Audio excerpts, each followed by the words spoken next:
Here we are. Here we are. Day 2.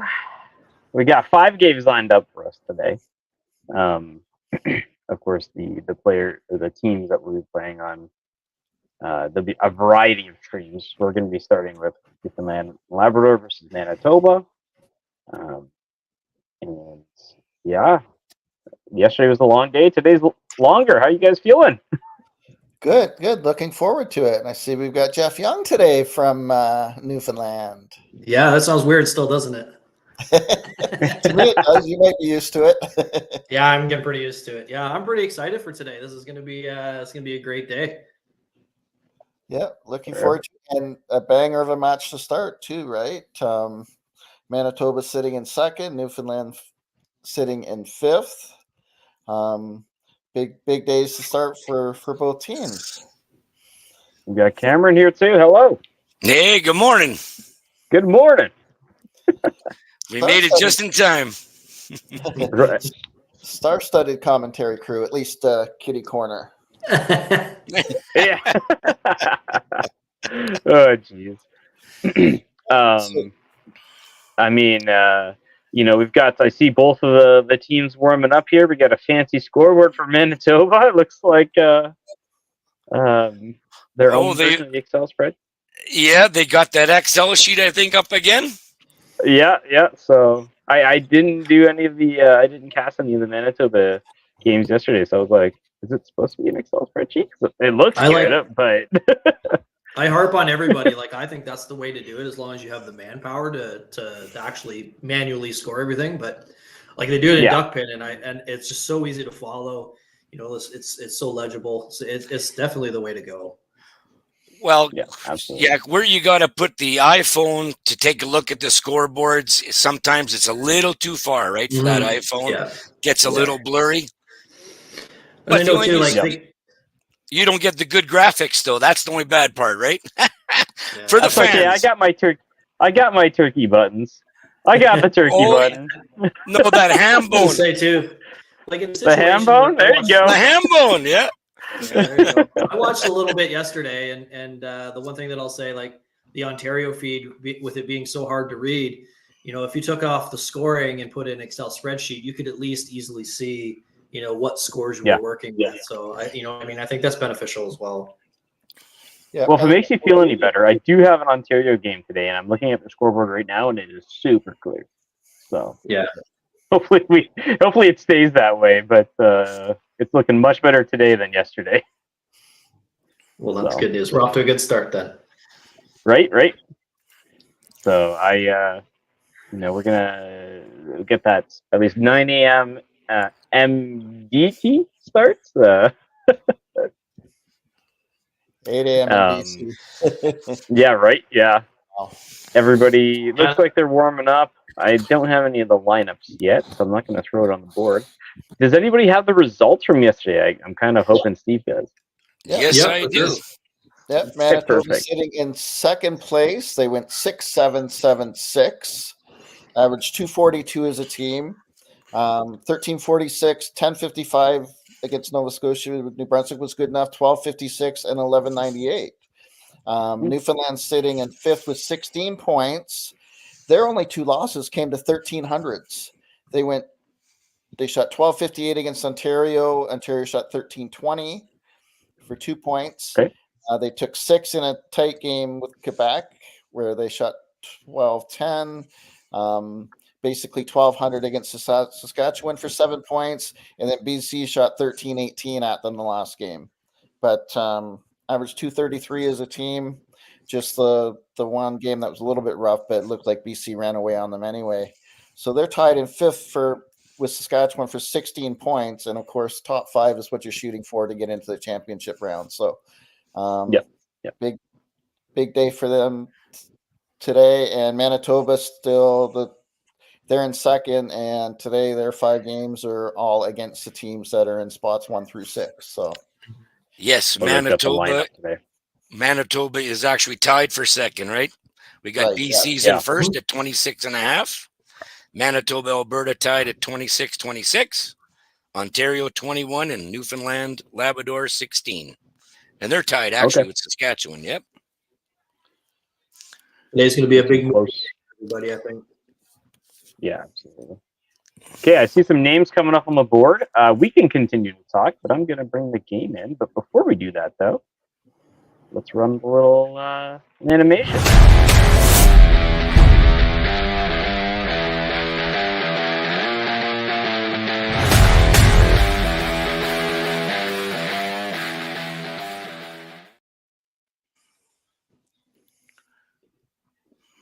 Okay, here we go. I unfortunately have no volume from either team playing. Yesterday, I had volume from one team per game. So we're gonna have to cover it up with. It's a bit of a thing for Newfoundland. We don't typically have any sound on our streams ever. So, but the good news is, if you got Steve and I here, especially, we love to talk. So. Yeah, we'll be able to fill that dead space, no problem. Okay, here we go, everybody. We got the lineups here. Does anybody want to talk? I can pull up the team cards if you want, and maybe talk about some of the key, the players and whatnot. Sure. You know what? Let's go. Let's start with Newfoundland because they're on the left side here. Here we go. Anything you want to say? We had a couple strong performances. Not really surprising whatsoever from Vanessa and from Carter. I've got a lot of experience having bowled with both of them, already this season. I think the name to kind of look for to make a huge push and improve after day one would be Luke Walsh. I mean, I've seen this kid bowl. He had a rough first day, maybe the first day jitters. I'm not sure, but this kid could easily put 100 pins on that average from yesterday. So. I think that would be a big key, and the other two girls, they're going to keep working hard and put some good scores into the top when they're up there, and it should be a really good match. Absolutely. And I took the screen off just because Manitoba started bowling, and I wanted Newfoundland and Labrador to see that they did start, so they could start too. Yes, the match has begun. Yeah, and just quickly, I'll throw the Manitoba one up here. Yeah, we have for the girls, we have Jillian LaMonica from St. James Lanes, Cadence Madden from Minnedosa Bowl, Sadie Olson from Rossmere Lanes, and for the boys representing us, Maxim Gibson from Dakota Bowling Lanes, Noah Brown from Dakota Bowling Lanes, and Ethan Blackburn from Polo Park, right here, hometown. Perfect. And so far, it looks like Jillian is going to be on the bench to start this first match in the morning. Yeah. And Manitoba starting hot here with 3 strikes in a row. They are not messing around, that's for sure. Right. Well, it's good to know that they get that jitters out early. Mm-hmm. Now, they started the last game yesterday morning shooting a 12:45. No, a 13:46 they shot. So they really started off strong yesterday morning. Yeah. Oh.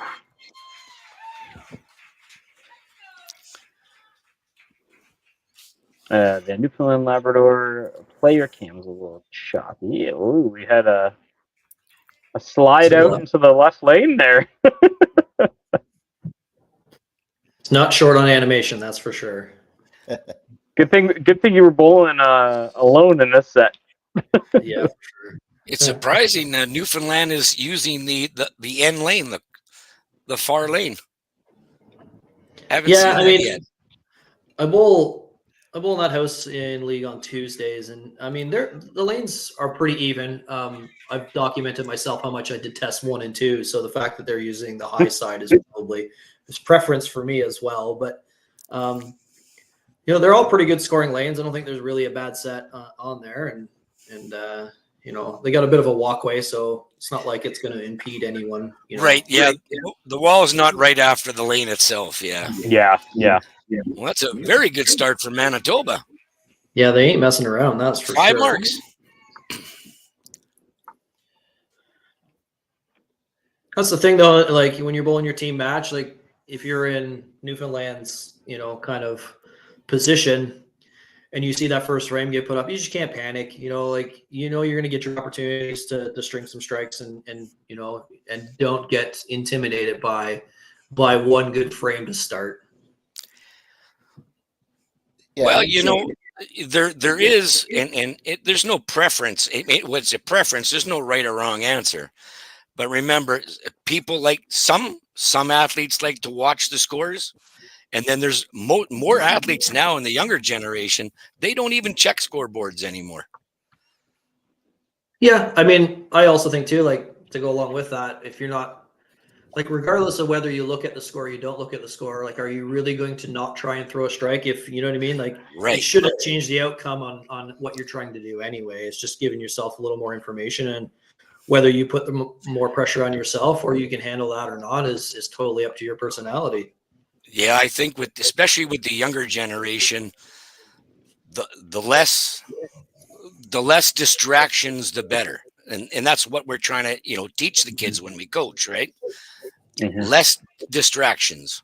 And I think with automatic scoring too, one of the challenges with younger bowlers, and we see it at our bowling school, where if they don't have to keep score themselves and don't really learn how to keep score, they don't understand the score and how quickly it can change, etc. Like they might see a couple strikes and think they're way, way, way behind when, not actually the case. I know for me, I always like looking at the score because I'm curious that way, and I have to. And I always assume the worst anyway. So if I look and it's better than I think, I look at it as an advantage.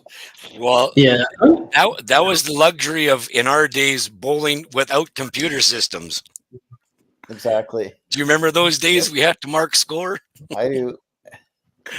I'm also old enough to. Yep. I'm also old enough to know those days too, but Yeah, probably not as long into my career. That's for sure. The days you had to do math in your head right away. Mm-hmm. Yep. It's funny. I've talked to quite a few competitive bowlers in Newfoundland, and to this day, they admit they don't know how to keep score, and that blows my mind because how do you know if something's right if you don't? If you're in a position where you need to throw a strike, and you know what I mean, if you don't know you need to throw a strike. I mean, I guess it just goes back to what we were just saying earlier. But you're not going to not try to throw a strike regardless. But yeah, it just kind of blows my mind. I'm a very analytical person, so I like to know everything all the time. But I guess to each their own. Yep. Just a side note: the Newfoundland and Labrador scoreboard does not include the marks for everybody watching. Yeah. So the Manitoba one does include the mark. The total does include the existing marks. The Newfoundland Labrador one does not. So far, looks like much better frame for them on the second one. Yeah, they're not messing around. That's the thing too. Yes. With these guys, a lot of these kids are bowling competitive stuff, and I know Cam, you were mentioning about you weren't able to bowl a lot of cash stuff back in your day when you were coming up, but a lot of these kids are very well versed in higher level pressure bowling, and that can only be great for the game, I think. But I don't think these kids get rattled too much, to be honest with you, across the board. No, they now have playing against adult experience now at a teenager age, so that just increases their level of play. And you can just tell by the when I was 17, 16, people weren't averaging 260 and 250 at that age, and that was with free fall. Yeah, it was very hard. Nice shot. Yeah, Manitoba is not messing around either. They're not intimidated themselves, so This is going to be an exciting No, game for this sure. was. Yeah, we got the two. Go ahead. Yeah, Steve? no, I was saying on Cam's note there, and we touched on it yesterday when we were on together. But you look at Maxime, who just won doubles gold with Noah, who's playing in the 4 spot. But Max also played Pro League on Dakota. So Monday night, I was doing his play-by-play playing in the 5PL finals, where Dakota put up a good fight but lost the next gen. But you know, here he is playing the youth challenge, still has another year at least in YBC, and you know, he was leading off for Dakota Dynamite in Pro League on Monday. Now, a question for you, Steve. Yeah. Because you understand this, I guess, this style and format, having a team in the 5-pin Pro League. What kind of challenges did your bowlers have over like a conventional tournament? Like, what are the pros and cons having something like this set up in terms of not having your, like having to look at a screen to see, okay, when can I bowl? What does their team have, as opposed to just knowing? I think it's a learning curve for everyone. I know I was talking to Julia Rubko, who was doing the Alberta telecast yesterday. She plays for Next Gen, and Dan Taylor, who has played in the league. And just from my experience at Nebs, it's a learning curve at start, both getting used to the atmosphere of, especially if we play at Nebs first thing in the morning, we're in a 52 lane center and we're the only ones playing, but it's a important match, right? So trying to bring the intensity in that is tough, but it's a learning curve. I know in the Pro League we get used to it, and our setup, we're lucky because Jeff England puts the YouTube feed right on the monitors beside us. So you're basically up on the lane and you're watching. And even though the YouTube has probably a 5 to 7 second lag, you get used to it. But again, I think, and again, a lot of these teams threw great scores yesterday. They got used to this format pretty quick. But yeah, little bit of a learning curve with everything. I would think too, like it would take a bit of an emotion out of the game as well. Like you get fired up if you throw, 4 or 5 in a row, and you want that other team to know that, hey, like the pressure's on you. Like that kind of think gets lost along that. You know what I mean? Like, and I guess the good thing is too, like people aren't going to do like the things that will upset the other bowlers or parents watching. Like the hand slap, and people feel like it's directed at someone. Like that's not as noticeable. So like, I guess in that terms, there's some conflict or hard feelings that probably don't exist because of the format that's being bowled. Yeah, right. You can see the emotion and what the other people are doing, but you don't really feel it because you're not right beside them. Yeah, I would think because you have less distractions when we're bowling in this style right here. But for the younger generation, they're used to having the noise and the people, like 18, 16 teams bowling. They're changing their psyche. But I think they would learn it after maybe halfway through the first game yesterday. They would get more comfortable, more feeling, right? The silence. They still have a small crowd there. I mean, most would have their parents there or grandparents. So you still get that kind of a noise. So I don't think it would affect them too much. So with this 7 count on Team Manitoba, are they playing on 17-inch centers? No, we're actually the original 18s. Really? Because I just seen the slide, the 3-pin slide over and take the deuce out, and I know that's the common trait of a 17-inch center, because we had 17-inch centers in our bowling center. That was something that happened fairly frequently. No, ours is the original 18s, but they are lively at the back. Mm-hmm. Especially the boys, or the man boys who throw it quite hard. They will pick up the 7.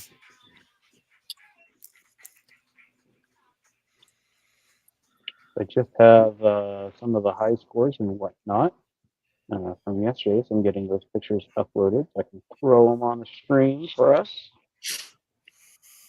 High triples, high quads, high team, etc. So give me a second and I'll get those up.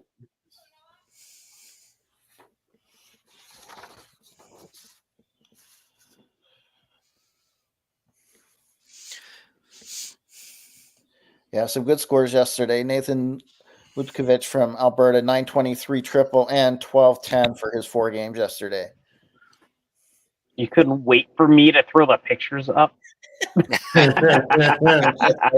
just fucking. One sec, I'm throwing them in here right now.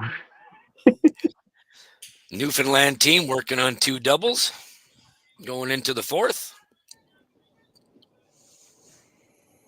Okay, they're just uploading here. All right, here's some 4s. Well, there we go. From day 1. And I'll turn it off just so we can see. 5. And we had some triples. 923 triple, Ontario with a couple 800s. Speaking of Newfoundland Labrador, Carter with 816. Yep. Vanessa 864, Sadie 832. Oh, after this shot, he got further.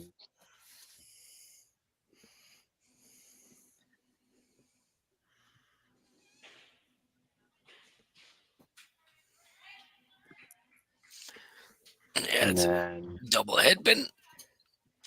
High team scores. You were just talking about 1300s being thrown at Newfoundland and Labrador. Yep, some good scores there. Like Team Ontario's in 4th place, and they averaged over 250 yesterday. Yes, yeah, they averaged 50-58, a little over 250 average. They're the highest scoring team, but sometimes it depends. Now when you're playing match play, it all depends on the team you're playing against. That's what makes it a little more different. Yeah, Nathan with 2 300s for the guys. Kaylee actually had 2 300s for the girls there. Kaylee Milner from Ontario, and she's just a junior. She won junior single gold this year, but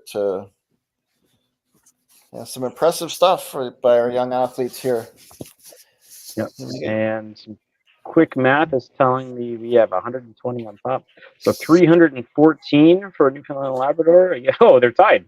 314 Manitoba. There you go. Matt says there's a tie going on.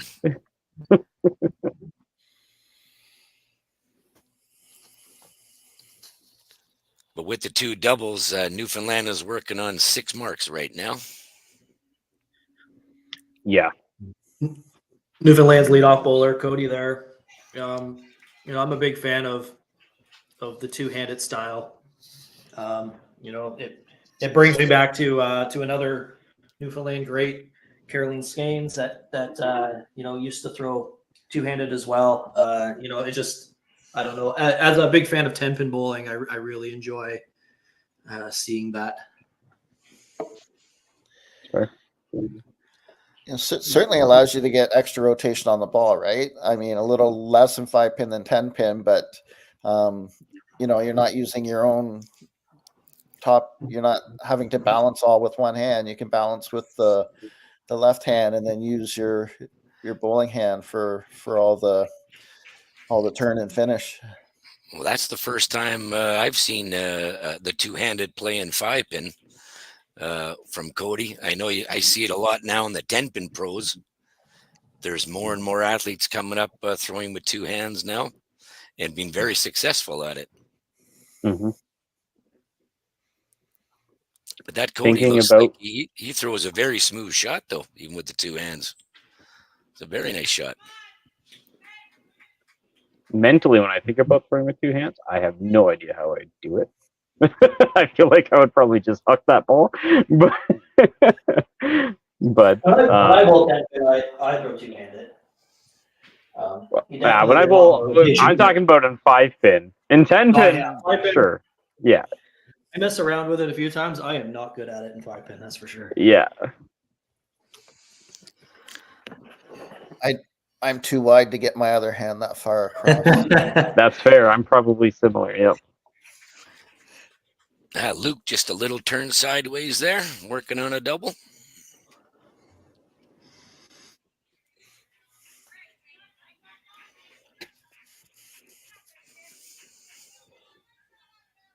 So again, we talked about the good numbers both these teams put up yesterday. For Manitoba, Jillian obviously struggled a bit for her, averaging 192. Cadence 244 yesterday. Sadie 259 yesterday. Max 275, which not totally surprising the way he's been playing. Noah just under 235 and Ethan 250. Yes, Sadie. I think the biggest, not the biggest surprise, but the biggest gain was Sadie Olsen, who in actually league play only averages 178, and her high single in her lifetime was only 300. So she improved. Yeah. She improved her high single game and also her high triple of 780. I believe she shot. She was over 800. So I guess that's very, very good. And helped their team win some points and a total there with their 300 game that in the third. Yeah, that was the game I was doing yesterday for that was fun to see. Northern Ontario. To have one of your highest game ever in a national championship. Yep, shoot a record, shoot a personal best. That is we all like to see that, even as commentators and fans, right? We all want to see that. Yeah. Yep. So Manitoba 242 average as a team yesterday. For Newfoundland, Vanessa averaged 282 yesterday. As Jeff mentioned the outset, Abby struggled a bit, 179. Jenna Lee 208. Carter 263. Luke also struggled yesterday, looking to turn it around today. And Cody yesterday 239.5. So good numbers by both teams. Great. Yeah, I think they're both very evenly matched for sure.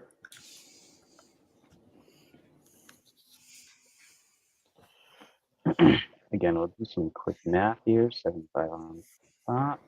That should be a 436 total. Yeah. And then Labrador at 4.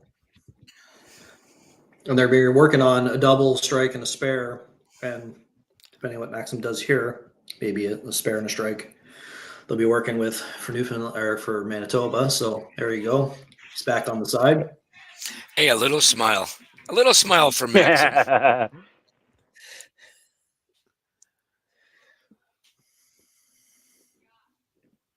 Yeah, no rookie at this game for Maxim. He's got 4 gold medals in YBC Nationals. That's the one thing that I've noticed in going to nationals and the last couple of years for Masters is just, especially in Manitoba, the solid group of young bowlers that are coming up, and it's just like it seems like every year that we nice shot by Cody. It's like you see another young bowler come up, and it's just like, how many are they going to have? Like, enough's enough already. We've got we already can't handle the number that we're bowling against now. You don't need to bring more, kind of thing. I guess it just shows what a bowling hotbed Manitoba has become for young competitive bowlers. Yes, it sure is good to see.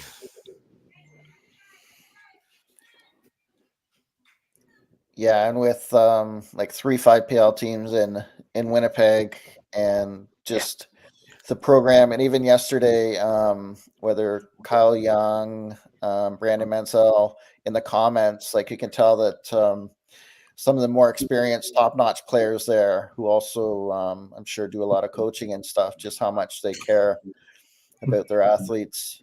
And, the strides we've seen with out where you are now in Newfoundland, Jeff, too, right? It's absolutely unreal. Yeah.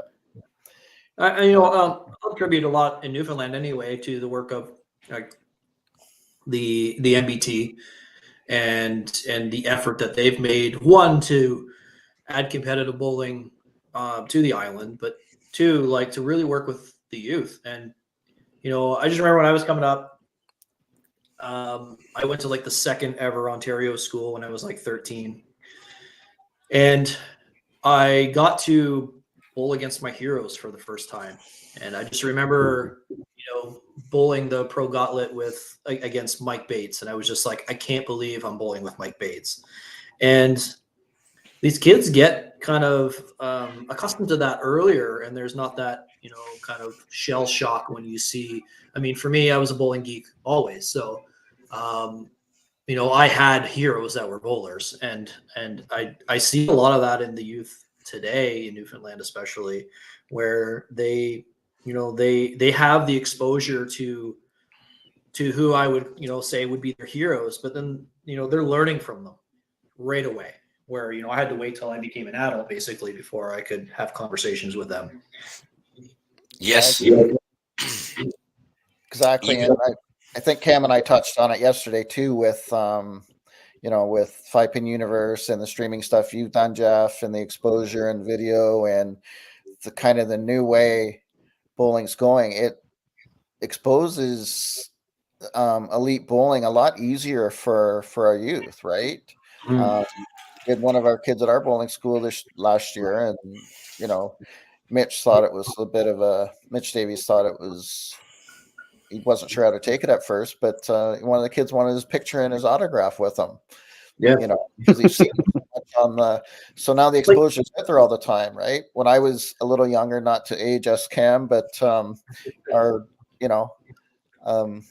exposure was when bowling was on CBC and TSN. Yes. Tune in every week to watch Cam Boone Bowl. I still have VHS tapes. All my stuff is on VHS. Yeah. If you younger generation out there, that's what we had before we had CDs, okay? Yeah, they don't even know what CDs are these days. Yeah, that's yeah. Sorry, we had VHS tapes back then. I still have them. That's like kind of going with what you're saying there, Steve, about like Mitch didn't know how to take it. I 100% understand that kind of how that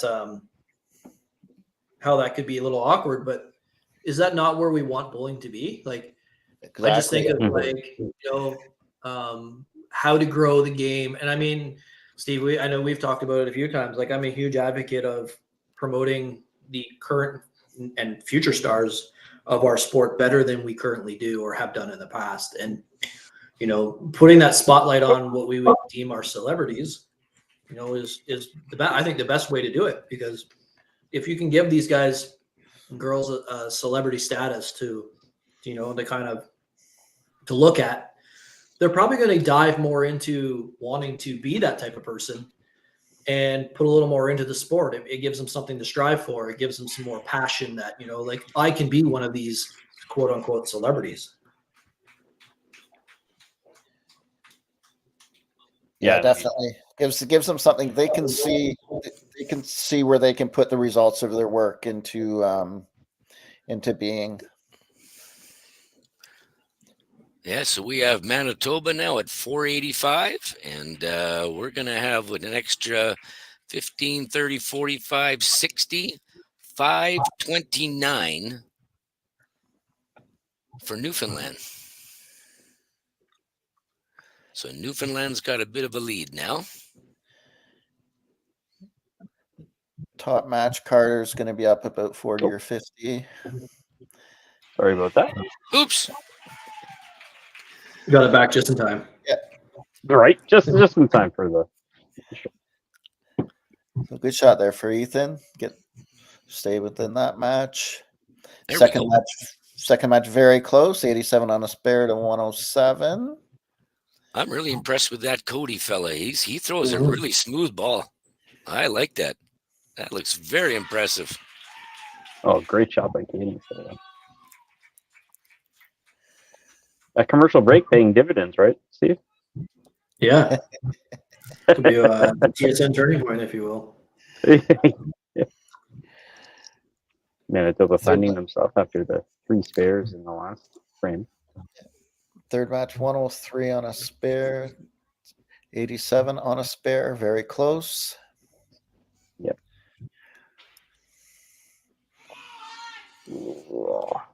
Yep. Bit of a slow start for Vanessa in the 4th spot, 46, but she's on a double. Putting her at 91 total with those strikes counting in.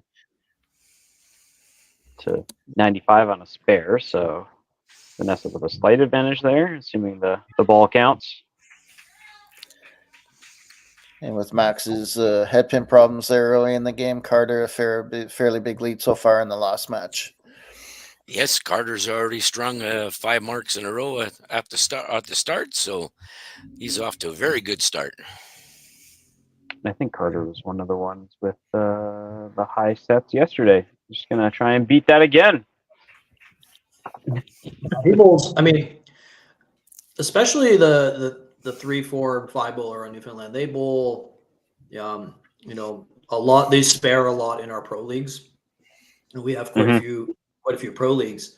And I mean, we see them every week. You know, these kids, and a lot of the times, if they're not bowling, you see them there hanging out, watching. You know what I mean? Like they have that exposure, like I was saying, where you know they're in it. You know, it's not like when we were kids and you're bowling YBC and maybe you got to watch your parents bowl, you know, their adult league and that was it, and then you could practice. Like these kids are putting themselves out there in these pressure situations against great bowlers, you know, weekly. Yeah, even you know, even in Manitoba, we do have a bowling school that we run in August, and a lot of the good seniors do enter the 3-day the 3-day school, and we do a lot of mental preparation with them, and a lot of the pros in Manitoba now even come out and help coach. So it's good that even the pros in Manitoba are helping out the younger generation. And having that experience too, like I was a student and a pro in the Ontario school, and I learned just as much when I was a pro. Having conversations with students where they ask questions or things that I never would have thought of, you know, to think about. So, I mean, it's duly beneficial to have the school because the pros do get better as well. It's not just a one-way street. Yeah. We got to exactly. We got to put up that turkey. Yes. Someone's got a turkey. Good. There it is. Speaking of, you know, like even here, I live in Red Deer, so Heritage, a lot of the YBC kids have joined, you know, the Monday Scratch League. You want to call it the Pro League, or, you know, whatever name you want to use for it. Like Ethan Goodfriend, who I think was representing Alberta as Youth Masters Nationals. Was repping as the men's single junior, and he's been. I mean, he shot the Heritage Traditional and averaged, I think it was close to 240. He was like 1980 or something for 8, and he's still a junior. And I'm actually bowling the Leslie Sanderson Memorial event with him come, I think, June 9th here. It's right, going straight into the big stuff with him. So,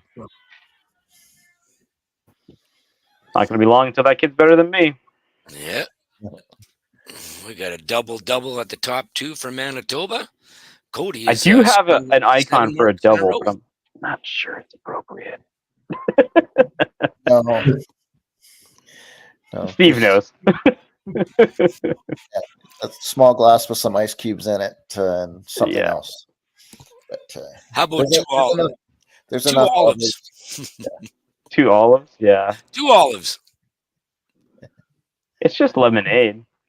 That's right. Iced tea, something like that.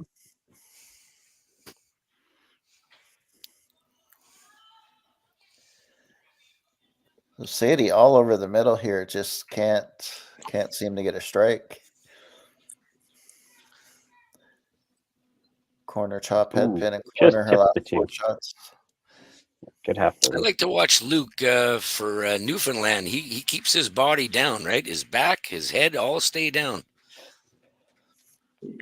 Really I feel for him. Nice shot. I guess his boogaboo, in my opinion, would be sometimes he just gets a little too hyped up.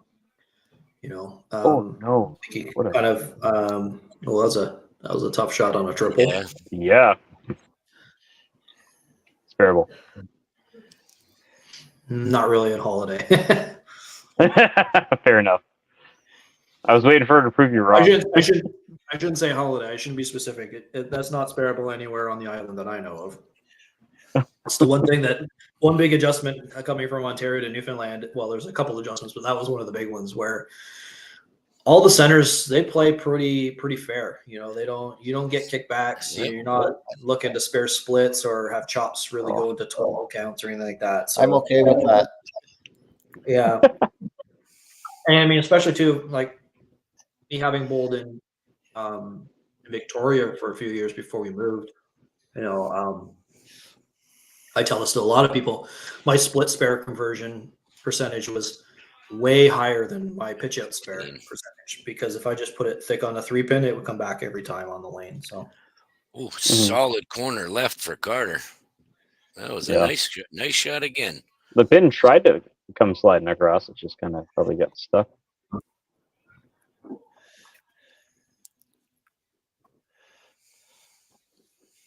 I get them from time to time at Heritage, that's for sure. Yep, would it cover the spare for Carter? Yeah, great game going on so far. Top 16, so 835 to...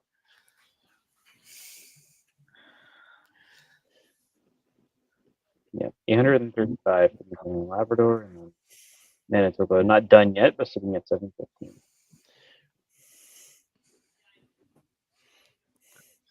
Nope.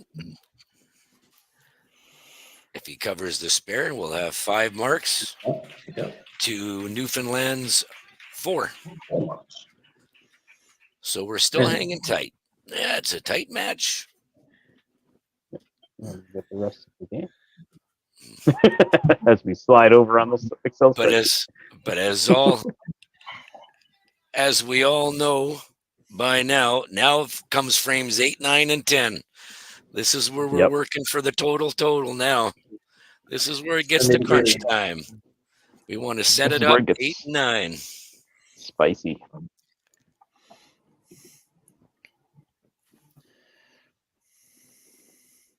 We'll have Ethan gonna turn it on somewhere. On a double. Yeah, turn it on right now.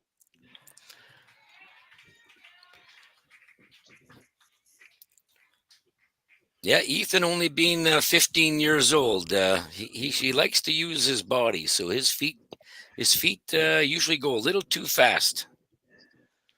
But he throws a lot of roll in that ball, and it's very smooth shot. Yeah, that's a common thing, especially in a tournament or whatever. You get on a couple strikes, it's so hard not to get overamped. It's just like any sport, regardless, bowling or anything, you get the adrenaline gets going, and it's hard to keep the feet at a certain pace. Yeah, that's why his second shot was very controlled. Yeah. Yeah, nice cleanup by Cody there. Yep, that makes that game a little closer. Up there. Throw that turkey up. Steve, I got it. You know what, Steve? If you want to do it, go ahead. Actually, it was kind of good. We were like flashing the turkey. Yeah, as long as if they get 5 in a row, I don't have to see Jeff Forrester look like King Kong Bundy like at Nebs. Then I'm happy. Ooh. Well, you watch. Yep. 8th frame is a good giant setup. I did get to a 6-pack yesterday. Speaking of, well, I guess 7, 8, 9, 10. Was, good cleanup, 15 on a headpin for Abby.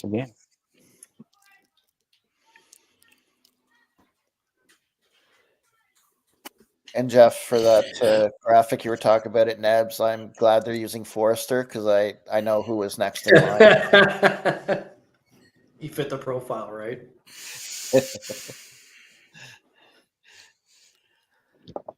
There's a good shot. Yeah, look at that energy. That's what you need. He gets fired up. Yeah, right at the end of the game there. Start jumping. No, I'm not going to jump. I might knock down the fence, but that's a different story.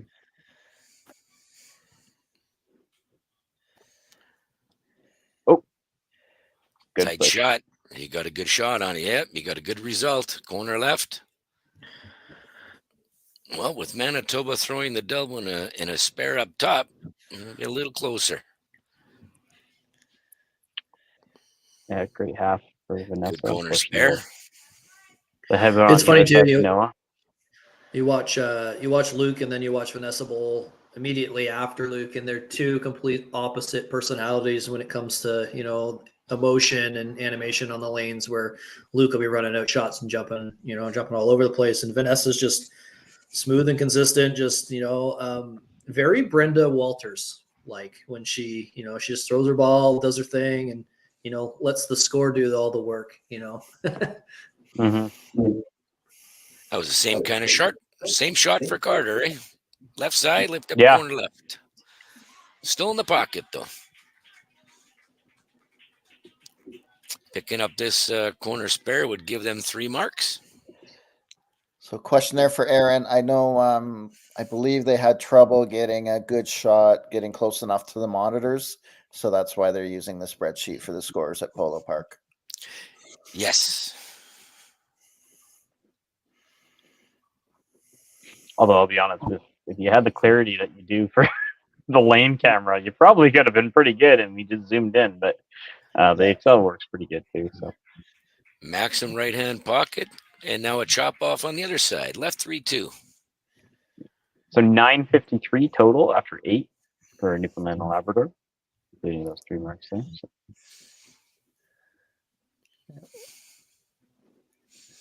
Cody up 22 in that top match. Oh, a little balk. That was. You can't do that at my age. Yep. We throw. I don't think I could continue to slide. I would have had to pull out of it. Now, I have seen some people do that, including Dave Slappendale from Ontario, and then just continue walking down the lane rather than risking hurting himself. And of course, it's not a foul if you don't let the ball go. But yes, for you non-players at home, if you do not release the ball, it's not a legally thrown ball. You can step over the line and will not be charged a foul.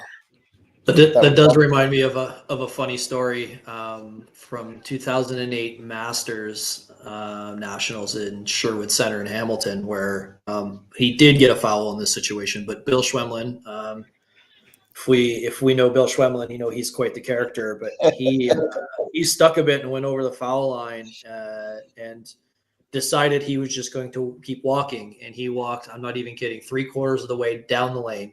Then turned around and walked all the way back and waved to everyone like he was the queen and went, hello, hello, hello, all the way back. I guess if you're going to get a foul, you better make it count, right? yeah. Now the bad thing, if the lanes have been oiled very recently, your option of slipping and falling on your tush is pretty high. Yeah, that's also what I was going to say, because Dave Slappendale did it often, either at Nebs at the time that it wasn't getting oiled on its old synthetic lanes, or at our Open, which was at Sherwood Center, which is usually dry as a bone. But you definitely don't want to try that in a place that's been oiled. And if you ever play 10-pin somewhere, do not try it. or duck pin.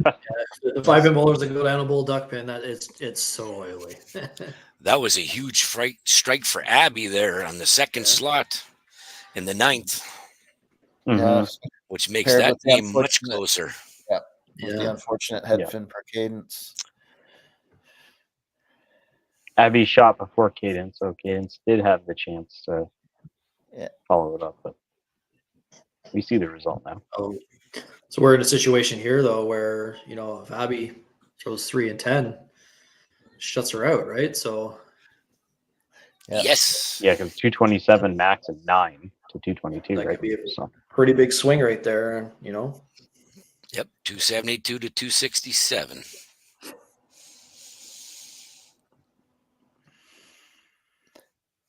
Chance here for Sadie to catch up a bit.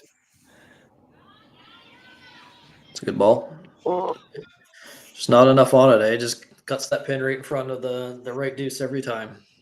Yeah. A little thinner or a little less of the head pin, it would have been money.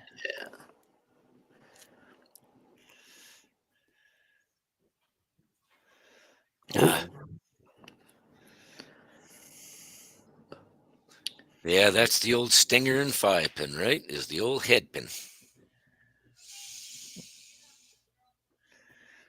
Well, I mean, we're setting ourselves up for a pretty exciting 10th frame regardless. You got to hit it. I know what you mean. You got to hit it to score. But unfortunately, sometimes that happens. Now Noah's got a chance to get back in his match, too.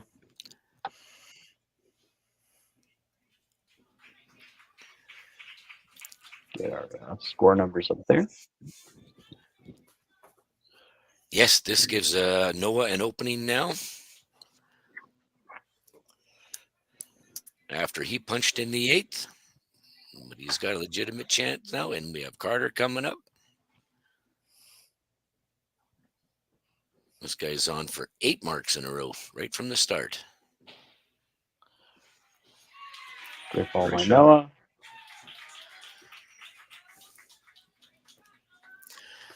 That makes that game a lot more interesting.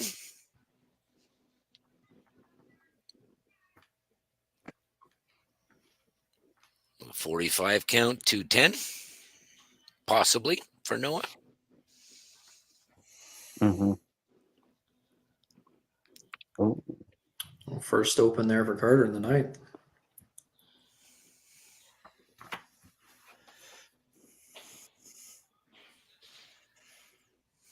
I just noticed we have 66 people watching. So when you consider there's 4 other streams, that's a lot of interest throughout the country. Yeah, there was some of the streams. I was looking at the stats were well over 1,000 views just from yesterday. So, and the bonus being on YouTube is you can even the players can go back and watch the feeds themselves afterwards. Yep. Yes. Even my daughter was watching it last night after I told her what we did all the day, and she was watching it last night at home. A lot of the parents went home, even from the Manitoba team, and watched it all night as well. So it's always good when you have it on YouTube, where you can watch it on whatever hour you'd like to watch it on. Some of those late night people at midnight. Yeah, I watch a lot of YouTube. I probably watch YouTube more than conventional TV nowadays, anyway. But I mean, I'll definitely say that I hear Steve's voice quite frequently from my TV when I go back and watch old club tour performances. And I kind of laugh because I talked to somebody a couple of weeks ago that actually had said that they watch my match in the finals against Ryan Cowan, the 1-year club tour, still to this day, quite frequently. So like you said, it's there for people to watch. I guess it's kind of there forever kind of thing, Yeah. Good and bad, I guess.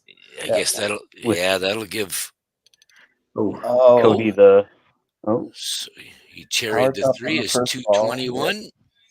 Yeah, it's over. It's 234. That'll give him enough. Right, so. Yeah. Yep. So Cody takes 1 point. We got 1 point Newfoundland.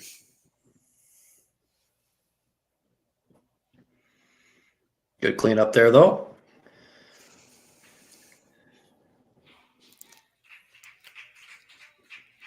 Abby will be the first one up in the second position. Working on a strike. She's got a max of 272, 267. That's a good shot there. Yeah. Here we go. Wow, we're getting into the nitty gritty. That's massive.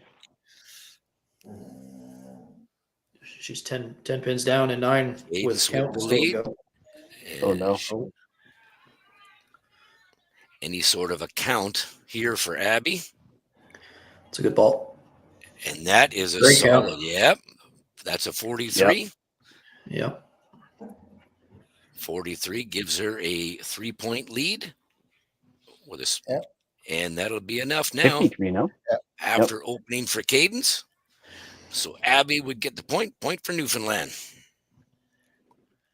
Great finish to that game. That's some good pressure bowling right there. Absolutely.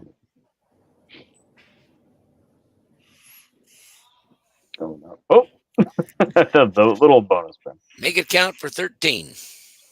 Yep.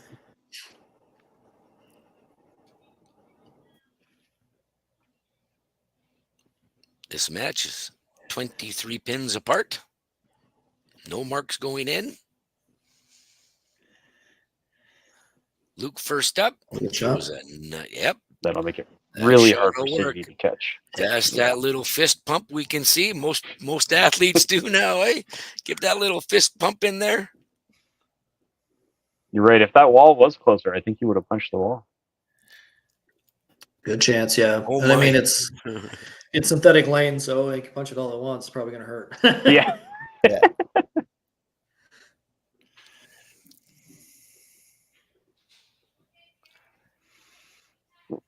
I think you're okay. Yeah, Sadie can only max out at 192.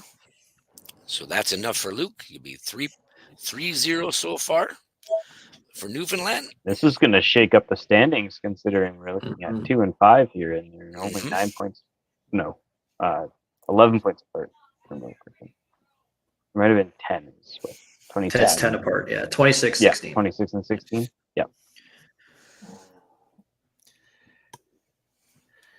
And for our younger bowlers, on Luke's second ball there, he ran it out to the side to the wall. He was still pretty close to the line. You ever do that, make sure you don't touch anything past the line.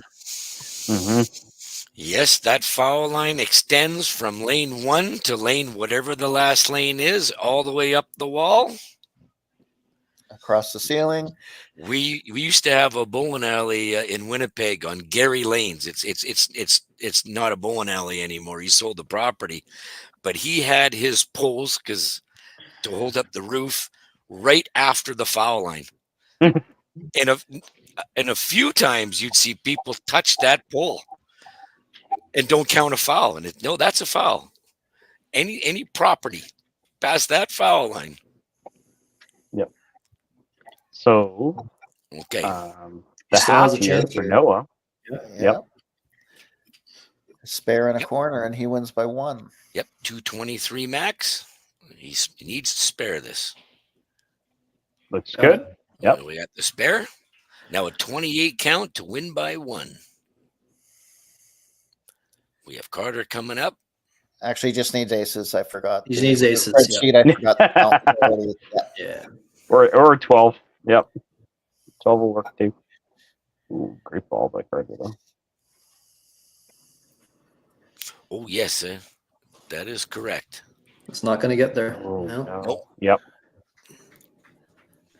So it's going to be 8-0. It'll be an 8-0 sweep by Newfoundland. Yep. That's my first 8-0 so far. I don't know about you, Steve. Sorry? I said that was my first 8-0 so far. I'm not sure about you from yesterday. I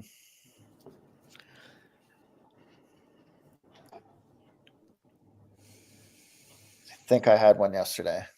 I'm not sure. That was a long time ago. It just flies by. 1169. Oh, sorry, it wasn't counting. Yeah. Wasn't counting for a shot. That really needed that for Newfoundland, right? That puts them up 8 points, gives them 24 now. Shooting almost 1,200 and having some pretty consistent scores. That's. I was going to say the spread is only 65 for the whole team, from Luke to Carter. And again, especially with these long formats, right? It's you mentioned Abby struggled a bit yesterday for Newfoundland, and she comes out today, throws really strong, has 3 unsparables, and still shoots 253. Yeah, and that for me, it's 9-10. The pressure of the 9-10 there. She threw 3 great balls when she needed to take that match. So, that's some good pressure bowling. Absolutely. I'm just going to leave the scoreboards up here for a second, make sure everybody can record their scores properly on their sheets. That, like we said, now Manitoba, specifically versus Newfoundland and Labrador, now you're looking at 26-24 total points after this game. Yep, and depending what Saskatchewan did this game, brings potentially a fair bit of separation between the top 5 and the bottom 5. Yes, this is the way Newfoundland definitely. You couldn't ask for a better result, right? For Newfoundland for the game number 1, beating a team that's ahead of them in the standings 8-0 to really put them in a good position to start making a charge and still having a good shot at that first place. And I think too for Manitoba, they're going to be bowling Ontario next, and if I'm watching a team that just lost 8-0, and if I'm Ontario, I'm kind of wondering what the next game? Are they going to feel down, or are they going to take it out on me? You know, like if a team loses 8-0, sometimes that just motivates them. It gets them angry, and then you'd hate to bowl them the next game. So it'd be interesting to see how they come out game number 2, and Yes, what kind of statement they make. I would like to see, yes, if they're gonna change the lineup, if they're gonna shake it up a bit. But it's especially for a group this age, the youth, to this is a big day, right? 5 games, all your positioning is done on today, and losing 8-0 is a tough one right at the start. And they come out in game 2. I don't feel like they bowled bad. They ran into headpins, and you know what I mean? Like they're putting it there, and they have to just remind themselves just to stay the course. And it was just one game out of a huge block of games, and then they can get it back just as easily if they go 7-1 next game against Ontario. You know what I mean? Like they kind of salvage that first game. You know what I mean? Mm-hmm. Yes, I would agree. I'm going to switch us over to, I'm going to run the Manitoba commercial again one more time, and then we'll go to the interlude. But I want to thank you, Cam and Jeff, so much for joining me and Steve today. No problem.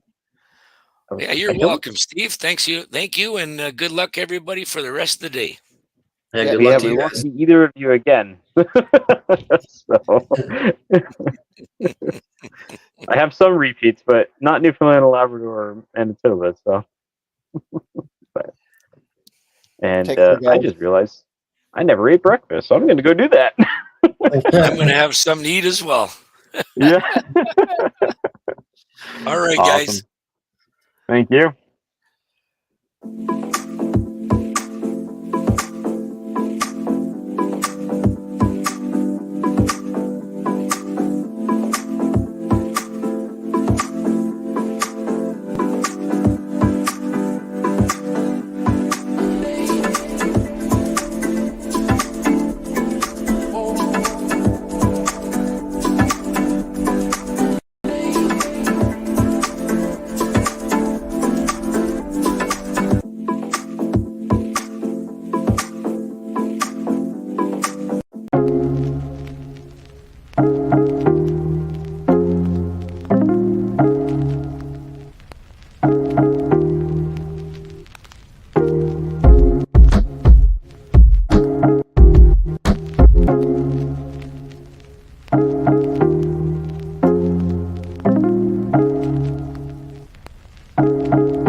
Here we are, game two. Hey, everybody. How's everybody doing? Pretty good. Yeah. We got Nova Scotia, New Brunswick versus Quebec. Yep. There we go. How did that first game go? Flip-on? Actually, it went well. Took 7-1 against Saskatchewan. I think both teams kind of like first game yesterday, kind of small jitters there. The first 2-3 frames for the kids to get back into the rhythm, and then all of a sudden they kind of started to go off. Put up a couple doubles on the board with some good counts there, and Saskatchewan had many headpins. Unfortunately, they were there, but unfortunately didn't get the scoring that they wanted. So, but for Quebec, definitely they needed a really strong start. Looking at the standings, and Saskatchewan is definitely one of the teams that they need to catch up on, and they did their job. So we'll see how it goes in the next game. Actually, I'm going to play spoiler a little bit. So if you don't want to hear any of the results from the first games, plug your ears. 3, 2, 1, go. There's a lot of mix-up happening because Alberta lost 7-1. Manitoba lost 8-0. Saskatchewan got beat by Quebec 7-1. So a lot. I don't know what the results of the Ontario game were just yet. But Wow. two second place teams lost pretty heavily too. We have game 5 up here. Yeah, huge game with BC and Alberta because Alberta won 7-1. Yeah. Or sorry, BC won 7-1. Alberta 11-77, which wasn't a bad score, but faced up against 13-02. Yeah, and Ontario won 8-0. Yeah. Against Prince Edward Island. So the standings have shifted a bit. That is for sure. Yeah. And starting to see some separation from the top 5 and the bottom 5. And of course, teams really trying to get into the top 5, which is a championship round for tomorrow. Exactly. It's a step ladder, right? So yeah. Yep. Perfect. Yep. So Nova Scotia, New Brunswick, and Quebec. This is going to be a fun one.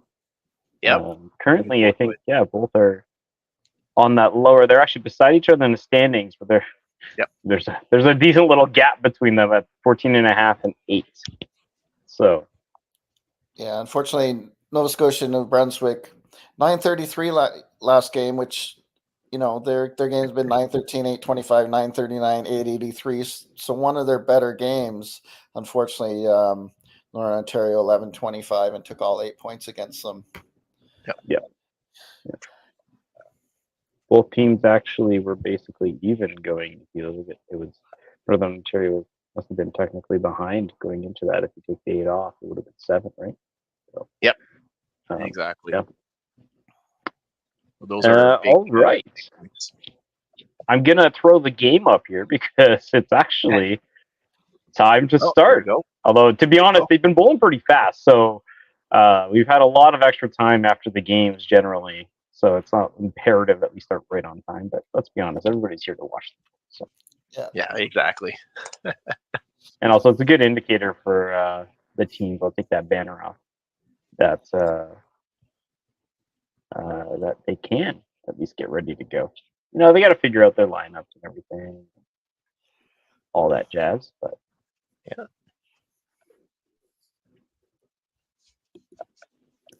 that's Nova Scotia, New Brunswick. Cam is coming in clear.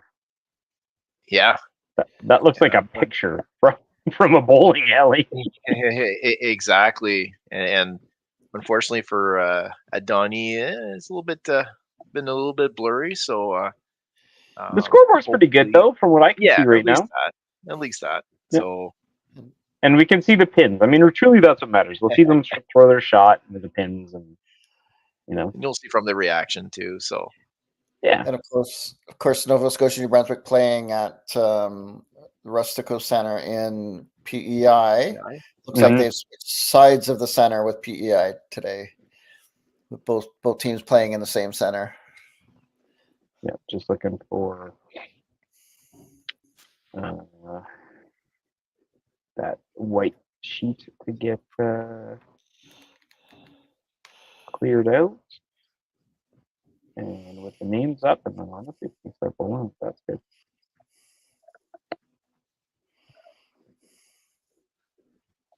I think that's probably been the biggest pain point is actually just getting everybody ready to go at one time.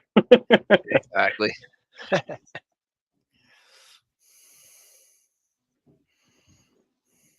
I don't want to throw the "you can bowl" thing up. Yeah. I think Nova Scotia and the Rebels ready. Well, I know their feed isn't broken because we just saw a strike thrown over there. A couple lanes over. Assuming that's PEI that started their game, maybe. Let me go see. No, they're bowling on all the way at the other end. Oh, okay. I'm watching right now. I have the PEI Quebec match at the end of the day as well. So.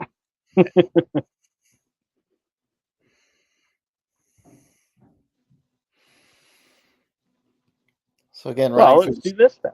Go ahead. Yeah, let's throw up the player card. Quebec here we have stuff on. Yeah. Any want to go over the players here?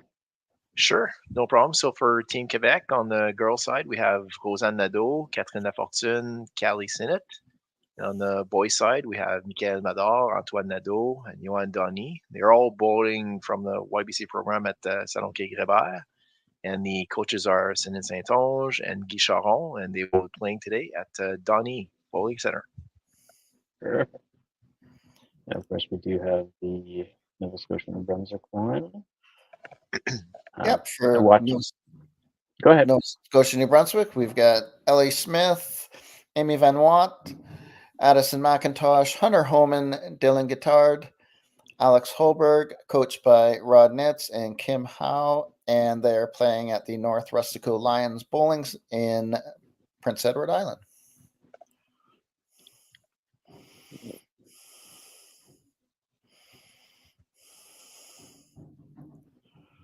I'm just gonna see if I can reach out to the team there and give them a heads up.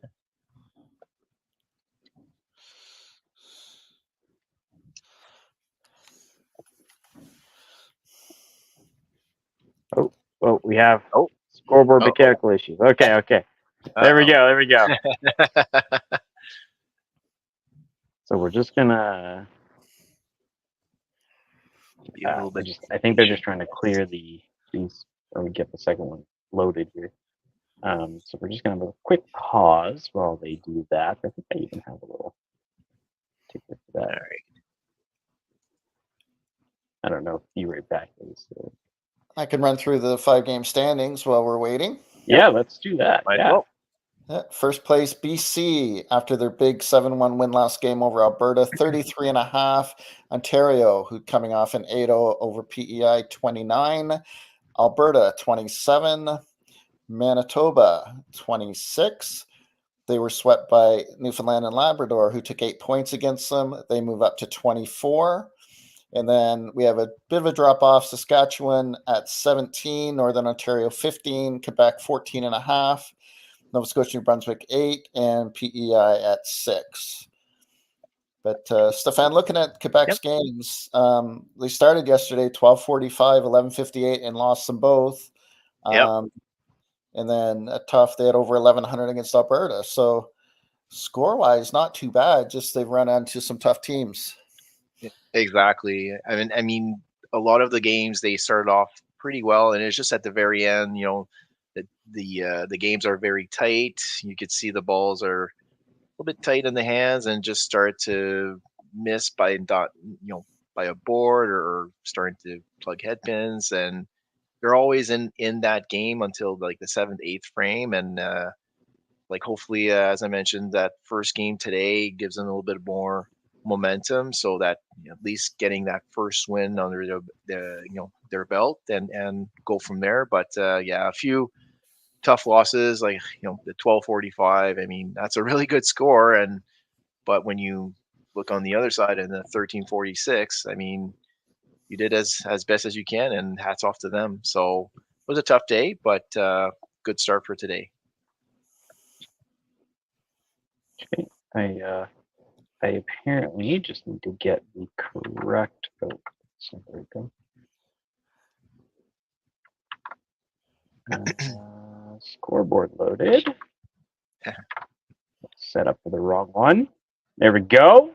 Okay. All right. All set.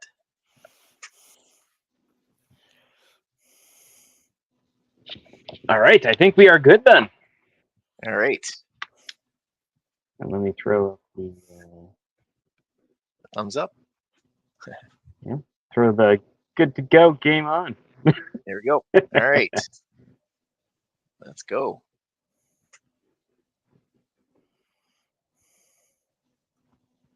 Ooh. That's a good shot. Decent push though. I'm gonna move this camera over for Nova Scotia and Brunswick so you can see everything. Yeah.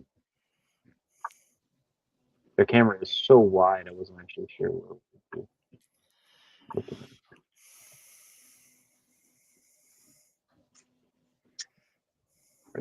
There you go. Two spare. Good bounce back. Yeah. Little miss for Callie. First frame.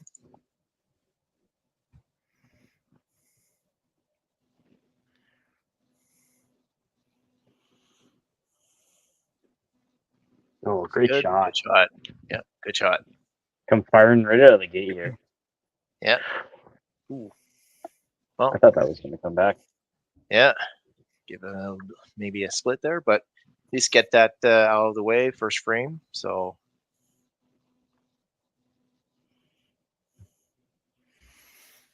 Ooh. That would have been a good first ball. Yeah. If you do see the screens pop up in and out from time to time, I'm just going to refresh them. You can see it cleared it up. So yeah, really helps with the almost the full bounce back could have there. been. You're right. Wow. Speaking of bounce back, Mikhail almost with the 4 there. Yeah, they do get extra pins out of the back there, but that ball actually looked like it was on the side, so kind of a bad break to chop it out. Yeah. Just went straight up. There you go. Good shot from Yuan.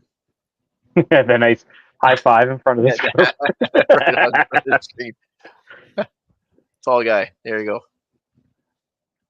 For viewers out there, the C5 staff's doing a very quick job getting the updates in. All the teams doing a good job of getting so the 5-game stats are in. Just looking quickly at Quebec's averages through 5 games. Roseanne 205, Catherine 247, Callie 235, Antoine 223, Mikhail 213.9, and Johan 232 through 5 games so far. Yeah. Very good. And just a quick heads up for everybody watching this stream, Quebec is not including the marks in their totals, so Johan's strike is not counting in that point. And then one of where they are in PI is one of the centers that don't have automatic scoring, so they actually have someone doing a spreadsheet manually. Yes. Okay. The good old way. It even looks like one of those pieces of papers you'd hand out. Yeah. I remember those from when I was younger. Oh, yeah. And then looking at the stats for Nova Scotia, New Brunswick, again, they all come in with much lower averages for the most part. And they've got a lot of young players. So they're looking, I think, this weekend as using it as a good experience and something to dwell on, right? You can't worry about what your oppositions do. You want to perform well to your own capabilities, and then work on things to improve. So far, Addison 140 through 5 games, Ellie 174, Amy 200, including 239 games. Yeah. Hunter has a nice 272 game, his 3rd game. He's averaging 213. Dylan's had a 219 and a 190. He's 169. And Alex has had a couple good games. He's around 181. So averaging 180 as a team. So they're giving up a fair bit to most of the field, but I think they knew that coming in, right? It's more of a development. We can only do, there's no defense in bowling, so you just do what you can do. Exactly. Yep. I mean, for every other team, it's one of those things where you don't want to take any team lightly. I mean, you just got to perform like to your best, and because a lot of the points are, every single point is very important. So you just still want to stay in your game, and it doesn't matter who the opponent is. Like, you don't take anybody lightly. Yeah. No. I mean, everybody's capable of those big games. It's just when they do it. Exactly. Right? Exactly. Yeah. And it is a national championship, so you don't want to, you don't want to risk leaving anything on the table. You've got to take all the points you can when you can. Exactly. Great half there by Katie to round out that one. Ooh, second one for Gail. On the middle. But, and there we go. Yep. Unfortunately, Ellie matches on the other side. Not what she wanted after the first ball of the first frame, but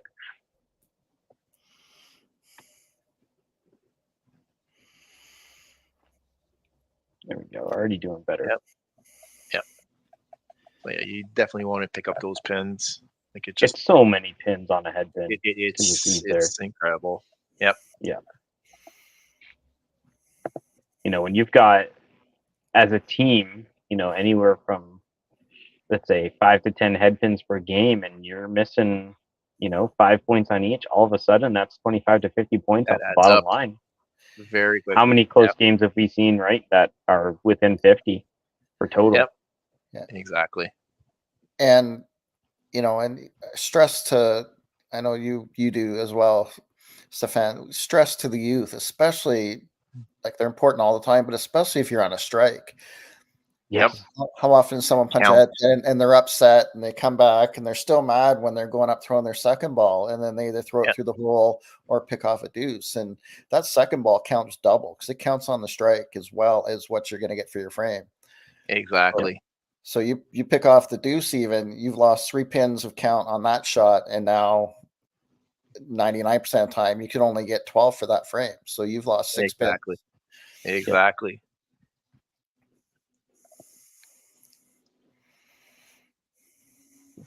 That was close. Yeah, because it's not just the 3 you lose on the strike. You're probably not going to get that in your last ball, right? So it's good shot. It's compounding. Yeah. Johan with a great double to start, though. Psychologically, you punch. If you get 40 for those 2 frames, it's not necessarily a killer, especially early in the game. It's when you only get 34 or 30 for those 2 frames, and then you're kicking yourself.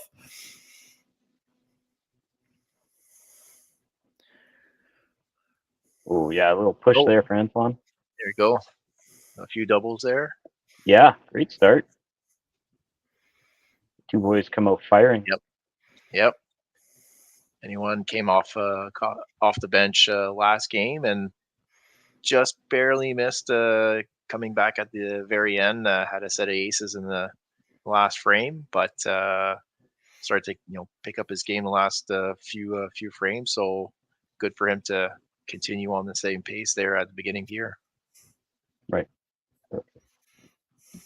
Yeah, and it's good to come out of the first game of the day, and you finish decently. It sounded like he came in right at the end, or at least in the second half, and you just continue it in game 2, and hopefully, like you said, for the rest of the day, and just ride it. Exactly. Yep.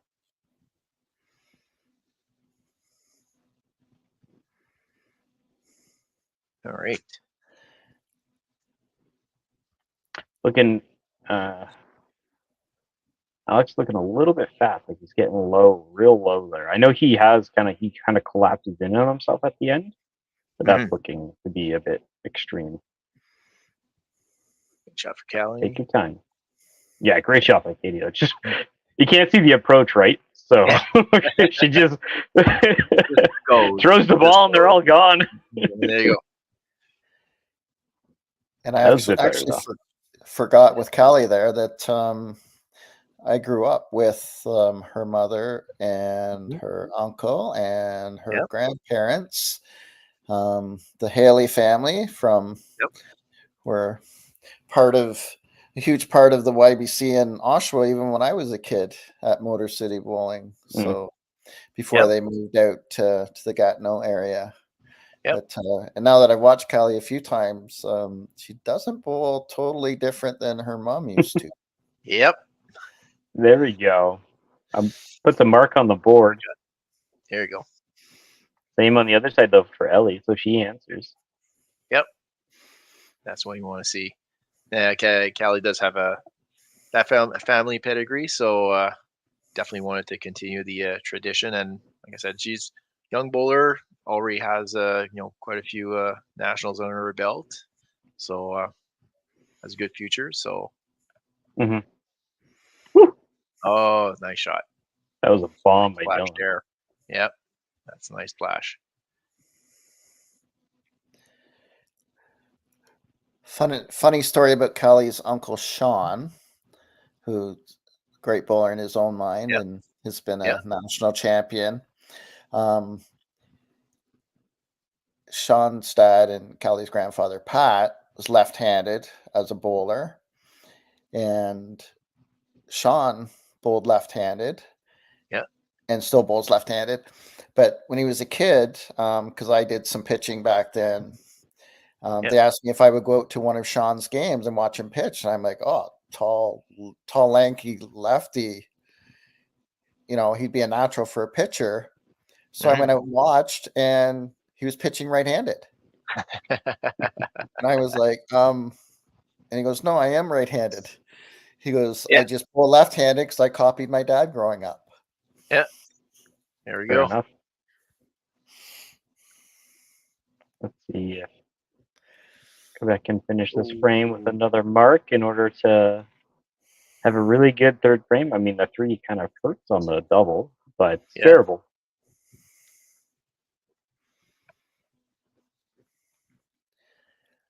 Let's close that frame up. Oh, yeah. Oh, nice little kick there. Make Nice that little second kick. strike count.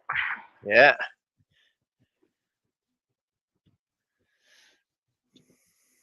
So I'm going to do some quick math here. Should be what, plus 75, so 288 on the side of the Yeah.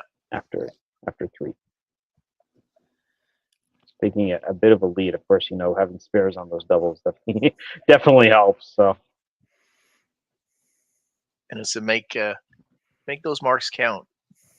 It's one thing to put up that spare and all good.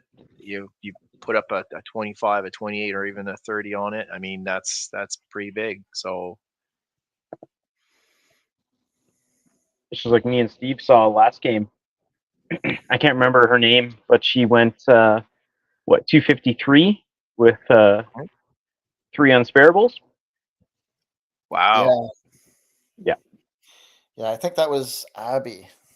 I think it was, yeah. I think it was Abby Tiller from Newfoundland. And like we said, this in a long tournament, Abby struggled a bit yesterday and then came out really strong and helped their team to a great start the first game today. Yeah, their team started awesome. So, there we go. So he got the ball out there that time. That's what he. Yep. Yeah. Yep. That was a much better shot. Well, he crossed over to the left side. All of his previous shots have been on the right, unless he specifically shot the other side. But.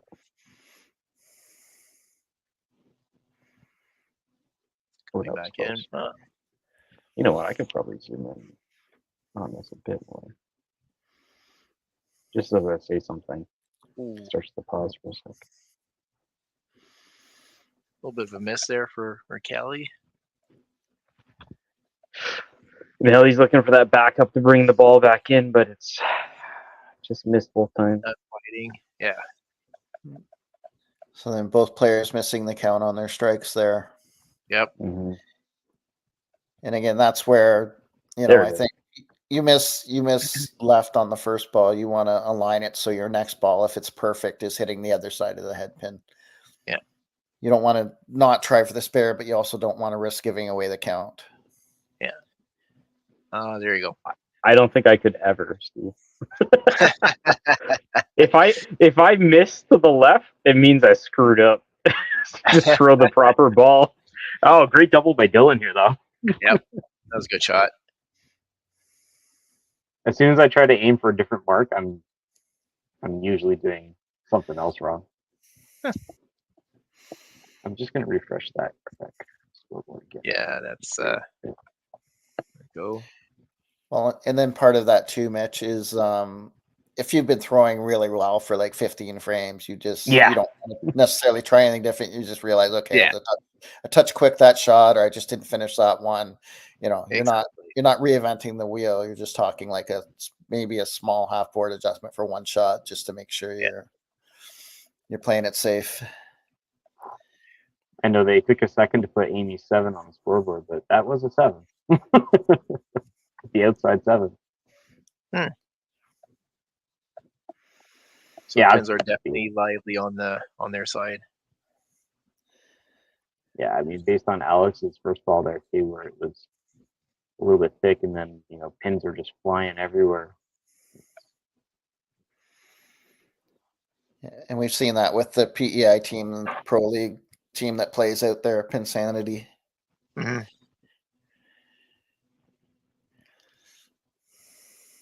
Okay. Actually, with that head pin, Catherine's going to keep this fourth hole game pretty close. Yeah, that game is tight. Oh, see, almost another 7 there too. Hunter looked like he moved way left for that shot, unless he just drifted at the end of his approach. His previous shots, he looked like he was a little more to the right. So he may have made an adjustment because he had been missing a lot of shots to the left there. Looks That better. looked really Oh, good. Yeah. Ooh. Okay. Good Still count. a good count, but With Hunter's shot there, it does not happen all the time where you're fishing a bit and having trouble hitting it. Then when you do, of course, it's right on the nose. Yeah. You finally hit it after struggling for so long, and you punch. Both of those shots look much better for Hunter, though. Yep.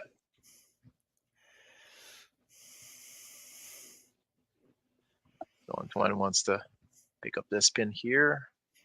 Yeah. Just remind yourself that you can, in fact, hit the tee. I think it's crucial. You know, obviously you want the spare, but getting that 2 on the last ball is huge. Not for the 2 points, but just to kind of reconfirm Mentally. that. Yep. Yeah. Well, yeah, exactly. Because not only does it count on the score, the next time you leave it, you've got the confidence in knowing that you hit it. Yeah. Yep. You've just done it before. Just do it again. Yeah. There he goes. There Left you pocket go. again. There you go. Alex with the double. Ooh. Oh my gosh. That was almost a 10. I was expecting that string to kind of pull that 3, but And honestly, with the power that Kaylee throws, she probably could have. Yeah, right? Yeah. I only throw it like 38, 39, and I can spare 10s. So with the way that the pins have been bouncing on that side, I would not be surprised if it happened. And yeah, it tried. Okay, she tried. Weird bounce off the wall. 86. So yeah, she'll want to have a better frame. The next one to stay in that game. Yeah, Alex has been putting up a fight now, starting in frame 4. And Ellie missed both of her corners just to the left there, but yeah. Again, just the one miss of the middle last frame for her. She's been throwing some good shots. Yeah. Okay, I'm celebrating that double there. Yeah, that double. Definitely wanted that one. Good shot.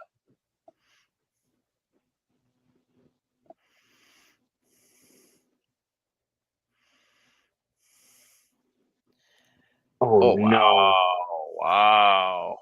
I mean, great count on the double there, but yeah, I can't believe that pin just died in front. Wow.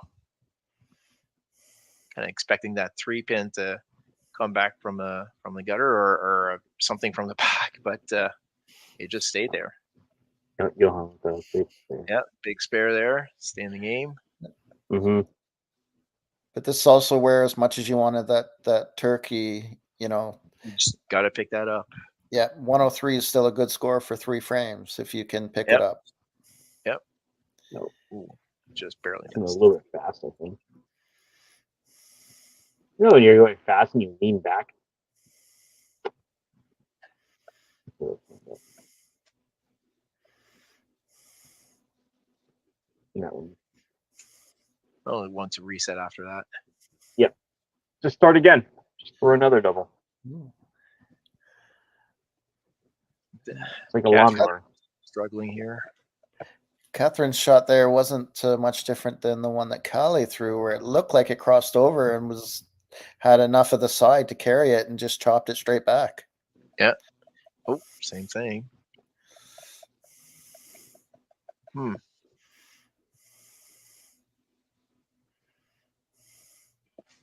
can see for that 4th match, like it just whoever's going to take that first few marks in a row that will grab that game.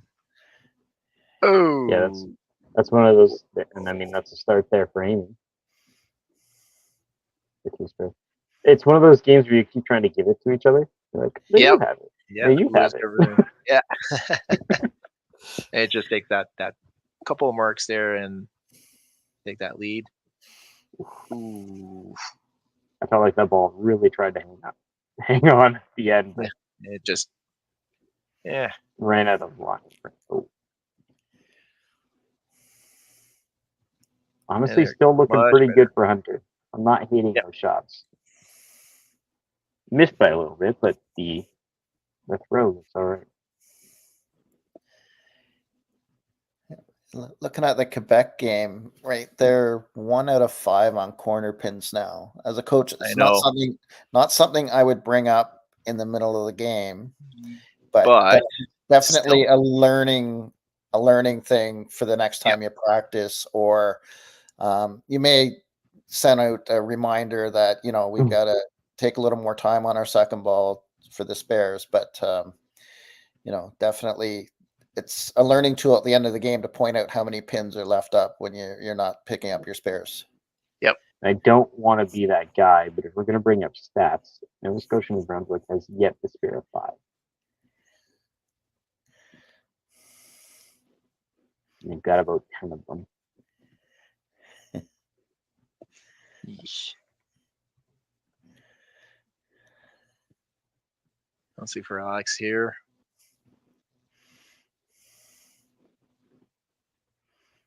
Crossover? Oh, no, too much. Oh. Definitely wanted that one. It looks like the hook. He's got a bit of a hook there, right? And I assume his walk was maybe a little bit to the right and kind of just fell out of line. Oh, no. Oh, it pins again. It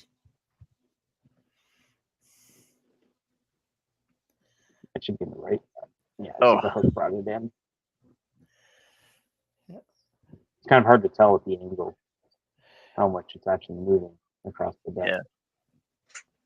Yeah, it looked like he threw that second ball really well, though. Just ended up right on the nose. The first one probably a little anxious, trying to add another strike on, and pulled it a little bit. Yeah, I honestly thought the second one was going to right pocket, but it came over enough to punch. A little bit of a lead for Alex, but still have 4 frames left here. Yeah, there's still lots of. I'm going to refresh that.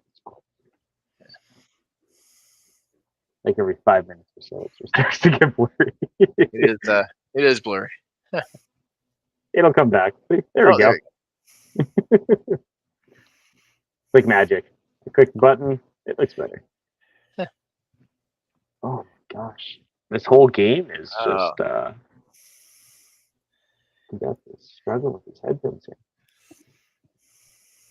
Well, you still want to pick up those pins. As mentioned before, you just want to keep at it, keep working, and at a certain point, it's just a question of like half a board over, and that's it. So just keep at it.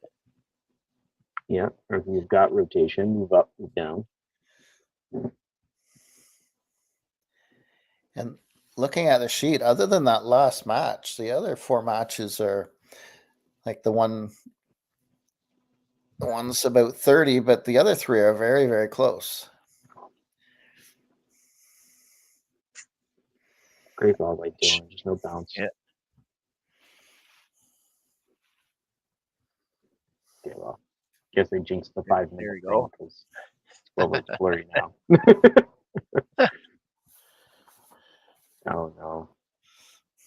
That's a bit quick on that. Yeah.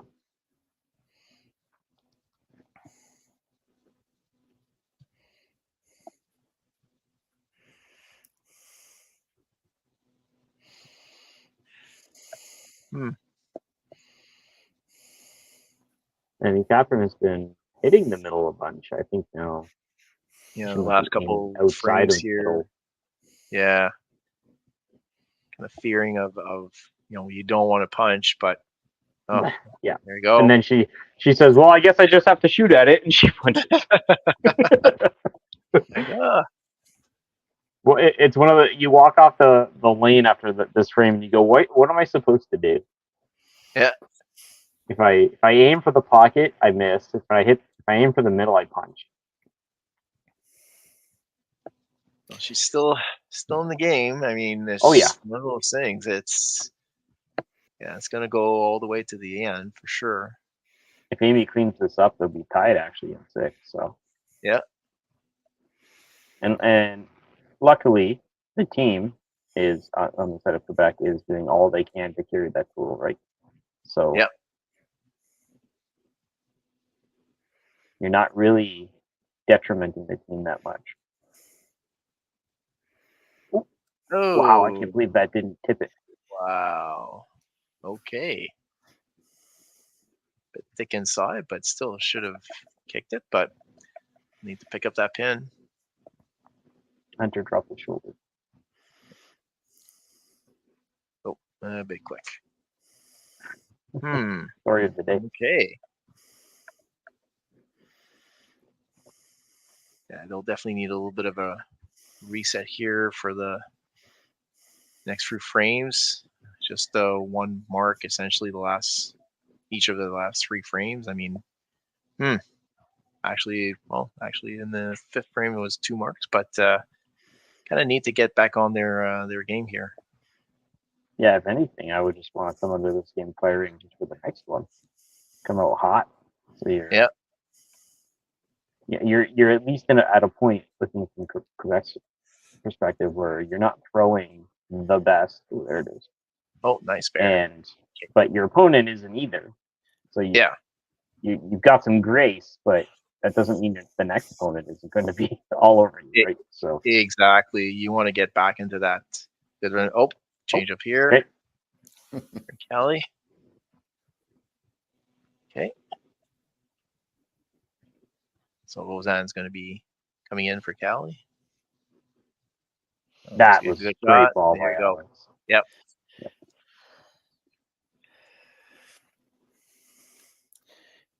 You know, and this is also if you're coaching too, and Nova Scotia and Brunswick struggling a bit this game, but you know, Quebec could have ran away a little bit. It's almost where you say, like, look, guys, they're kind of leaving us in the game. Let's use that as a bonus. We should be losing by a lot more than we are. Yeah, it's still there. I mean, we're talking about 70 points. Yeah. Doesn't take much to close that gap when you come into 8, 9, 10. Yep. Just takes one, a head pin on one side and a good strike on the other side, and now that you kind of feel that ball being a little bit heavier in your hand. So, a few games here are tight. Ellie looking like she's not having a good time. Wow. That one, the 3 just pushed straight back. From this angle, you can see it. It looked good. Wow. Yeah, Ellie was all over the middle of the start of that game. Looked like she's a little frustrated now with that backup with a little bit of loft she's throwing. Looks like she gets it a little left. She's not getting the same turn. And then when she doesn't get it out as far, she's turning it over and then it's going to the right, which is someone who's threw a backup for a long time. That can happen sometimes. Oh, a little bit of a... I think we were happy we didn't go over the line. Yeah. Oh, and Johan. There you go. Celebrating that one before it even touches. Back in. Yeah. That was a great ball. Dylan at least matched on the other side, so giving himself a chance. There it is. Great half. Yeah. Apply some pressure to that game. Ooh. Oh, no. Wow. As you guys were talking about with Catherine, with punching, sometimes even if you are making a little bit of adjustment, you have to throw the ball the same. Exactly. You have to convince yourself, okay, I've made the adjustment. Oh. Yep, there was a sub there. Yeah. Yeah, we have Addison. Yep. Yeah. Convince yourself in your head, I've made the adjustment, just throw the ball the same. Same way. Exactly. How many times that you make an adjustment, position wise or anything like that, and then you compensate with something else with a little bit of a different throw and you punch again. So it's like, keep that same shot. So because if you're going to adjust one thing, don't adjust anything else. Otherwise, you're not going to play consistently. Yeah, exactly. Because as a coach, it's like you throw the ball the same every time. I can tell you where to stand and what to hit. Yeah, exactly. You'd be the best bowler in the world if you could throw the ball the exact same way every time. All the time. You just move yourself. That's it. Right.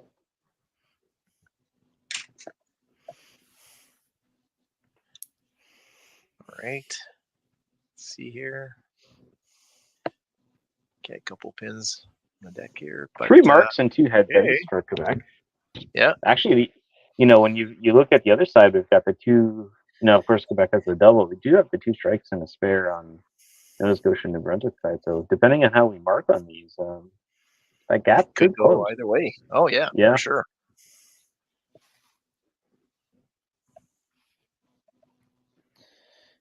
Oh, I was just screaming to myself, Jeez. "Get out!" Jeez. This is getting a little bit ridiculous. Chance for Alex to expand his Yeah. lead. Oh, Oh, Yeah, he knew that one as soon as he let go. Oh. oh. Speaking of sevens, Oh, that was close. okay, Jerry the 3 all day, no problem. And he's still collapsing a bit too much, I think. Not getting that ball out there. 128. yeah, his good shots. He's getting a little more extension, getting it out in front of him. Looks like when he gets a little bit eager, he squeezes it and pulls it a bit.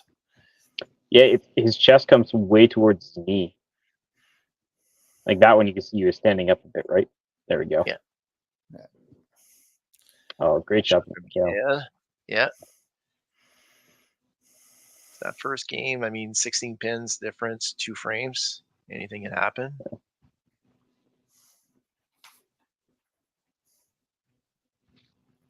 Just refresh the score. Yeah. Here. Johan throws a bomb. Go. Wait, hold up. I have something else to do. There we go. There we go. And Now- I did the last, like I did the last stream there. Le gobble, gobble, gobble. Like, The gobble, gobble, gobble. come on. It's a French one. There you go. Let's see for Catherine here. Hopefully, seeing a little bit of momentum from the other bowlers. Oh, just barely missed. Terrible. Ellie with the cleanup there, but I think she's too far behind now. Again, that total does not include the marks. So yeah, on the side of Quebec, so it's a bigger divide than it looks. Yeah. So a big spare there for Catherine. Definitely want to get back into that rhythm there. So we'll see how it goes for the rest, but really needed that mark there. Yeah. It's one of those games for her where you just can't find the pocket, right? You're either just thin or just on the nose. Too much. Yeah. Oh, wow. Wow, look at that blow through. Wow. I think that was just too thin. Yeah, a little thin. You can tell that they've gotten used to getting the kicks on that because he was watching it pretty good. Yeah. I mean, the head came flying back.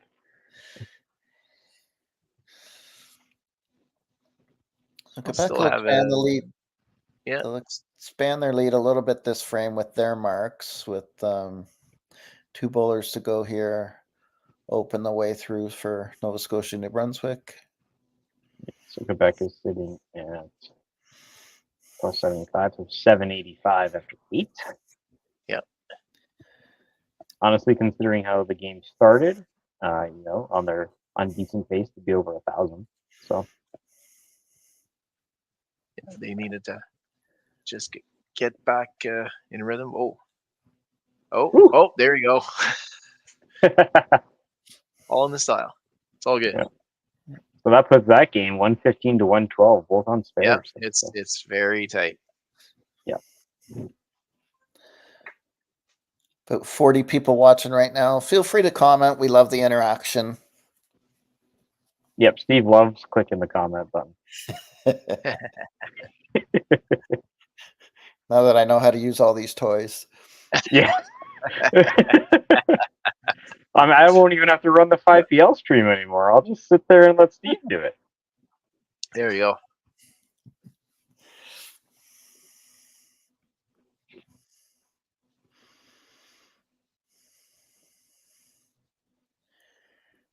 All right, big 15 here goes a long way for 15. And the mentality. Good clean up. Good pickup. Yep. Especially coming in last frame and coming in and not exactly performing the way you'd want to. I know a headpin's not fun, but you got them all. So. Exactly. Kind of set yourself up for a nice 9-10. Mm-hmm.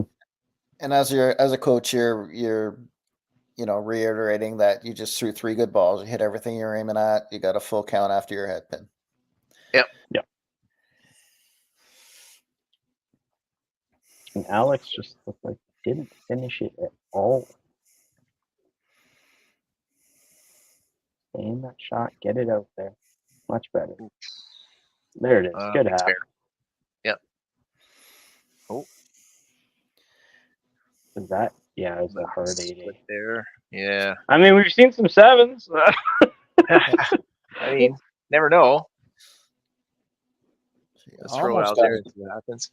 She almost got a chop out of that. Looked like the 3 was trying to kick in the deuce there.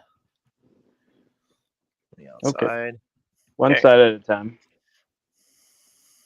It'll come down to the 10 frame. Mm-hmm. Technically not over. I mean, if we pick up all our points here, we're sitting at 43. We're less. Oh, we're still only 1 ball out. 1 ball on a point. Oh, great half there by Elio. Yep. Yeah, 188 left. With that, it would still force a mark on the other side. If she would strike out.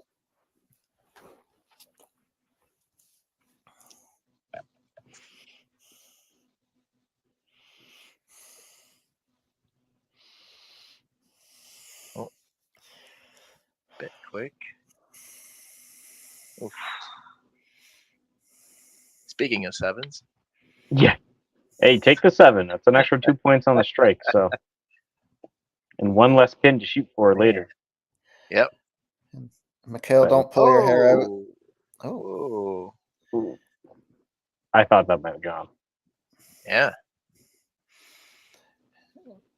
Mikhail looked like he was going to pull his hair out after the first shot. I was telling him not to because we can show him what it looks like. I'm getting there. There's a reason I'm wearing a hat today.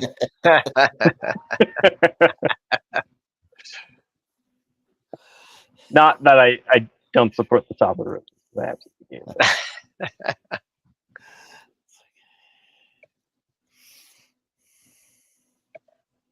I was like, it's looking good. Ooh, Hambo! There we go. Hambo. Somebody's hungry. I did just eat breakfast. It was not Hambo. Oh no. To the hole. Well, let's see for Catherine. Oh, all right. Okay, so the spare for Catherine's side would reverse the tie, basically. Yeah. And again, just missing to the left. She's either been on the nose or just a hair left. Mm-hmm. And then often crossing over on the second one. Yeah. Yep. So 15 would be a 2-pin difference. Yeah.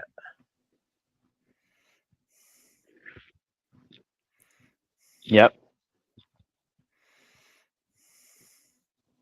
Ooh. That's a big miss. 3 behind, yeah. Yep. Especially when both players have been really, grabbing those 15 counts and or 20s like they do a spare and then a 5. So that 3 points can mean a lot. Oh, that's a great half there. Yep, that's a nice spare. Sorry, Sadie. Or Addison. I'm stuck in the last game. Addison. Ooh. Much better ball, though. Yeah. For Antoine, a lot of times he's just placing it on the lane. It's just drifting off to the right. So he does need to put it out there a little bit. Yep. Better. There you go. Almost looks like he bends his hips out to the left and then drops the shoulder down, and all of a sudden we're coming way out to the right.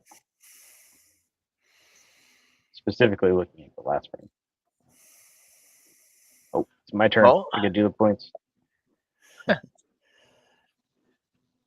All right. Let's see how this goes. 16-point match. And then that's also tough shot. He threw that one really well, just on the nose. That was right there. But this is also all of a sudden pinning really comes into play, right? Because 16 is a huge number for one frame. Yep.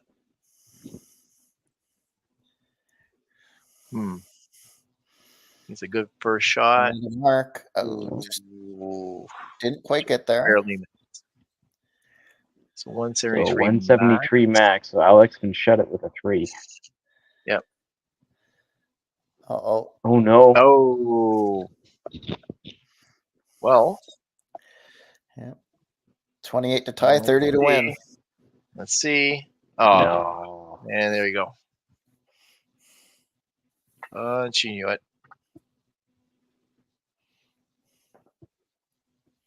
Now the second one. Oh, I mean, Man. Mikhail Yeah. just needs to hit a pin in Yeah. order to clutch that one, but That was tough. She came in off the bench, top spare, and then a couple unsparables, and then just missed the first ball through. Good second ball there. Yeah. Yeah. It's 155.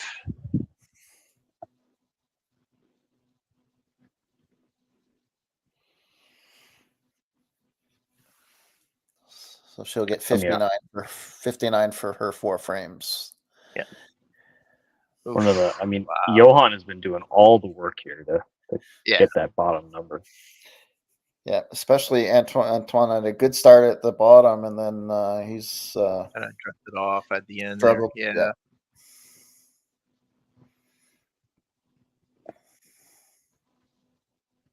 Everybody else has just been weaving in these splits, head pins. And It's just.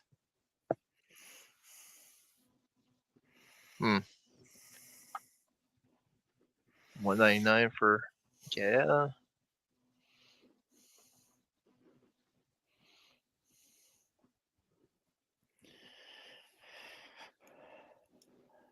nice shot.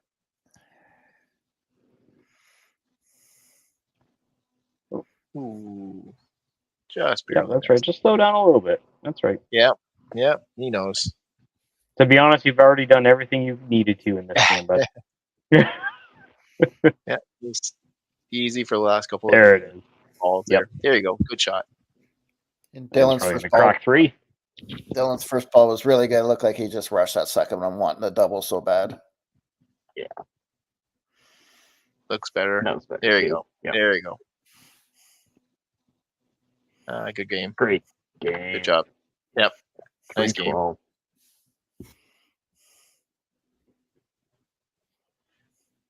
Well, this one here is going to be up the wires. Love that graphic. All right. 3 pins. First shot. And there we go. She must be very happy with that result. Finally.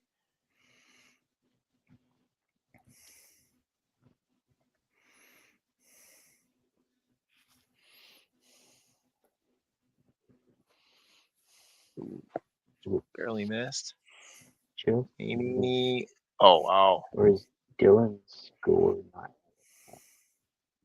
Not that it matters, but I don't see. Yeah, there should have been kicked in frame as there. 202 for Dylan. Yeah, Dylan should get 202. Oh, and a little push. There we go. Oh no. Oh, just barely missed it. There we go. I'm not sure why I didn't calculate, but it's good now. Yeah.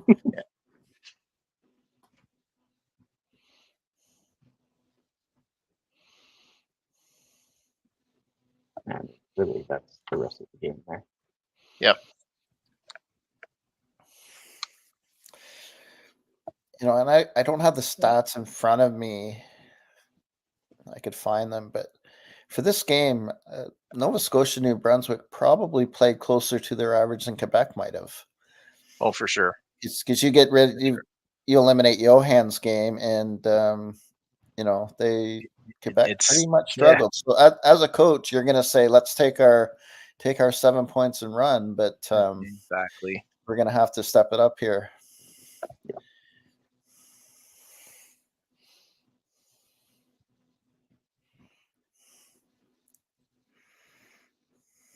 When does the Game will start. Right. 193 total, unless I'm mistaken. I think it's going to kick in. Yeah, 1,016. Like you said, Steve, it's 7 points. You just take it and run. That's pretty much it. Mm-hmm. Well, I'm going to leave the scores up here for a little bit longer. And everybody can record them properly. A great game, though, by Johan. Yep. You know, throwing a nice Sure big did. 312. And Look very like comfortable on that lane. yeah, and like you said, I mean, everybody else did what they needed to win their matches, right? You know, wasn't a ton of points, but it's what they needed. So And it kind of evens out too, because Quebec lost with 2 pretty good games yesterday. Yeah.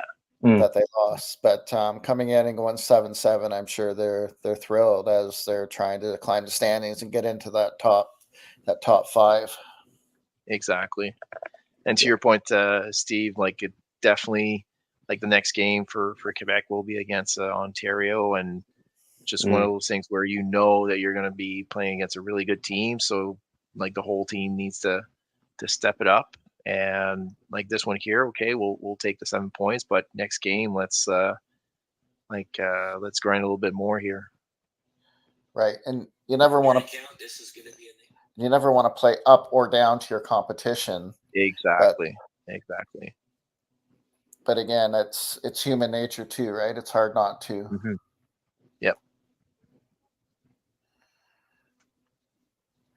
Just cheating and looking at another feed now. Looks like Manitoba's in a barn burner with Ontario. Oh.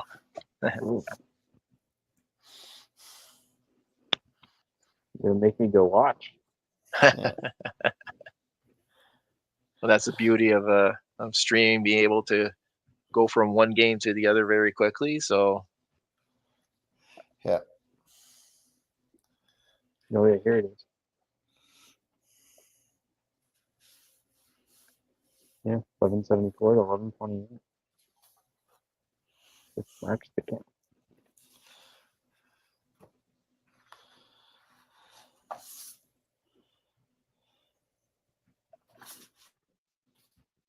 Well, I am going to throw this one. I think we've been in here long enough for the interlude. And he turns his camera back on and ruins everything. There you go. Thanks, everybody, for joining us on this one. And we'll be back for the next one. Yeah, sounds good. Yep. Might as well all get in here, right? There you go. Perfect.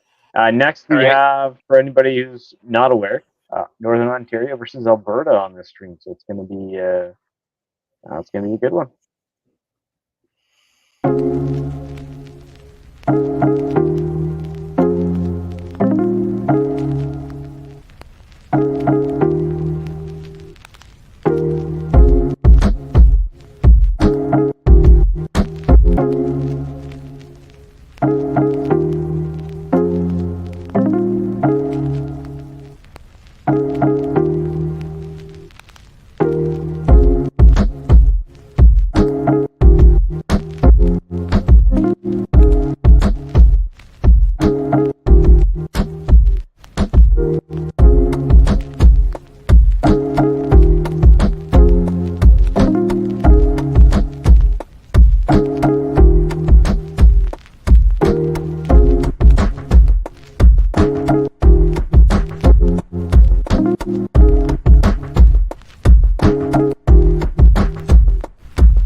Welcome to Lacombe Ford. Small town professional service. Real people. Real rewards. Real easy.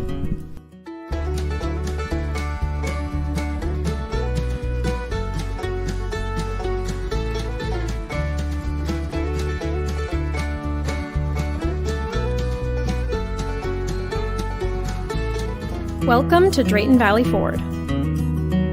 Small town professional service. Real people. Real rewards. Real easy.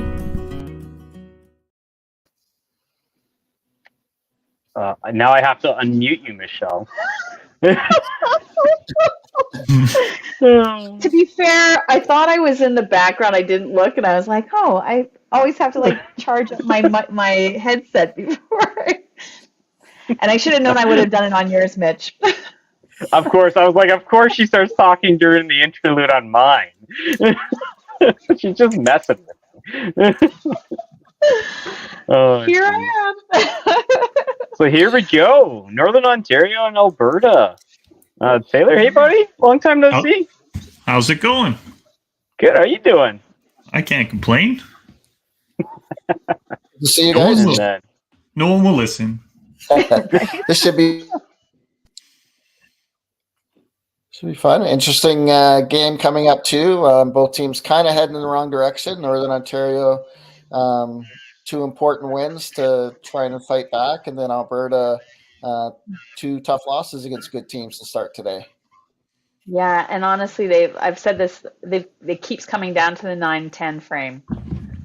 They'll do really well, and they get into the 9th, and it's like we as a collective team, we tighten up and just really start pressing, and you see those head pins and those misses, and then we're not getting the spares, and I do believe they've lost the last 2 games in those last 2 frames for sure. So hopefully, I'm sure the coaches have had a chat with them, try and calm them down a little bit, and just be like, hey guys, let's just go out there and have some fun and not worry too much. Don't put too much stress on yourselves in those last 2 frames. But it's hard when you do it in the last 2, because now you're taking those last 2 frames and you're moving into the next game. Whereas if you do it in the inverted, where you do poorly to begin and you finish strong, and then you kind of take that momentum into. Yeah, exactly. So, we'll see how it goes in this next match. I think that's probably. I'm not sure if they've put the new standings up yet or not, but I know they end with. I think they're sitting at 29 points. Newfoundland actually jumped ahead of them that last game because of the win. So. Yeah. So BC had a big win that game. They're at 35.5. Ontario, they're playing well today. 8-6. They're at 35. Newfoundland, Labrador, they've got 14 out of 16 today to jump to 30. And then Alberta 29, Manitoba 28. And then Northern Ontario and Saskatchewan trying to fight into those top 5 with 23 and 22, respectively. Yeah. And that just shows you how quickly things can change, right? Like you get in there and the games, they are all important, and you have one team that just has a real swing the other way, and that just gives that opportunity for everybody else to come up, and it's a moving day, that's for sure. Yeah, especially if you play one of the teams ahead of you, that's potentially a 16-point swing. Like if you go 8-0 against them, right? You're gaining 8, you get nothing. So yeah. Yeah, absolutely. So no, it's been exciting. We've had 2 really exciting matches, where it's been close the entire time, and that's always, as a commentator, as a spectator, is always fun to watch. I'd hate to be the coaches on those games, but yeah. Our last 2 matches, we had one that one of our players struck out to win by 2. And then one where one of our players punched and they ended up losing his game by 3. So we ended up losing the one in the top, and then we snuck one back and forth. So we've had some back and forth as well on our side. Yeah, no, it's going to be, and I suspect this game will be exciting as well. They all have been. These kids just have shown where our sport is going. Like the talent pool that is coming up in bowling is just amazing. Especially with I'm going to stop everybody right there. we're gonna get this game started. Alrighty. And we can chat during the game. Well, that's fair.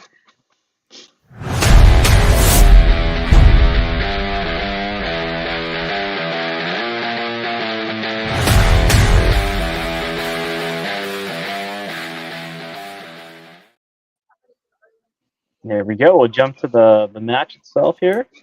And yeah, you know what? Let's bring up some team cards here. Northern Ontario is the one I see first, and there it is.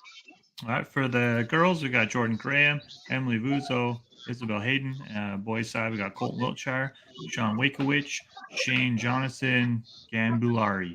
We got Phil Mayo and Tasha Smith Tremblay as the coaches, and they're bowling out of Mario's Bowl in Thunder Bay. Awesome. And Alberta, I don't know if Michelle, if anybody's made you do this yet, but go for it.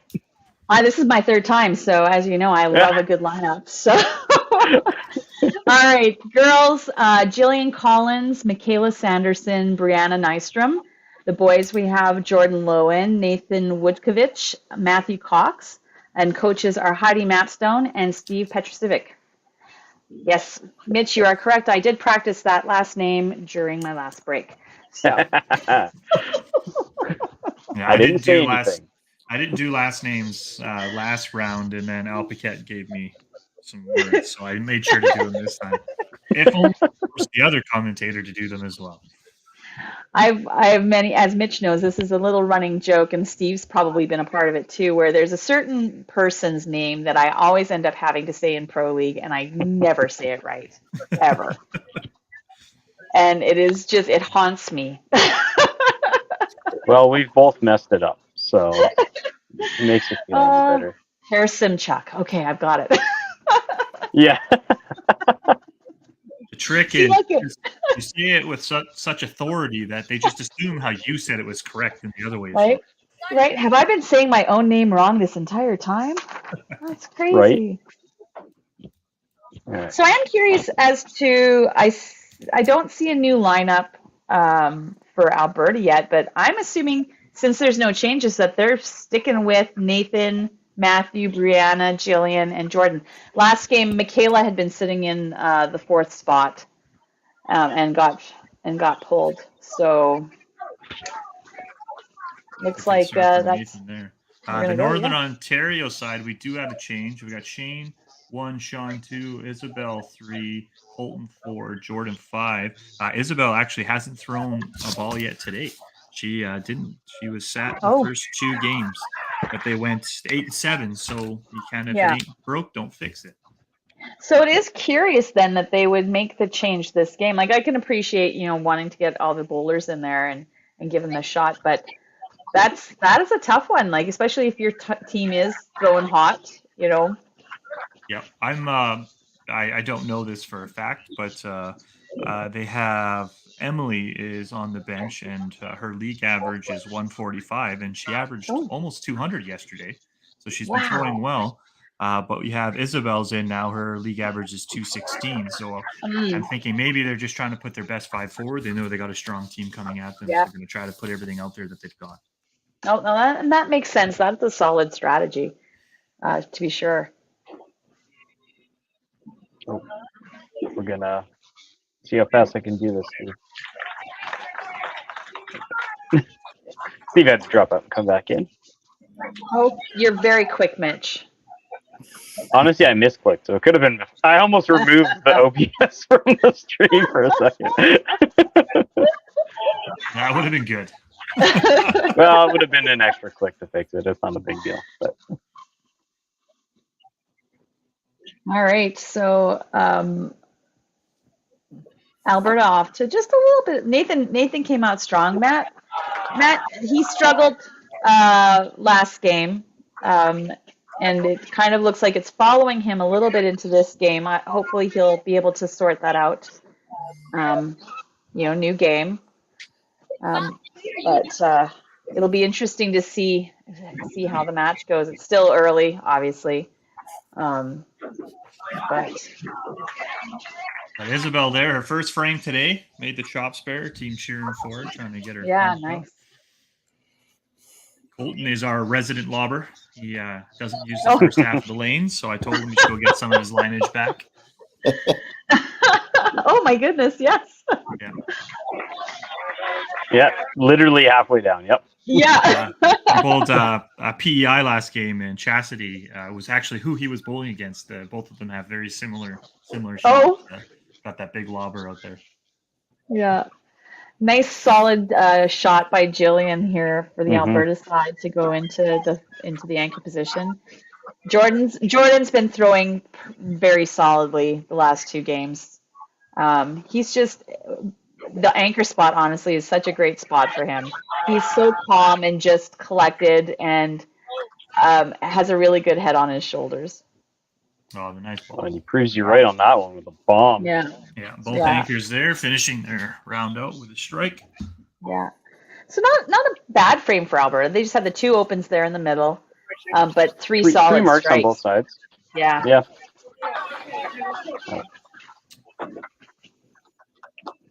Hear everybody, this game's starting to clap and get that chatter going, keep the energy. I got the Northern Ontario background noise. This is the first game we've actually had noise from or sound from one of the streams. Yeah. I've been here. This is my 3rd game now. This is the first time I've heard them as well. So I think they're trying to pump the energy up and get everybody fired up. Well, that's great. Now, Mitch, how is your emoji game? That's what I want to know. Steve, I think, is better than I am at it. We've been fighting over it. Yeah, I turn it on, he turned it off. Now that I know how to use some of the toys, because I was kind of running one of the broadcasts yesterday. We're usually awesome. We've created a monster. Yeah. Oh. So I'm just going to talk about my friend Matthew Cox here. I had the pleasure of coaching him for Youth Challenge Nationals a couple of years ago, but sometimes he does get a little bit into his head, and I do see, like I mentioned, he had a bit of a rough game last game, and it seems to have followed him into this game. So, as the coaches, it'll be interesting to see how many frames they give him to work it out. It's hard. And it also, when you think about the mental side of things, you've had a rough game, you coming into this game, you're off the middle, to have 10 counts in both frames, that's got to be, wearing on you. He is one of the older bowlers, right? He's 18, I think. I'm sure he's aged out, but, it's tough. And, do you wait to see what's going on the other side? It's interesting to see, and the different dynamics that happen with it being all virtual and not having the other bowlers right next to you. We talked about momentum and the things that you usually depend on in other live events, that can really change a game as well. We've talked about it both matches so far, about the trying to let the past be the past and move forward with your game and not let a bad frame kind of stick with you. And I made the joke that the earlier you learn that, the more well-rounded your bowling game generally is. And some people learn it quickly, some people don't learn it ever. So it's definitely the mental game is a very fickle mistress for sure. Yeah, I think we can all admit, like, everybody can bowl well. But you're right, it's who figures out the mental part of bowling that's going to succeed. And like you said, the virtual aspect too is a very different dynamic where you don't have that other team right there getting fired up and kind of firing you up in turn. It's you're watching them on a screen, or maybe you're not at all, depending. Like, I don't know if some coaches have the TV up for their bowlers to watch the other match, or if they're just, don't worry about them. Let's go up there and do what we need to do. Right, because that can be an advantage, right? I've coached kids before, and having that conversation with them, you're saying, just pay attention to your match. That's it. That's all that matters, and it's easier said than done. But in a format like this, where you can literally remove yourself, unless you're going to look at the screen, Yeah. You really can just concentrate on your own game. Well done, whoever came up with that. That was fast. And for some of these younger bowlers that maybe don't have that solidity in their mental game, that is a benefit to the coaches. They can be like, you know what? You don't get to go look at the screen over there. We're just going to stay here and focus. Yep, exactly. And lots of competitive experience with coaches on both teams, right? So hopefully that will help. It's so easy in something like this to get, too high or down, and you really have to limit which way your emotions go. Yeah, absolutely. I know Phil Mayo, we've seen him up there. We've seen him up there behind the bowlers a few times where a bowler might go up there, be a little fast, or like in the last frame there, Sean went up and went for a 2-pin, and Phil kind of pulled him back. I don't know what he said to him, but he said something, and he made the spare. So. Yeah. So I have to, because I've been kind of, talking about Matthew, he did come back in third frame with a nice solid strike. You could just see it on him when he turned around. Like, it was just like, yes. That sigh of relief. Yeah. I can still do it. Yep. Yeah. And honestly, frame 2 was really good for both teams. We only had the one open by Matthew, and he's rectified that now in the third frame. So yeah, absolutely. We still have 2 doubles down at the bottom for Alberta. You've got the 1 double down at the bottom for Northern Ontario. I'm also going to say this. Brianna is probably so happy that was a left corner, because she was just getting right corners all last game, and she was really struggling to pick them up. So I'm sure to get that left corner and go, oh, I've got this. Yeah, we'll change of pace. Yeah. Steve, did you get the turkey for Shane? Yeah. You did? I did? Okay, good. He was on it right away. Oh, yeah. Perfect. It was fast. I'm relying on him, but I'm going to be honest. Running the stream, I actually watched the streaming, or like the OBS version instead of the actual stream, so I don't see the turkey when I turn it on. So. Oh. Real quick there for Jillian on that corner. Oh, same thing for Colton. He was real excited about that spare. He got up there and lobbed it 2 feet too far. Yeah. So both 4 spots have the open in the third frame there, but Jillian did have the benefit of the double ahead of it. Is there a bit of a lead? Let's see what our anchors have got. Yeah. It's Jordan versus Jordan. How exciting. We had Emily versus Emily last time.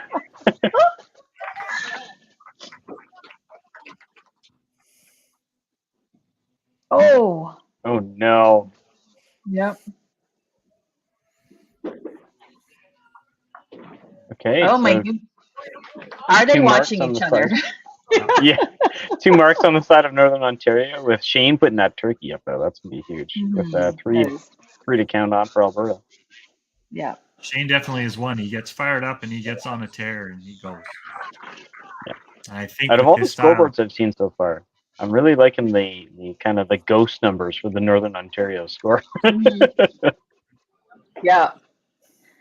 And good cleanup by both Jordans. See, look at how easy that's going to be.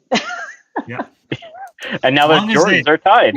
As long as they all throw the exact same shot, we can just commentate from both sides. You sit back and coast this thing. Yeah, I like how the partial scores are in a different color, because it kind of reminds you that the frame's not over yet. Yeah. That's new. So Katie Rayner was having a fun time trying to do the math, because it wasn't progressive scoring. Oh. Mm-hmm. The frame would be they wouldn't count until a completed frame was up. So she was trying to do the math, and Greg said she inspired him to get progressive scoring turned on, so we don't have to do math anymore. Oh, yeah. But even for progressive scoring, it's cool. I was gonna say it is nice to see all the counts being put into the score. Makes it a little easier. Ooh, I think they need a score correction there for Nathan. Yeah, Nathan definitely got his 2 in there. Yeah, and I think that's a pretty common thing at Bonnie Doon, having to correct that corner pin spare, or even the corner pin hit. Those 17s? Yeah. I felt really bad for Brianna last game, because her ball just kept, jumping the corner, and I thought I had a little PTSD there for, for a moment. But Oh, jeez. But see now Matthew's back, and he's missed the middle again. But you, On it there. it's gotta That's the actually the game. Go ahead. I was gonna say that's what he did the first 2 frames. It's a bit of a different order, but Yeah. 5 and head pin. Like his match is still well within reach, but here's Oh, yeah. here's the problem is though, is that enough? Yeah, and you have that pull, so it's not like you Yeah. have to just wait it out. You can make a change. Yeah. And you can't discount Michaela Sanderson sitting on the bench. Well, exactly. She had a little bit of a tough game last game, but we all know she is a solid player. And if I'm going to bring anybody off the bench, if it's Michaela, like you have that confidence there for sure. Plus, I think having lost your first 2 games, maybe a little more desperation too. Mm-hmm. Mm-hmm. Like I said, Michaela, she's done so much in her career, and just coming off a silver at YBC Nationals in the singles, where she averaged almost 270 for the whole tournament. Yeah. So I have to imagine, maybe they give Maddie another frame, because everybody else is right in there. I wonder if maybe they have a differential choice. Like his game's only out 2 points. Maybe do they wait till it's 15, 20? Right.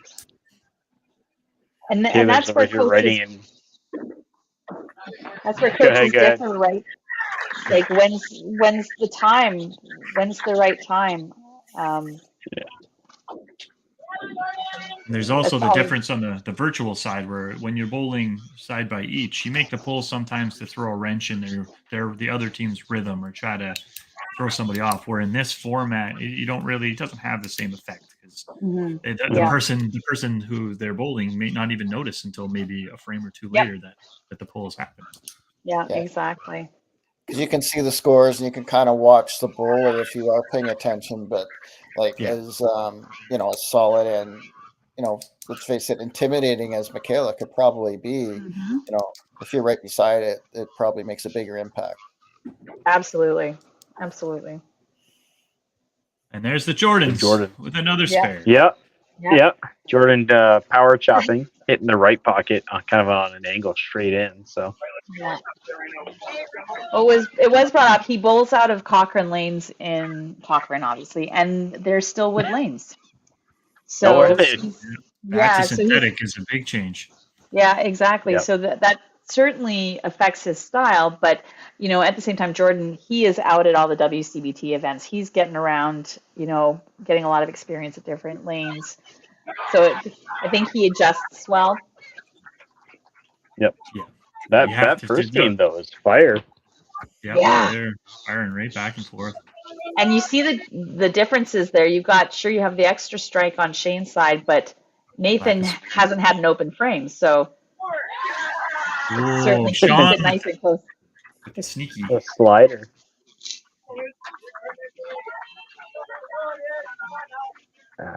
So you figured that was coming. Yeah.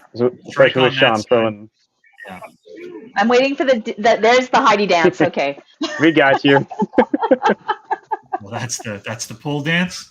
Yeah, she does that every time. So I appreciate it, okay? Yeah. Oh. And Michaela comes in, throws an absolutely great shot. She gets the little roast on the corner, but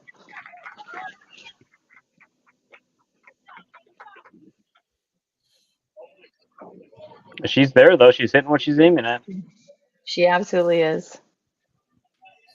Well, it's both a little bit of a rocky frame there, but giving Brienne the opportunity. Brienne is definitely in the driver's seat now. Mm-hmm.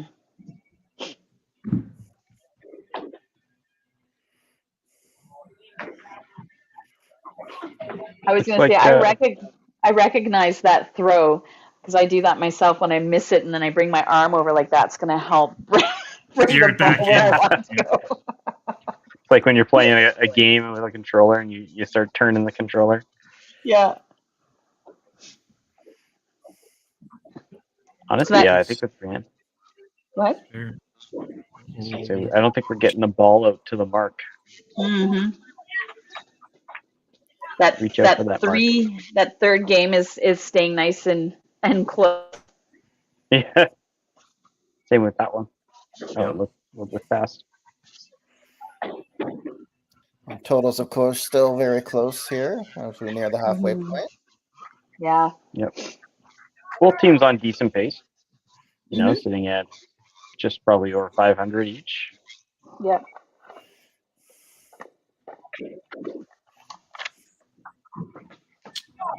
I thought Jordan. That's still moving. That head pin. Yeah, Jordan hit it, just didn't knock it down. Yeah. Yep.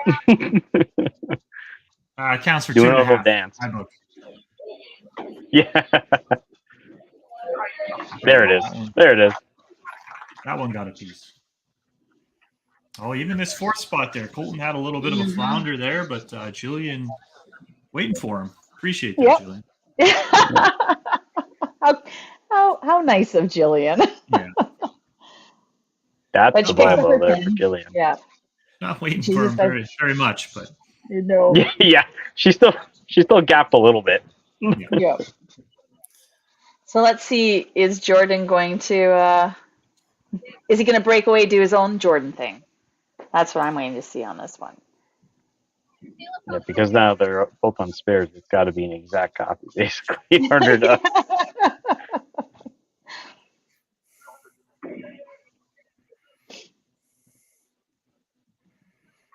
Oh, just an absolute bomb. Yeah, you got roasted on that corner. Yeah, that 2-pin was moving.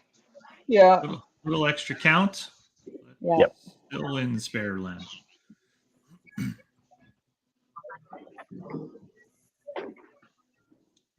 Oh, great nice, ball. solid Great at it. Yeah. So Northern Ontario's up one mark going into the 6th. We've just got the two bookend marks there for Alberta. Although Alberta does have that 41-point lead, but that can disappear quickly depending on what you throw in these strikes.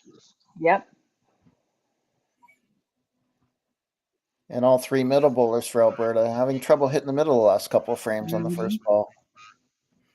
Oh, great another shot by bomb Nathan. by Nathan. And Shane answers. Yeah. Double-barreled action. Mm-hmm. So this will be Michaela's first frame. Oh, She just just an throws a absolute bomb. bomb. Yep.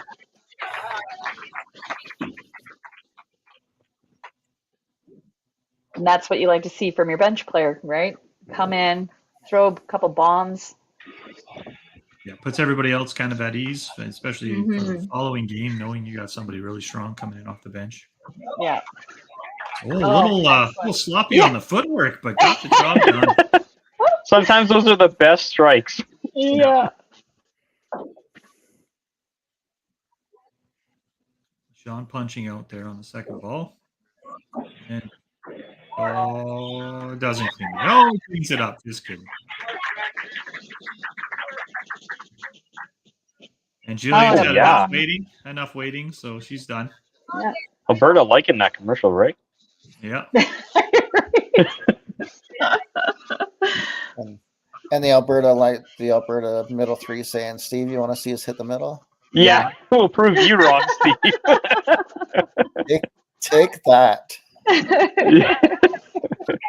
Well, she got the 2 on the other side. Oh, she did too. Yep. Oh, and gets poor roasted Jordan. He just the exact same way. Just a little touch too thin on that right side. Yeah. Spun that 3-pin around. Yeah, he wants to join the strike club, but he's like, I was just about to look to see if we had the beer frame emoji. Yeah.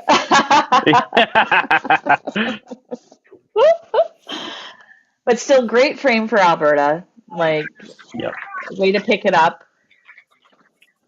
And the Northern count Alberta. on What? Jordan's spare there is gonna apply a some little- pressure to Jordan on the other side there.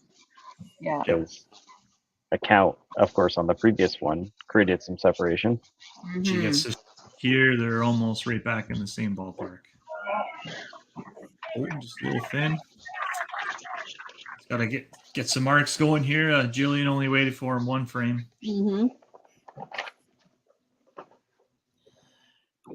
Got about 60 people watching right now. Don't be shy in the comments. We love the interaction. Although we do understand because this game is intense. And like I said, every game today has been like this, where it's just back and forth. Nobody's taking a really commanding lead, and it goes, and you can just see like it's really exciting to watch. The kids are just bowling so well.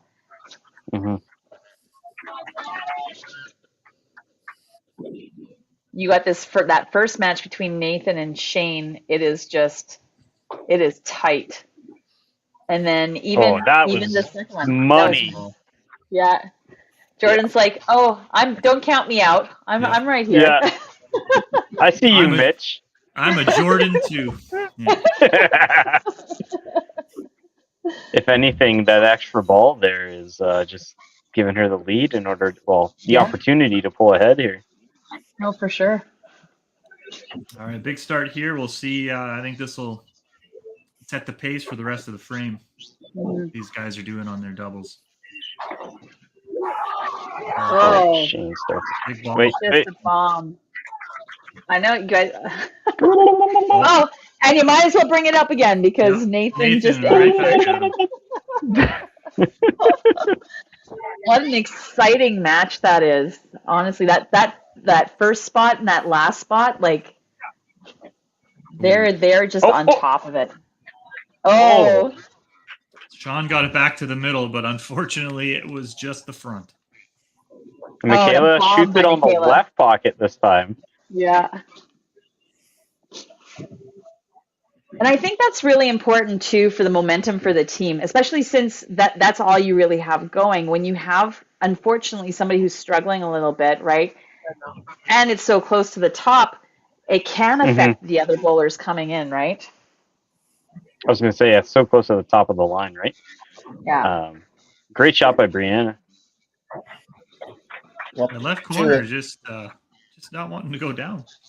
Yeah. Well, too, as we mentioned, with the middle three bowlers struggling there for a bit, you get the top bowler on a roll, right? All of a sudden, Michaela throws the double, and everybody else just frees everybody else up. And Brianna's picking up her corner spares like a boss. I have to say that because I gave her a little bit of grief last game.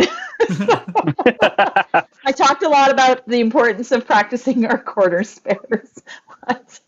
Brianna's like, can we get a new Alberta commentator? Right. Who invited Michelle? Okay, Jillian can have it up here and make it count. Unfortunately, Isabella goes side to side. Yeah. Those middle three have swapped. They were all over the middle on the northern side, and Alberta wasn't. And now Alberta space jammed them and took their juice, and now Northern's all over the place on the left. Yeah. Fortunate. But Jillian has given Colton a little glimmer of hope there. Yeah. Yep. Dangling the dream. Let's see if he can grab hold.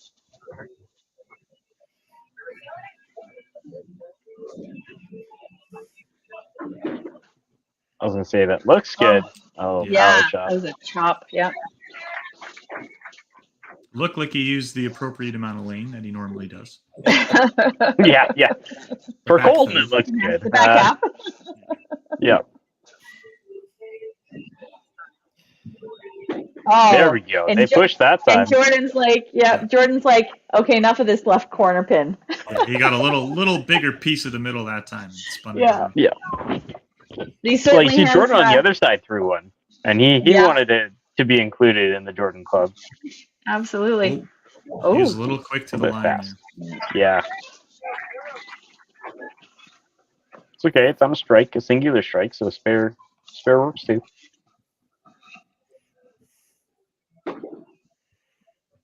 Yeah, there it is. The body language tells me that was a little more thin than she would have liked. Got it done. I'll be honest, it didn't look that different from the first ball. Yeah. So, But she's keeping herself in that game. That's for sure. Yeah. And especially on a strike, probably a little worried about going through the hole. Now I think is when that pressure starts to sink in. You're going into the back three. Mm-hmm. Totals are still relatively tight. Yeah. Oh, ham bone. Oh no! I saw that one out of his hand. He didn't get to finish that one. Yeah, laid that one down, got to the line a little too quick. Yeah. And that changes the momentum in that game. Yeah. You know, you've got Nathan on the 4, and Shane, who was leading, just had a small lead. That's kind of shifted over to Nathan now. Woo! Oh, Michaela with the turkey. Way to come off the bench, Michaela. Shane covers that one up, so keeps himself in it. But yeah, now he's at a 2-ball disadvantage there with the double. And I don't know if it'll kick in at their age, but I know comes on to take at the corner. You know, if we're playing the Open or IPL or something, if you see that first match and kind of your best player that's on a roll, all of a sudden they're losing. You know, sometimes it could be a culture shock through the rest of the order. Mm-hmm. Yeah. Or as it looks like Alberta just says, let's stomp on it. Mm-hmm. Now's our opening. Pouring the gas on the fire. Right. No, they've been having a really, like, starting in that 6th frame, they've certainly had like just solid bowling by all with Alberta. It'll just be watching them go into the 9-10. Oh, they're doing a we got the spinny wheel. I will now forever refer that. Oh, and Jordan's like, yes, I joined. I would argue he may have went even thinner than those 2 lefts. Oh yeah, it was the right amount of thin. Yeah. There's a balance, right? But Alberta's got 3 doubles going into the 9th frame. Yeah, they got a pretty big cushion there. Mm-hmm. The northern side's going to need some help in 9 as well as some strikes in 9 to try to bridge that gap.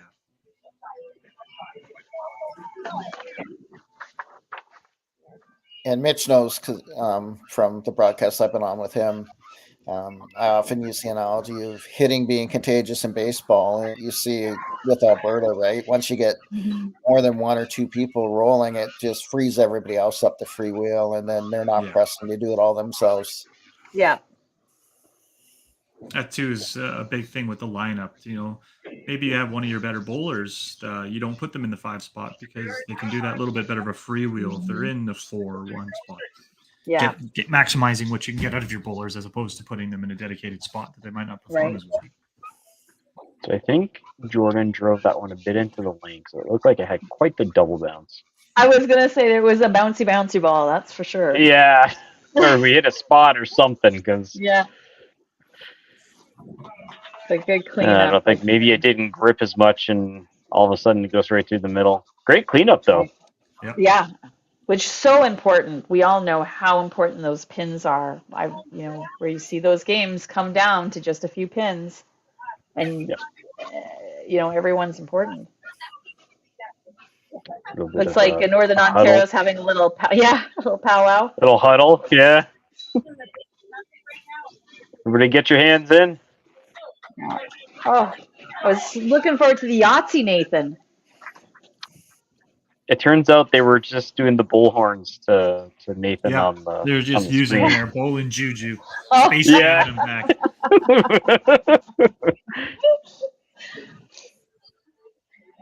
Oh, the scoreboard moved a little bit. Let me just fix that for no commentary. Oh, huge. Oh, great half on the other side.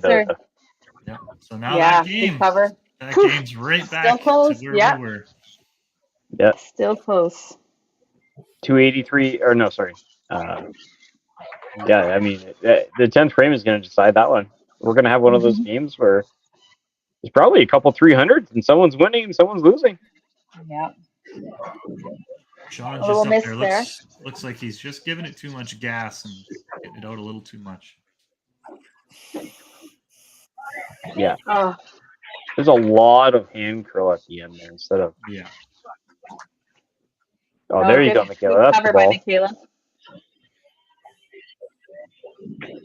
I'm going to say hi to the Smith family because I know that they're watching in Tabor right now, and they've texted me.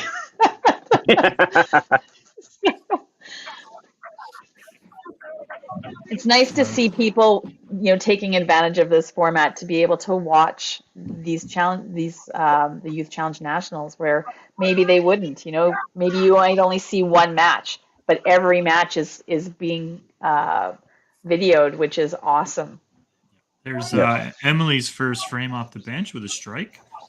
Nice. And on top of that, Michelle, too, right? With traveling across the country, you might get more of your own fans being able to watch a bowl in your own area. Yeah. Oh. Well, now you just have to shoot a 3-pin. Yep. Which, like, I got criticized yesterday by Julia Rocco. I say is like just shooting a 5. Well, she says it's way harder. I was gonna say it's amazing how many 3-pins get missed. Right? You'd think it'd be simple, but it seems like when you're going for it, that's where you either go. It's real small. Yeah. Yeah. I just shoot it like a 5. I mean, I'm aiming for the 3 anyway. Oh, double whack from Jordan. Oh no. Colton got his spare there, but Jillian. Jillian is flexing. Yeah. She doesn't care.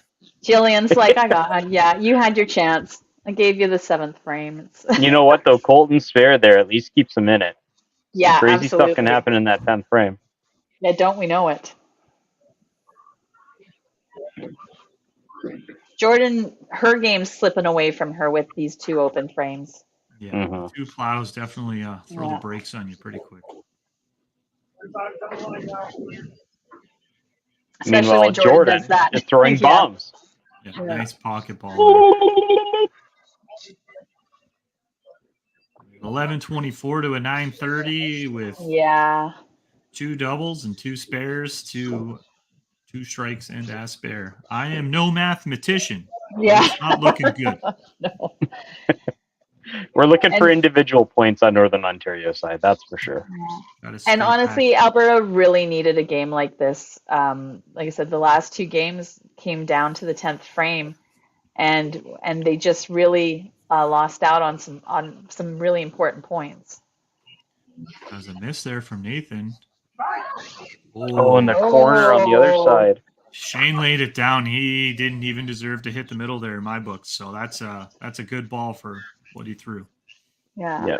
The wind was strong with that one. Yeah, that 30.88 mile an hour just blew it over. That both of these bowlers need to spare this up. Yep. Okay. All right. Life. And Life. And, that's a 2-point.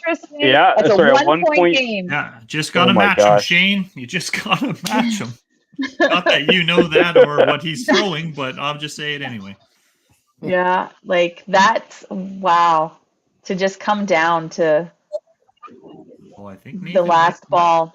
It looked as though he backed up looking over his shoulder, so maybe he is watching what's happening here. I think he's waiting. Yep. Looks good. Oh no, the chop. Okay. So what? So he needs aces to tie. Yeah. Yep. Bonnie Doon 12 could win it.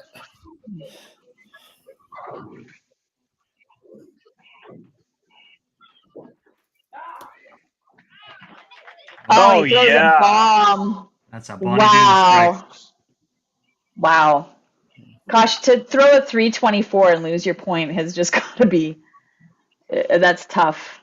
Oh, I have not seen great game alert. Yeah. Yeah, Steve is all over the great game alert. I love it. There's gonna be some big shoes to fill on my next match. Jeez. Okay. All right. I mean, Michaela will definitely be solidifying this point, though, on their side. John got the first one, but then got real And- excited on the second one. And I don't know if the viewers know that because Michaela, her match was below when she came in, she now gets the point. Yeah. As Yeah. opposed to Matt getting the point because he did not have the lead when she took in. So she came off the bench so solidly. Like that's exactly what you want to see from your bench player. Yeah. Now this game's going to be interesting as well. Although I see the miss. Spare would go a long way. Yeah. Actually, no, I don't think it would really change much. Would it? Well, if she gets the spare, the knight gets. Oh no, she's out. It would have been tie if Yeah.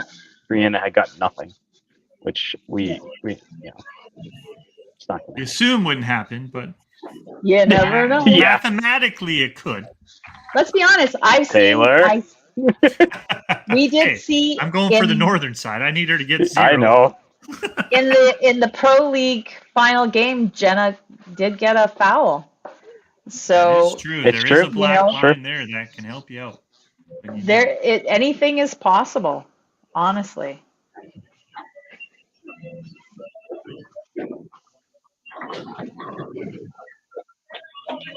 Ooh, man, that snuck in there.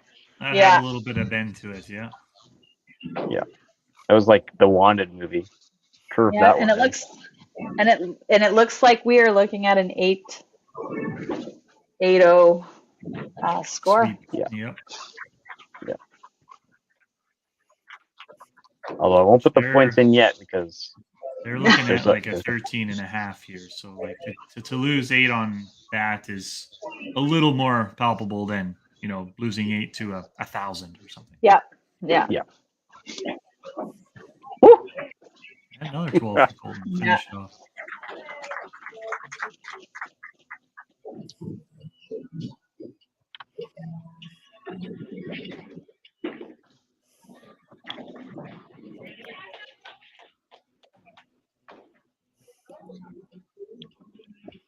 Well, this is by far the best 9-10 I've seen from Alberta today. Yeah, I don't appreciate it. was oh my That's god. fair. That's fair. You love to see I'm it. not Just gonna not jinx at you. Just Yeah. not at you. Yeah. But this is what this team is capable of. They have such strong players.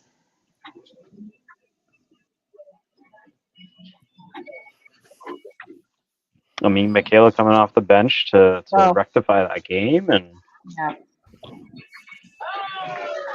Jillian here just throwing bombs at the end. Yeah. Nathan Yeah. keeping up and clutching. Yeah. Yeah.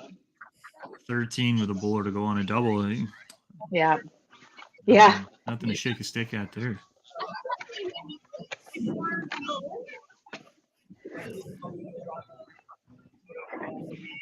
Let's see how Mr. Jordan finishes off the game.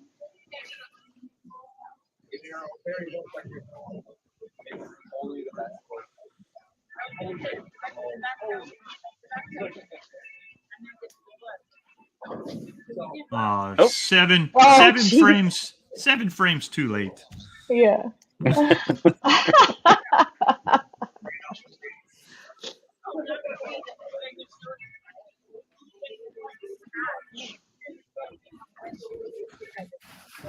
Come on. Oh. That was That was- close. We're trying. That had a chance for sure. That was close. Ooh, Still. oh, That Oh. one. yeah, that ball That ball, wants to be just thrown coming right again. back.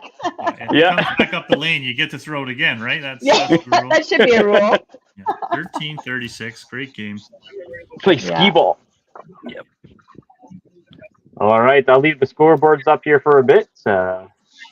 Thanks, Yeah, guys. That was a lot of fun. Absolutely. Good luck, everybody, on the last Yes. 2 games. Yes, to you as Oh well. my gosh, we're so ahead. The next one's at 3:00, right? Or well, Oh, don't turn into Eastern time on me now. Okay. I know 1 o'clock. Sorry, 1 o'clock my time. Yep. Oh wow, yeah. Yeah, 3 Yeah, o'clock. we got 35 minutes. Got a little bit of Oh. time. All right, I'm Well, gonna go grab That some was a lunch quick quick. one. Me too. Yeah. Yeah, lunchtime. All right. Thanks, guys. All right, have a good one, everybody. Thank you. Take care, guys. I'll change the little ticker tape here.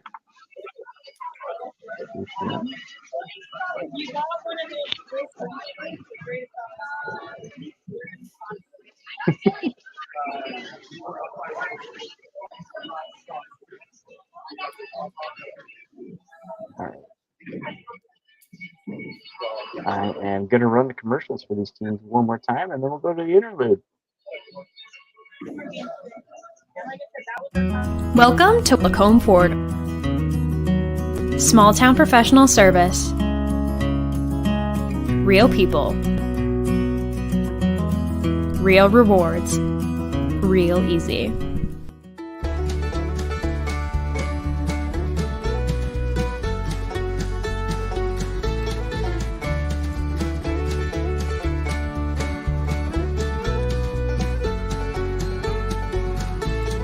Welcome to Drayton Valley Ford.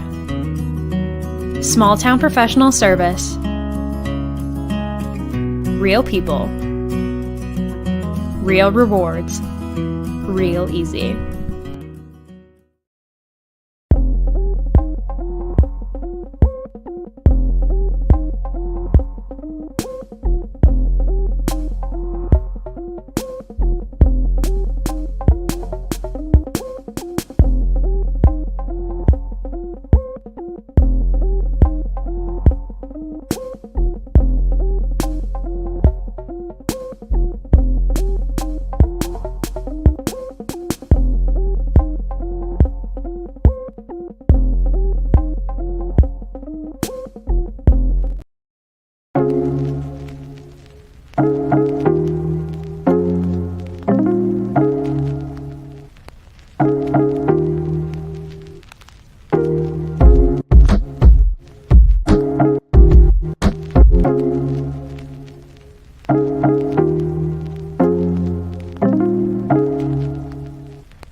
3, 2, 1. Let's go.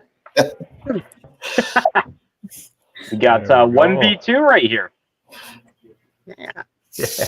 Yeah, BC in Ontario playing it out. Hey, Daryl, I having a better day today? We're better. Yeah, I stayed back at the dorm room today, so knock on wood, I haven't had issues yet. Well, I just jinxed it. So, yeah, Kayla, how are you we're doing good today? to go. Good. Yeah. It's been a great atmosphere here. I'm in the office of the Lanes, so I'm enjoying hearing the kids enjoying themselves out there too. Perfect. Awesome. Yeah, As mentioned, huge game here. 2 games to go. BC in first, 43.5. Ontario a 1.5 behind. BC averaging well over 240 for the event. Ontario around 250. Just some great scores being thrown all over the place. Yeah, there's the pins are flying a little bit in Hamilton here.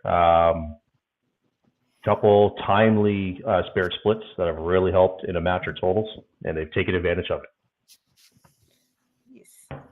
perfect. I mean, with BC, I know 8-0 last game, and just no sense of slowing down, right? Yeah, they had a tough second game today, but looks like they found their groove again, and hopefully that continues as long as they stay on the spares and picking up the sticks. Yeah, even that second game, 1184 to 1154, it looks like close game, and still averaging over 230 for youth. That's excellent shooting. Yeah, they've been a great group of kids to watch. I will throw up the Ontario team card. There we go. Talk to me, Daryl. All right. So representing our girls, we got Kyle Wallace out of Grattan Lanes in Smiths Falls. Her dad, Matt, is the assistant coach. Raven Haymaker out of Sunset Family Fun Center in Port Elgin, Ontario. Kaylee Milner, fresh off junior gold at 4 steps out of Sarnia. For our boys, we got Eric Berg, Sunset Family Fun Center, also up in Port Elgin. Ryan Luker out of Echo Bowl, and I believe he also does bowl at Mountain Lanes. He lives in Stony Creek, which is just outside of Hamilton. And Colton Stewart out of Ingersoll Lanes, which I think is, if I'm not mistaken, the Barrie area. And I already mentioned Matt as our coach. And then we have Jennifer Hager out of Palladium Lanes in Windsor. And once again, we're playing out of Mountain Lanes in Hamilton. Perfect. And Kayla, if you don't mind. Yeah, so we've got for the girls, Kyra, she's a Black Diamond Bowl. Brianna from Castle Bowl. Addison from Lakeside. On the boys' side, we've got Nick, who bowls at both Galaxy and Poco. Gavin from Poco and Evan from Poco. And then coaches, we've got Karen and Jason. And we're in Vernon at Lincoln Lanes this weekend. Awesome. And you know what? It's not very often I get to say this, but we're basically on time. Getting through the start kind of ritual here.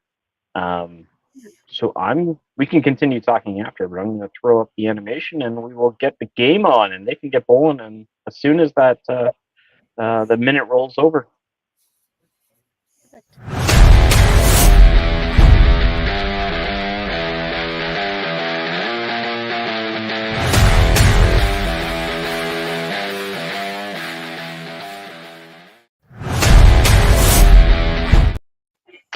And I forgot to turn looping off. There it is. I know, right? Yeah, it's so loud. It's so. I don't know where you. I know. It's like we talk at a 50% volume compared to the music there. For our viewers at home, too, the C5 has already updated Game 7 into their website, so you can go and check the standings and all the individual scores. Yep. Wow, that is quick. They are all over it. Yeah. And being virtual for the first time, I think the last thing we want to do is not leave enough time between games. I think you've did it again now that people got the hang. You probably could have cut off 5 or 10 minutes, but I know for the commentators, it's a chance to grab a drink and visit the restroom. So. Yes. Yeah, exactly. So we are with Southern Ontario here. This is what, game 8, correct? Yes. Yep. Game 8, and we have our 8th different lineup.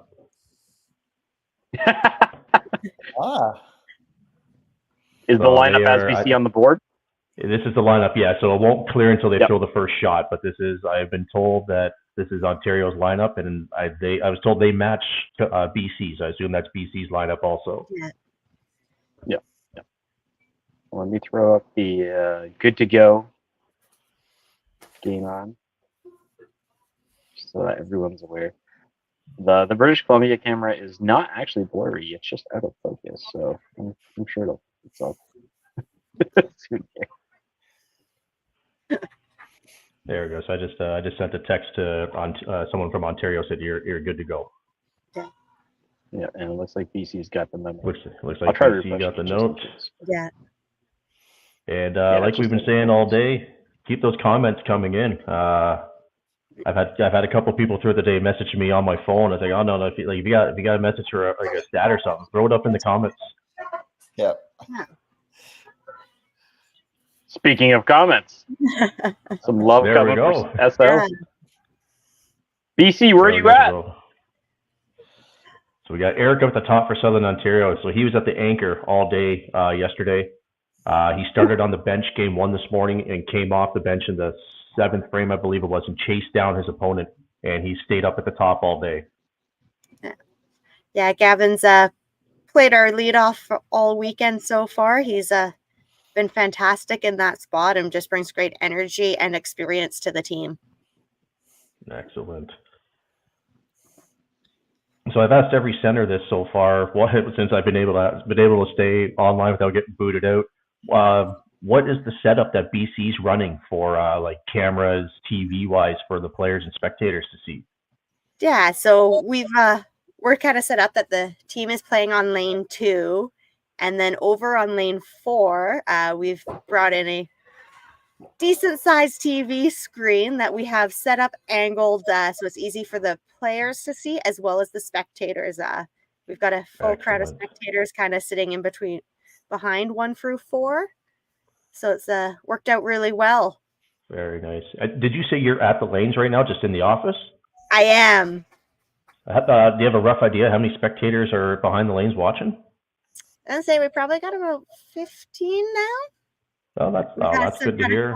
Oh, yeah. So it's been nice to see some different faces, and that's good to hear. I know Ontario's using lane 13, so they're on the upper level of mountain lanes. There's 8 lanes downstairs, 8 lanes upstairs, and they have a very similar setup. So they have about the 48-inch TV right behind lane 14 with just the 2 cameras, and then when I was there yesterday, there was probably a good 15, 20 spectators watching. With it maybe being a Saturday, some of the locals may have come out to watch, especially with Ryan, who is a local boy. He's just the next town over, so he may have some extended family that's coming to watch. And I also just saw too there, Daryl, with the Master Senior Tournament tomorrow in Oshawa at Nebs, which is a huge event where YBC seniors pair up with Masters and they play a big tournament, a huge event. I know a lot of people from the western part of the province had mentioned that on their way to Oshawa, they're probably stopping in to watch their friends at Mountain there. Oh, I completely forgot about that tournament. That's awesome. That even if one car stops to come in and cheer on, that's amazing. Yeah. And some of the people were from Ingersoll, which I will correct you, is down toward more of the London Woodstock area. Oh, there we go. That's okay. Well, I'm glad someone corrected me because I've been saying it all day and nobody's corrected me. Not even in the chat. Am I thinking of Innisfil? I think so. I think I'm thinking of Innisfil, dear Barry. Oh, there we go. Okay. So there we go. Well, I've got the update right in front of me. I might go through the averages for each team so far through 7 games. For BC, Addison been averaging 255 with the 311 high game. Brianna 246 with the 323 high game. Is it Kyra or Kira? Kira. 254.8 with a 318. Gavin 232. Nick 233 with a 318. Evan 248.6. So the team's been averaging 244.4. Wow. too. Yeah. And then as we look at Ontario, Kyla Wallace, a little under what she'd normally do, around 200 average for her. Raven's usually solid, averaging 250. Kaylee, still a junior, averaging 248 with a couple 300s thrown in. Eric, with lots of YBC experience, and he plays a lot of events with the adults and stuff. He's averaging 266. Ryan Luker, 268.7, and Colton, 252. So they're averaging 248.7, so just a hair under 250. Yeah. Those are Pretty close. great scores from both sides. I guess it explains why this is 1-2 at the moment. Yeah. So that was a I don't know if we just saw, that was a great shot from Gavin, that second strike right in the pocket. That is the start. That is the start you want, especially when you're up against. I don't know if Gavin knows Eric, if they run into each other before, but if you can get ahead of Eric quickly, sometimes you got to make sure you stay there because he is very capable of chasing you down. Yeah. Oh, great app there to start that chase. Yeah. So I was talking about this last game with Colton. He yesterday ripped a I guess a callus or a blister open on his, I believe, his middle finger. So he's sort of got the super glue closure treatment going on right now. Yep. The synthetic skin. And that's the thing too, when you get kind of into the off season, although now with all the events throughout the country, bowling's turning into a 12-month sport. But if you go even a few weeks without throwing too much, and then all of a sudden you're throwing for 2 or 3 days straight, including practice, if you're doing that, that's always a risk. I know at our bowling school, people laugh, but I tell them, make sure you go out and throw, because blisters are the biggest issue with people that don't throw a lot for a month or two, and then all of a sudden you're bowling 4 days straight. Yeah. Yep. Yeah, you gotta callus up those fingers and get them used to it. There's a good shot by Sometimes Kyla. the feet too, depending on how you. Yeah. Yeah, and I can vouch for Steve's comment there. I was a pro at bowling school last year.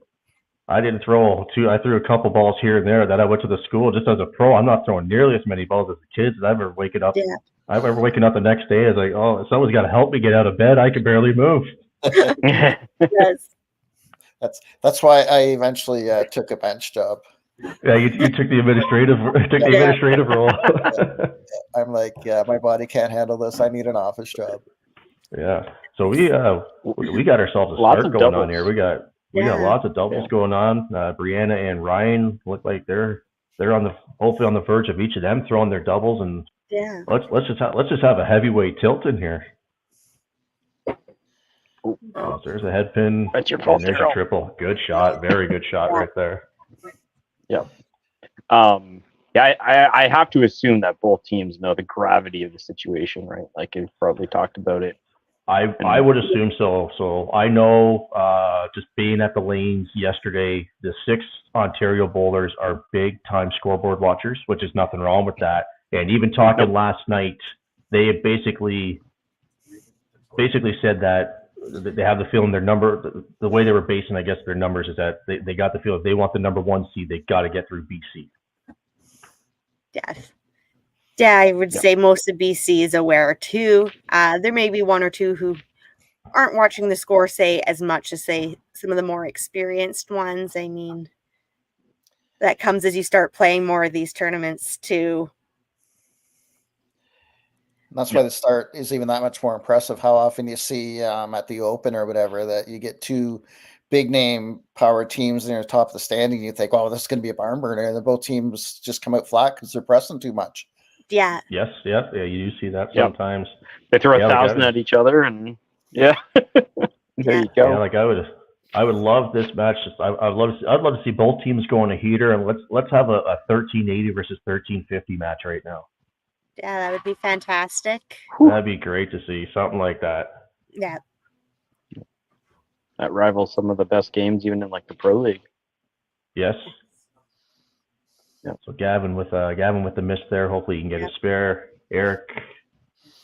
Talking about pressing. Head pin. Yeah. Oh, Gavin, from Gavin. Nice spare from Gavin. He knows that's good. So Gavin doesn't. He just when he turned around, he looks like he's what, maybe 15, 16 years old. Are we able to pull his bio up? Gavin would be. I want to say he is 18. 18. Okay. Oh. Yeah. Lots of national experience. Like this is his third YC nationals. Multiple times with other events in YBC. So he's definitely bringing the experience to the team, and that's what's making him such a great leadoff play. He's from the Lower Mainland like myself, so I've seen him in many tournaments. He's just a great person to have on a team. Okay, that's great to hear. What's the ages of this team? I know Southern Ontario is very young. We go from 13 to 19.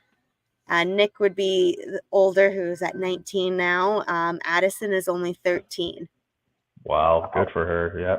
So we have Southern Ontario has a 14-year-old, a 17-year-old, and 4 16-year-olds. So there's potential. Yeah. I was saying earlier today. I know Prince Edward Island's not having the tournament they wanted, but they are a young team.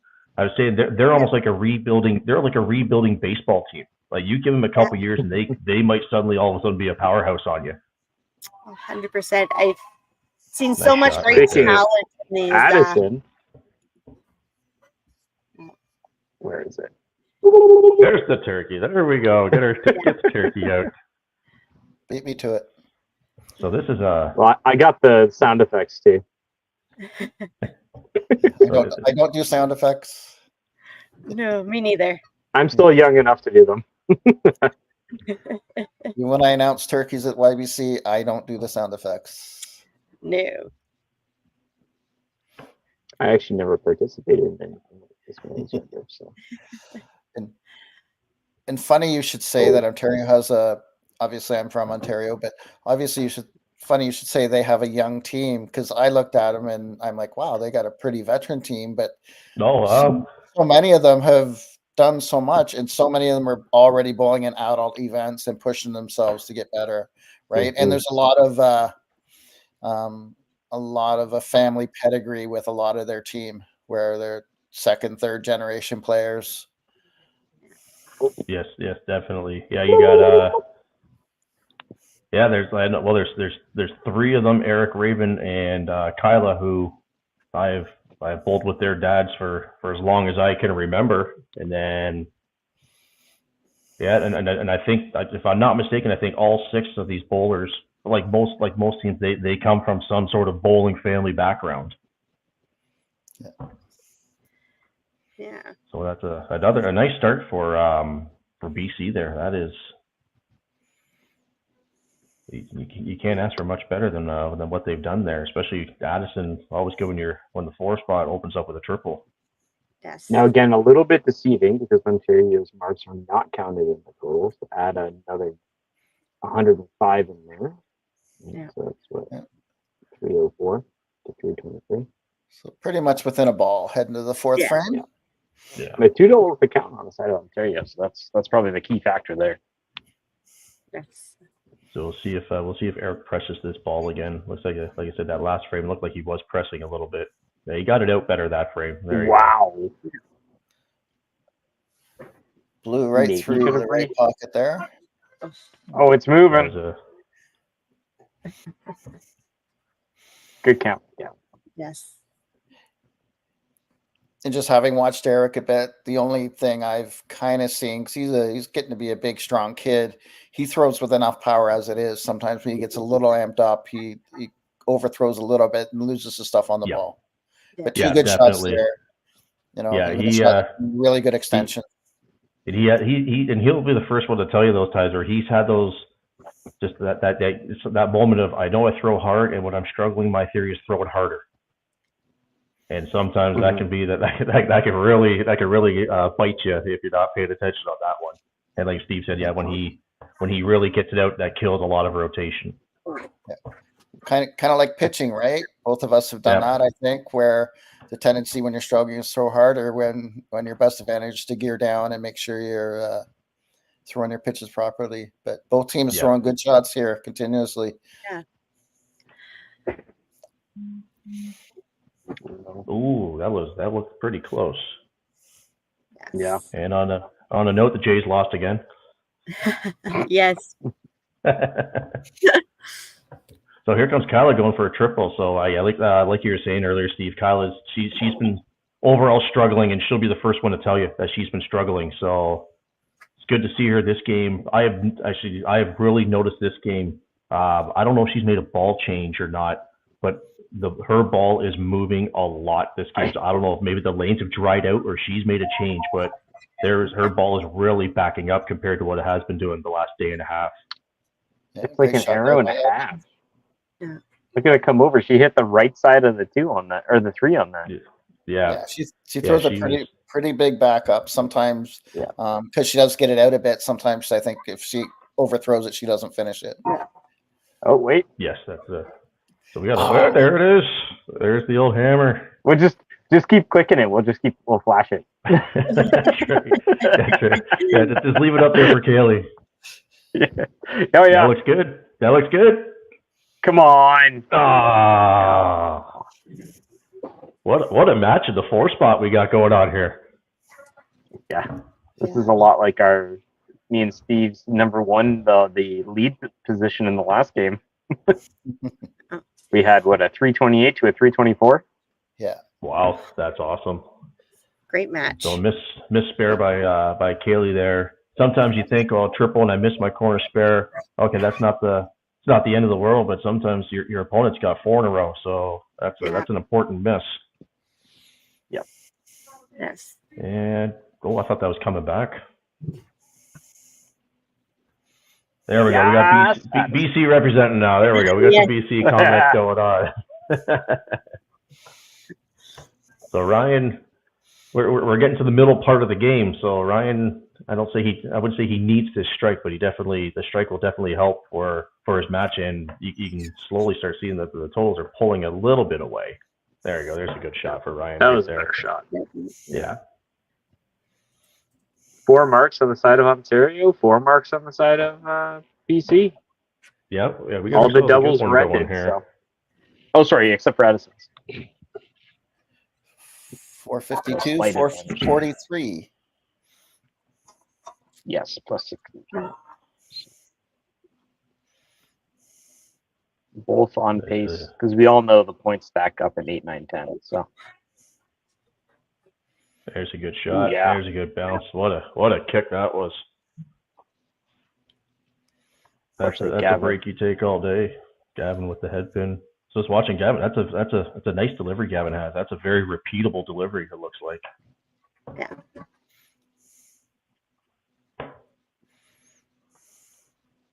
I was talking about that the last game, just the games I've seen, how smooth some of the bowlers' deliveries that have been.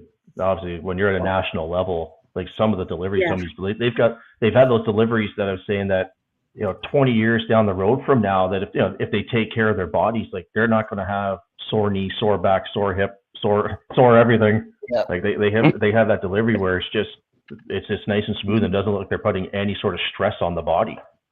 Yeah. And one of the great things about our sport is, here you've got 10 players and 12 if you count the subs, but you could have 12 different styles. Yep. But so there's a lot of ways to do it. But again, the key is if you can make it repeatable so there's less to go wrong when you get into situations like this where you might have the adrenaline going a little more or. Yep. Yeah, exactly. Yeah, it's like you said, it a lot it is, but especially when that adrenaline goes about whether you're working on a breathing technique, a focus technique, or if you, like they say with a golfer, when okay, my pitching wedge I know is 120, but I got my caddy knows the adrenaline's pumping, so I'm going to tell him it's 140 sort of thing. It just, yeah. If I can't control my adrenaline, do I back up 3-4 inches to take that adrenaline throw out of the equation? There's a nice shot by Kaylee. So right back on it. Kaylee still, she knows what's up, right? Addison hasn't thrown yet, but she's been there.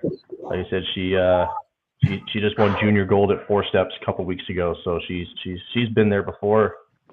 Yeah. Ryan's on the hook for some Coca-Colas at the snack bar if he misses this one here. He says, "I got you." There we go. So So the coaching staff is on the hook for some Coca-Colas at the snack bar. Yes. Great frame. The coaches are buying. When you're Steve, when you're a coach, do you gladly take those hangings? Oh yeah. Same with all day. Actually, when we're playing the Open, it's the person on the bench that does it. But hang the bench. Yeah, that's a good way. I like that. I don't mind buying as long as I get one. I think it should only be the person on the bench if they. Get those dice ready. Get those dice ready. There it is. What a shot. There it is. Got the Yahtzee. Great shot by Addison. Those are loaded dice. I'm just saying. They're all 5. Do we got Addison's bio we can pull up quickly? Yeah, I mean, we got. Yeah, while we're on the Yahtzee talk, take a quick peek of the equipment she might be going with. Yeah, I do know she is using soft rolls. She didn't mention what type of bowling shoes. Yeah. And then a high game of 355. 355, good for a 13-year-old. That is amazing. Yeah. Yeah. I know she mentioned one of her most memorable moments was her trials to make this team because she did come first. And she won provincials the day before, beating out all the senior boys. So that was a great accomplishment for her. And she has been just fantastic this weekend. And she's got admirers in the group chat. We got. Yes. I saw the line. I didn't see the name, but somebody wants to be just like her when they grow up. Yeah, that's Sarah Semenku. Yeah. There we go, Sarah. There we go. I want to. Which I feel like Addison probably could say the same about Sarah, because Sarah's an incredible bowler as it is. Awesome. So BC needs to answer back here. Yeah. Ontario sort of just took the reins back on them, so they need to with only one mark, albeit it's a 5-bagger you're working with, but you got 2 doubles and 3 other strikes on top of that, and see what Eric does here. Oh, where did that ace go? Wow. So I think that's the first set of aces I've seen these 2 days. I know Eric has about 7 splits in the 2 days. I know he's been getting a lot of those. He spared a couple of them, but we'll actually, while we're at the aces, I've been talking to all the other commentators about this. I know sometimes you get houses where the pins sort of, they can fly a little differently than others. And I was talking to Eric last night, and he openly admitted that he got caught in the vortex of, I'm expecting to spare my splits instead of get my heavy side and then go for the deuce. You guys, have you guys ever sort of got yourself caught in that, or have you caught when you're coaching a bowler who's been caught in that, you have to sort of remind them, hey, you got to get your sticks first. If the spare comes, it comes. Well, if you're trying specifically for kickbacks, it's not as bad. You still got to hit the 3 hard, right? It's more and this was more in free fall day and age, and sometimes with the 17-inch, where people will try and spare it by sliding it, but all you're going to do is you're more often than not going to miss the 3-pin, and then especially if you're on a strike, you're going to lose the extra count. Yep. Yeah. There was at least 2 splits yesterday with Eric where he had the right 3-2 and the left 2, and he blew it past the right 3 because he was just throwing it that much harder to try and send that 3 over. Yeah. And he doesn't have to throw it extra hard. I was going to say, you don't have to throw it hard to punch the 3 up. And he doesn't have to. He's a big, tall boy. He creates enough momentum with that arm coming down. Nice shot there by both the names. It's all about the angle if you want to launch that 3 up and bounce it onto the 2. So big strike there for Evan, because if you're Addison, you're already on 5 in a row. You don't want to be looking at your sheet and saying, like, nobody else has anything going and put extra pressure on yourself when you're already on a 5-bagger. Yeah. That looks good. Looks good out of the hand. Yeah. Very nice shot. Very nice. The inappropriately themed 6-pack. There it is. Those are ginger ales. Yeah, those ginger ales. Get your ginger ales. Nice shot. So Kyla coming up for trying to double. Yeah. I don't think that's coming back. No. And that's a tough one when you pick that left 3-pin as a backup ball. That's those ones are tough to try and make your spares because you gotta go right side. Nice shot. We'll give a Nice shot shout by out Brianna. to our viewers. So congratulations, Colton. Yeah.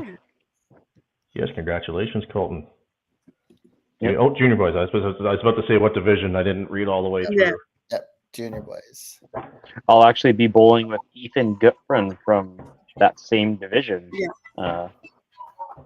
Early next month in a doubles tournament. Nice. Well, I hope he doesn't put his pressure on himself to carry you. I mean, he was only 100 points behind me in the trials for the Heritage Traditional. So we got so Kaylee, this is. I would say she a minimum she needs a spare here because we're almost about to get a reverse fortune of what happened. Like BC just put the pressure right back on to Southern Ontario. Said here, match us now. Yeah, I did. The hand. Hear Good shot. BC, Very they nice shot. picked up their energy a bit too. I could hear them get going again. Yeah, we can hear it in the background there. Yeah, you can hear a little When bit she of threw tears here and that there. number 6 there, it was loud.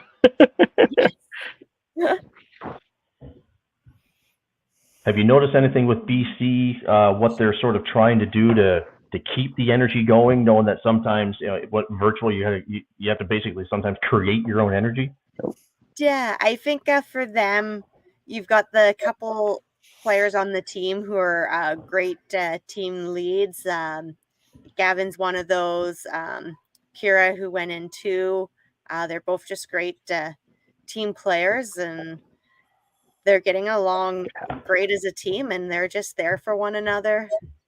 Awesome. That's great. That's good to hear that they may not all know each other, but how many times have you gone to tournaments like this and by the end of the weekend you're best friends?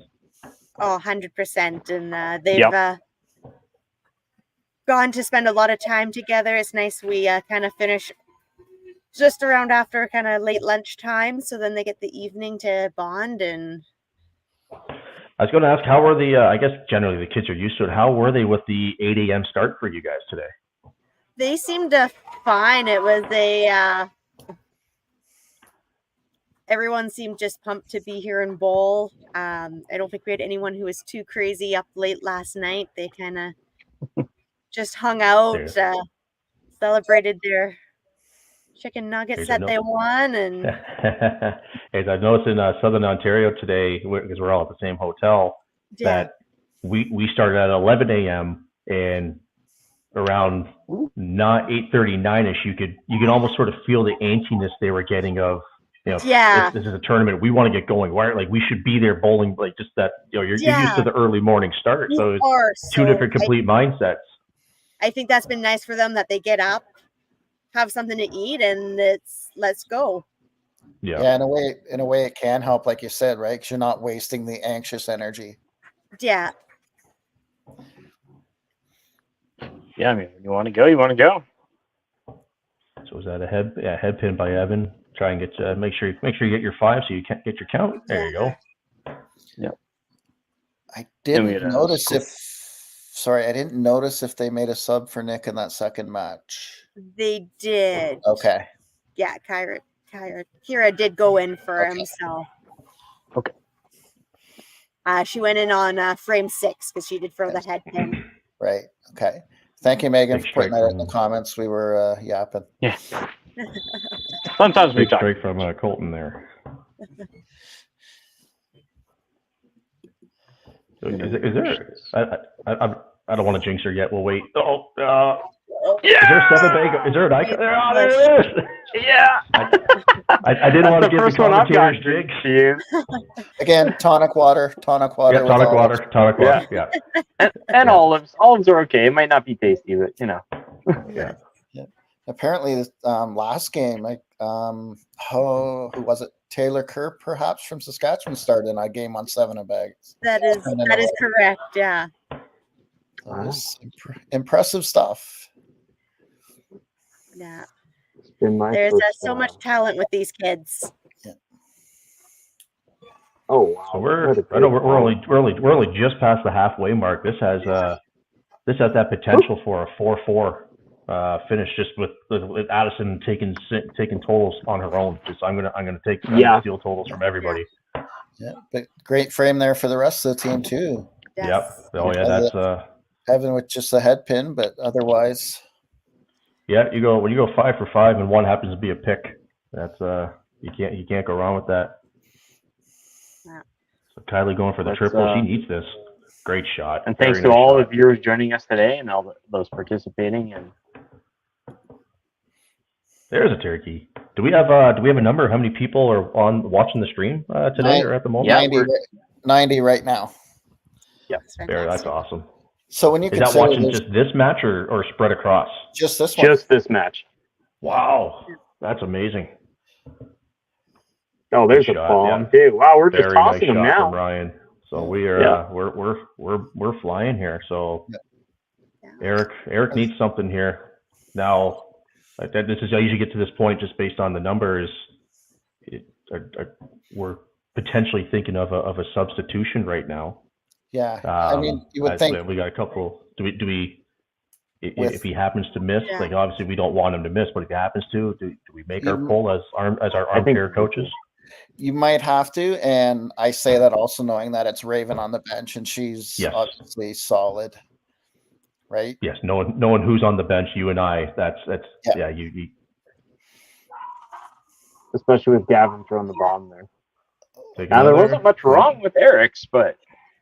Yeah. Again, some of those centers where the pinfall can be favorable because you get kickbacks from behind. Sometimes you lose some action on shot, like a good tight shot there that you might expect to spread for a strike. He turns into a power chop and a 12. Yeah, and there's another double. We got the doubles going on here. He needs great shot though on a 3. Good shot. Yep. The hardest spare bowling, the single 3-pin. I don't know what it is. That pin has me. I've tried to aim for the middle, just dump it and hope I happen. I've tried everything with that 3-pin. Looks like another one. Uh-oh. Yeah. So I know that some of the Southern Ontario people are going to be sick of me asking this question, but I've done it. Cam Boone and I were talking about it earlier. He likes to go on the theory that the 8th frame is the foundation frame, not the 9th. You guys have thoughts on that? More or less, I think, because I know we consider the 9th as the foundation, but playing on a team or whatever, just a little thin. Great ball though. Yeah. Great shot. Very nice shot. Yeah. What do you usually say? You usually say 8, 9, 10, right? Yep. Yeah. Yeah, I know a couple of the commentators I've been with, and then a couple of people have commented in the comments that when their YVC coaches would work on 8, 9, 10 for practice. Yeah. Turn it into that 3-frame game. Yeah. Yeah, no, I'd have to agree. Like building those 3 frames is going to make a big difference. We've seen that with the BC team here. They've thrown a great 9, 10. They're not always getting that 8, but when they do, it definitely gives them that extra little boost. Yes. Yeah, absolutely. I mean, the way I see it is something you do in 10 can affect 8. So 8 should be the foundation frame. Yeah. Yeah. Oh, I think we got a little, unless it's me, we got a little blurry in BC here, I think. Sounds like somebody zoomed in. Yeah, I think it's actually just out of focus. I can't fix that one. Someone put their hand in front of the camera. It'll refocus. Well, so Kyla, Mr. Right corner spare. She had a good shot there. Got tapped and missed it. For her match, it may not be a big issue, but for totals, yeah, that's a shot you definitely needed. Yeah. Steve, the BC frame looks like us at a Yaba tournament after about 5 games on a Saturday. With things getting a little bit blurry. That's right. If I see 10 pins, I'll knock down at least 5 of them. No matter how many you see, aim for the one in the middle. That's right. Always aim for the middle. Yeah. Kaylee lining up. Let's get the. We're not going to give the curse, but maybe hover over the icon. Yep. Come on, somebody, put your hand in front of the camera. Kayla, go run up there and put your hand in front of the camera. Oh, good chop off. So great Great 2 frames there for BC, giving Addison some support there. Yep. She kind of held them in absolutely. totals for a long time now. She's got some help with 2 other doubles and a strike heading to 9. So they're 9:44, 2 doubles and a strike to count. What a kickback spare Kaylee just got there. That's big. Mm-hmm. So if you see, Addison knows that. No, Addison's out. She's, I think you said it was 13 years old. You look at the 8th frame and you see you have 311, but you missed a spare. If you're a coach, do you try to go and say, listen, you have 311 with 2 frames to go. Don't worry about that missed spare, or you sort of say, hey, listen, yeah, you missed it, but come on, keep going. You got this. You still have 90 out there. And I mean, I think for her, she's very close to her all-time high game here too. Yes, it was 330 something, wasn't it? I think when we pulled up the bio. 355. Yeah, there we go. So it's right there for her too. I mean, I Fair know at strike that it out, age, oh, that's always something. That is awesome. Yeah, you said anytime you set a career high for a game, no matter what it is, that's amazing. And, Yes. Yep. And when you can say there's my career plenty high left game in was this at a game. nationals. Yeah. Yeah. And- I'm not going to say what her potential score could finish with that magic number, because we don't want to jinx her. No. But No, I mean, I'm just hoping for her, even if you beat that high score by 1, it's that new goal, new challenge. Still a high score. Yeah. That's also a reconfirmation. Even if you tied it, you could still do it. Like, you can still get there, right? Yeah. It's not just a one-time thing. So heading to 9, up 45 for Ontario, but BC's got the 2 extra doubles. And a head pin, maybe a chop off, another split for Eric. Yeah, so I don't know if we're going to see the pull in the 9th. Generally, Ontario's made their pulls usually in the 5th, 6th, or 7th. Yeah, so it's usually hard. If they get to the 9th, it seems like they're going to let them just go and see if they can figure it out. Yeah, it's hard to do in the 9th when totals are still close.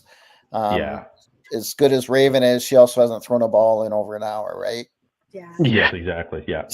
Tough situation to put someone in because you don't have the 1 or 2 balls that you would normally like to give someone to get their legs under them. Yeah, you're beyond that stage now where, well, you come off the bench if you happen to whiff. Oh, there's our sub. Give the last ball warm-up ball here. I guess this is why we have the headsets on. Yep. I do have. Because I was going to say, because now, you're not at that stage where if she happens to miss, because sometimes everything's a little tight when you throw it. You need these 3 pins at the moment. Yeah. Mm-hmm. And I'm gonna guess probably with Eric's speed, they probably wanted to give him the chance to get the spare. Yes. Yeah. That might go over. That's a great ball, though. Yep. Good shot. Very Very nice nice. shot. Coming off. Yeah. Yep. Yeah. So here comes so Colton, something on the side, something definitely on the side here to make his match a little bit more of a pull that one apart, because in reality we're only only maybe 2 matches have actually been decided. Nice shot right there. Yeah, Evan with the big count on that strike. Putting the spare together. Oh, Another head pin, maybe a split. No, head pin. Joe, that's your fault. That's right. I'm talking about them. Commentator's curse. No such thing. What a shot. Oh, what a shot by Addison. Yeah. Right back in it.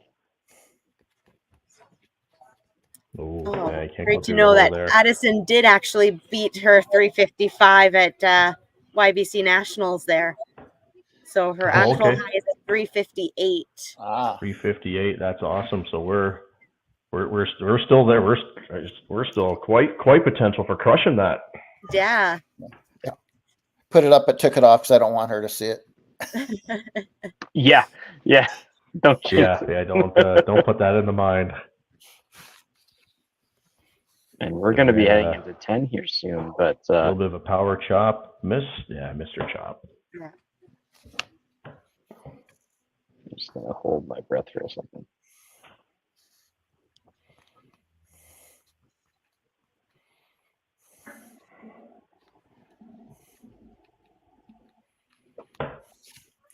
And again, huge implications for both teams here with BC in first by 1.5 over Ontario heading into the last game.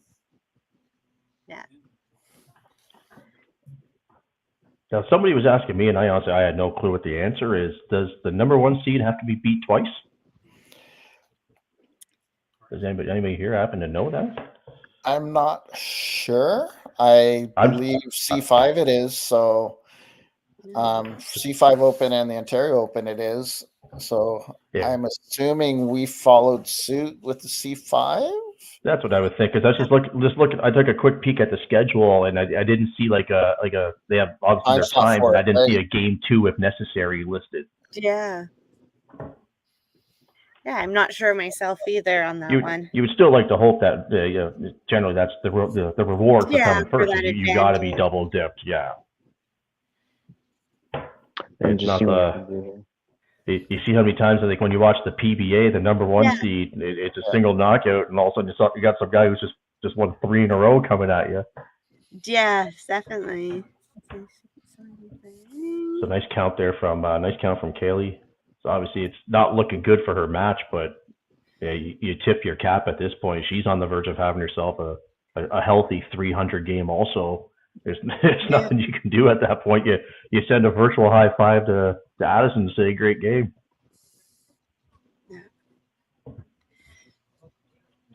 So big shot coming up for Ryan here for his totals and for team totals, because you got 4 marks from BC going into possibly only 2 marks here. Yeah, it doesn't say anything. It just says. And I'm looking at the rules myself. That's a good shot right there. The top 5 will compete in a championship step ladder and 6-10 in a consolation step ladder.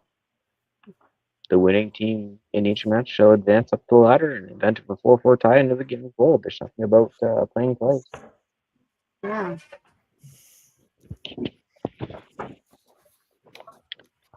Okay, Mitch, it's your time here. Big 10 frame. When you're on your spares, especially in the 10th, you gotta get your counts. Yeah.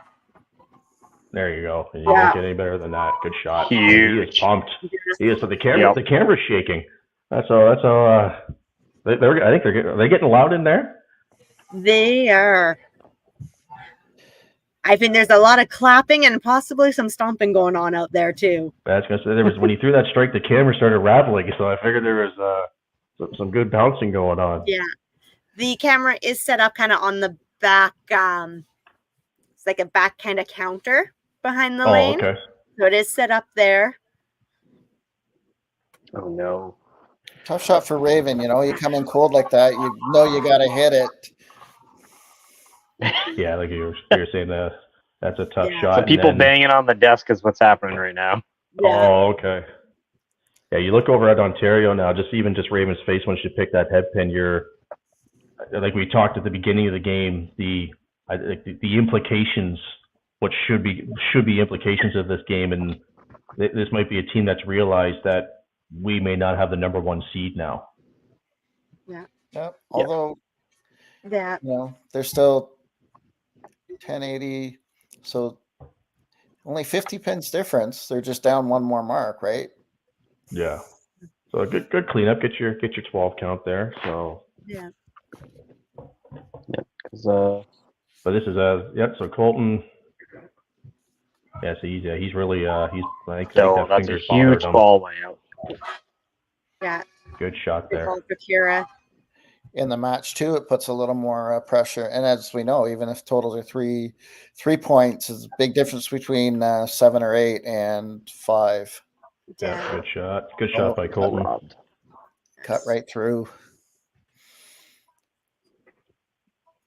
Colton does have that 1 point lead, so yeah. Seeing a healthy number of lefties at nationals this year. Is that like you guys watch a lot more YBC than I do? Is there a lot more lefties out there now? Doesn't seem like there was a whole ton of them when I was in YBC. Yeah, I'm not sure. So big spare there for Colton because now he doesn't have to worry about needing it on the last ball. Yeah. And it's an extra ball to freewheel to get some 6 for totals. Yeah.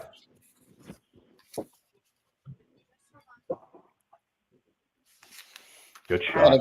And a great Very fill good there shot, for BC.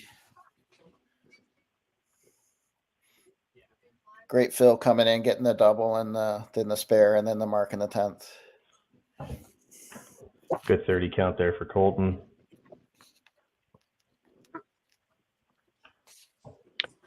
Refresh this board. I almost want to leave it off because there's very clear totals on the other board behind the screen. There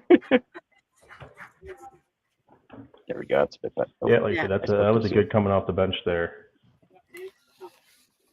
Come on, scoreboard. So Kyla's got the match locked up. She's looking to get a couple marks to get some points back. So right now, Terry's trailing by a little bit. Good shot by Kyla. Yeah. Oh, Got great the shot. and there we go.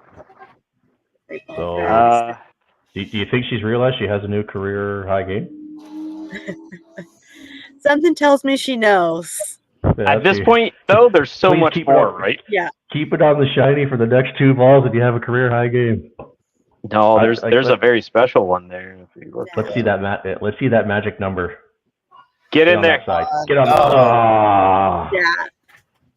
That's okay. It's still a new career high now. It is. Very good. Oh yeah, I think she's looking. What a way! Yeah, good for her. Beat your career high at 2 massive national events in a row. Yeah. That's a couple I've seen. What a game! What a game! 371. Could that be? Could that be tournament high game now? I think so. I think there was a 368 last time, but I don't want to spoil it, but Alberta does have 1350 before they're done 9. So there's quite a bit going on over there right now. That is before they're done 9. That that is a match. Well, what's the other team got? Are they keeping up or no? Okay, so. Yeah, they had 2 7-baggers from the gun. We actually had 3 7-baggers in this set between Addison, Michaela, and Nathan. And wow, yeah, that's. How about I think because Addison started out with so many strikes. This could be a 371 to 347 game. Yes. Yeah. Imagine. Yeah. And that's like it. I guess you can put that to the coach. Like, you potentially have a 347, and you took the loss. Like, how do you try to explain to the bowler that, listen, you just shot a 347, you just happened to run into a hot bowler that game? That's all you can really say. Like, it's not much you can do about that. That probably wins 9.5 times out of 10. Yeah. Daryl, Alberta is at 1384 loaded going into 10. Wow. Yeah. That is unbelievable. Another great game for 322. That's the second time today I've seen a 300 beat a different 300. Almost 700 between them. Yeah. Did I think the bookmakers had the spread at 49.5. They must know what they were doing there. What a match, though. Yeah, 700 between 2 bowlers. You can't go wrong with that. No. Yeah. And I think Ontario can get it close, but I think Ryan can strike out to get to 1243. If my math is right. Yeah, we'll just throw 90 on top, right? Because it's not including anything. So 58. No, 58, yeah. Good shot. Yeah, very nice shot. There's your 43. Yeah. Yeah, don't make it 43, Ryan, please.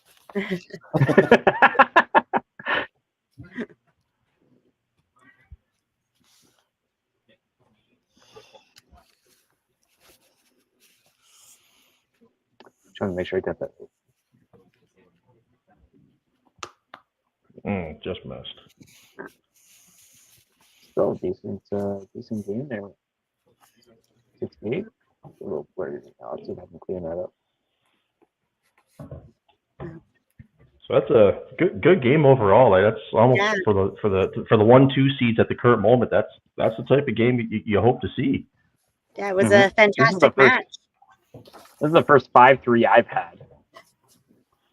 Yeah, I think in this the might be 8 the games I've second. done. I think this might be Ontario's second 5-3. Maybe I can't quite recall, but yeah, you don't see 5-3 too often. Yeah. But hopefully, I think the only unfortunate part with the 700 double between Addison and Kaylee is it could be quite overshadowed by what Alberta's doing. Yeah. Yeah, actually, they haven't even started in 10 because they need a Manitoba to finish. Not that I don't love everybody being on this stream. Check out stream number 2 to see Alberta against Manitoba in the 10th frame. Wow. Newfoundland and Nova Scotia are playing right now.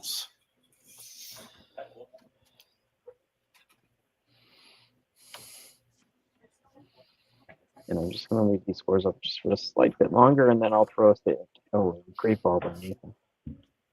I'm just going to go jump in the room and start commentating. So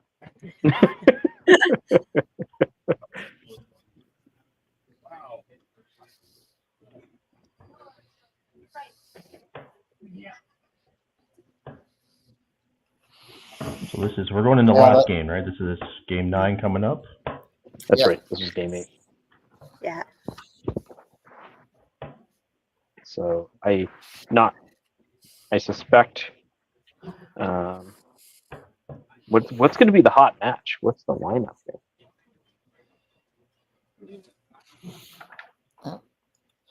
Newfoundland plays Northern Ontario. Last game, Alberta. Yeah, BC's going to be playing Manitoba. Ontario's playing Saskatchewan. And Manitoba will be out for blood because they're playing Alberta this game, and Alberta's going to have about 1440 with 4 bowlers and a bunch of marks left to count. Wow. Yeah. This might. I don't know if it'll be the only 15, but it's got to be a 15. There's potential for 16 here. It's based on what you're saying, there's a potential. Well, Nathan had 351, and at least 2 other people on his team can still beat him. Though that does mean Addison is still top dog. We're not done yet, but actually 3 people can beat him still on his own team. Although Michaela's got a shot at 410. Yeah, she threw the first one for a 365. Yeah. Michaela Sanderson started on the front 7. They went miss spare, strike 9, strike 10.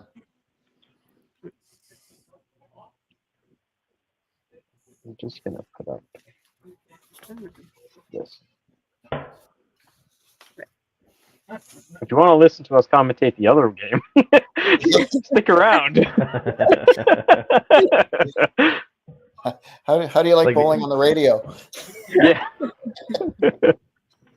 Like the old hockey night in Canada. There's still time left in the third period, so we're going to go to this other game now. Yeah. No, that's the wrong splash. That top 2 matches in the Alberta-Manitoba game,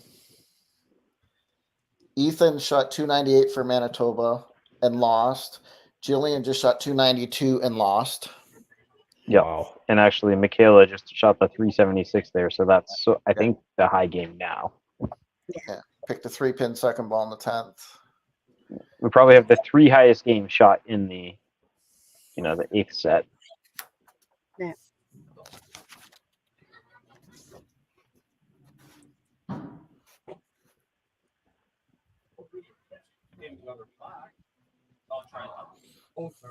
Actually, looking at it, Steve, that last game is.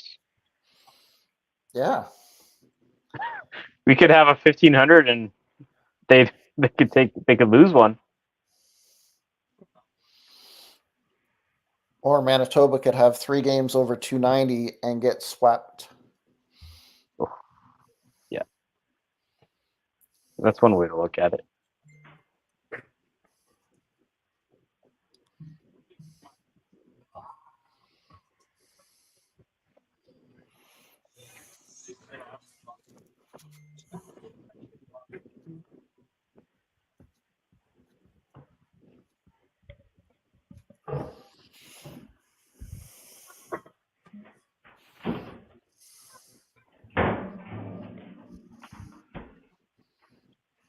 Oh my, the potential here.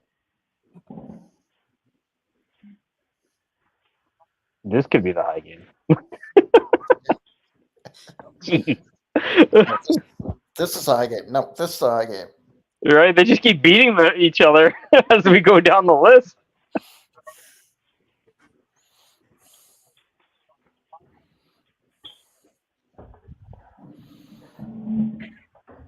Yeah. Our last game could be a little anticlimactic, Mitch. Yeah.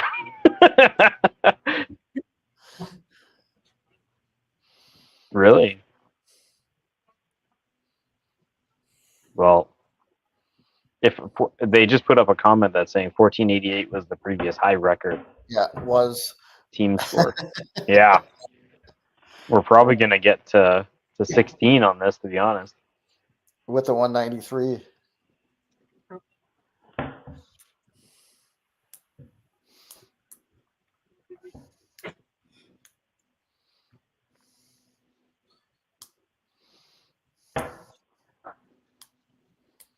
Yeah, and that's what the two girls putting up the high scores here.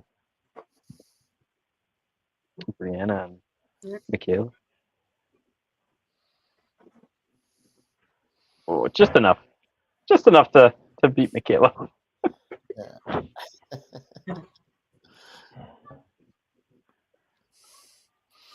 Don't like to talk too much about it in the 5PL, but you look at all those strikes for Alberta, they've only had 3 corners this game. Yeah.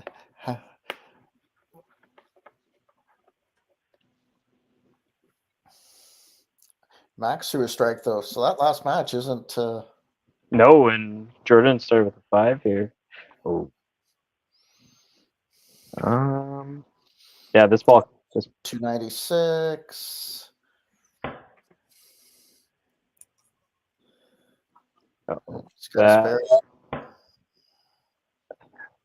That Yeah. seals it, right? Unless something crazy happens. Wow. 296, 292, 298, all losses. Wow. And they just got to 1600 with one ball left. Yeah, so you got a shot at 1630. No, 1615. Oh, it's not counting already. Yep, my bad. They do have it counting. Oh, is it counting? Oh, okay. I think so. I'm so used to Bonnie Dude not counting. Right. So 1607, 1607. Yep. Jeez.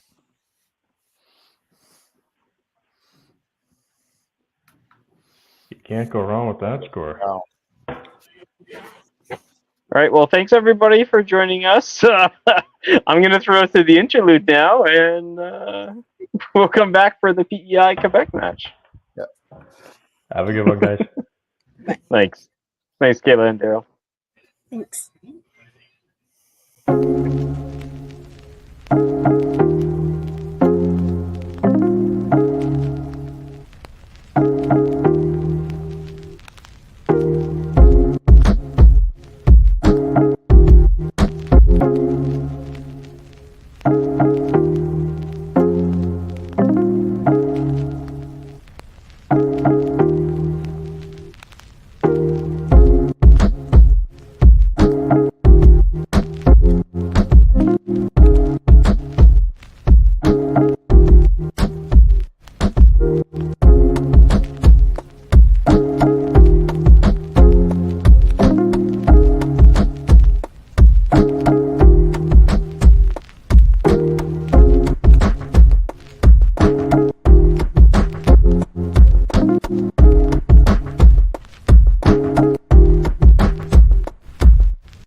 Hello, hello.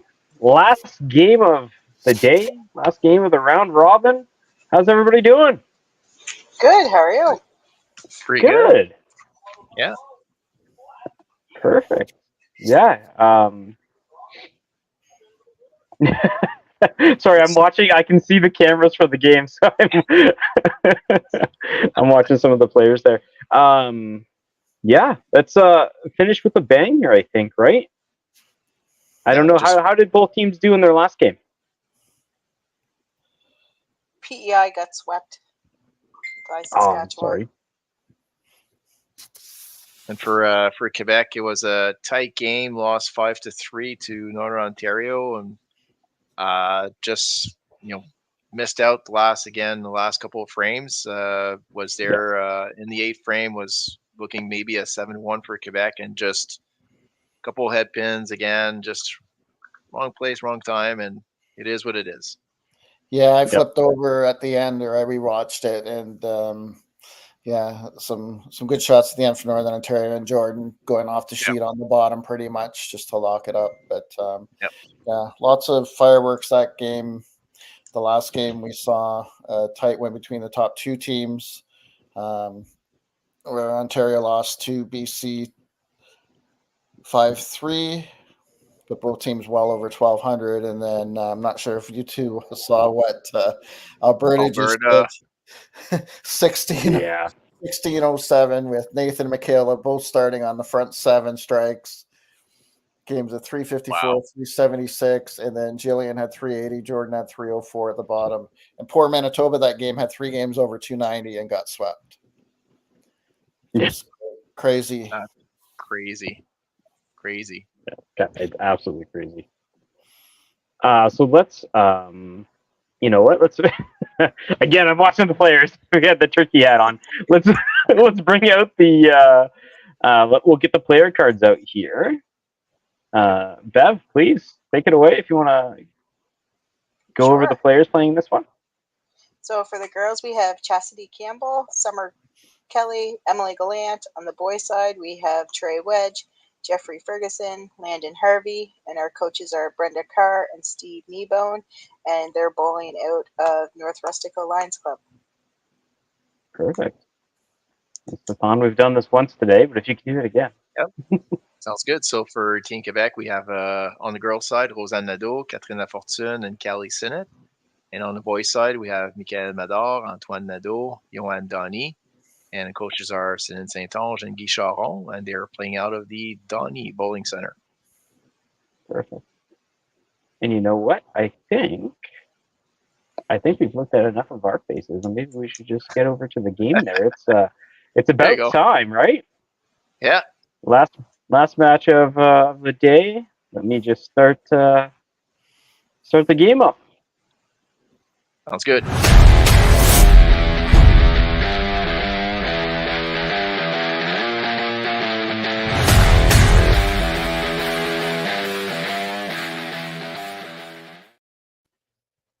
Starting the game up. Let me pick up the next game starts ticker tape. There we go. Perfect. And it looks like PEI is ready to go. Just waiting for Quebec to get there. Just make sure I don't have that there. Yeah.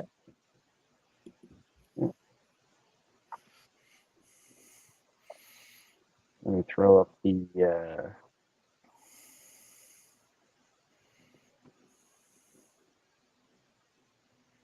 come on, QC. Summer not wasting any time. She says, let's go. Let's go. We're supposed to start a minute ago. Mitch says, play, we play. There you go.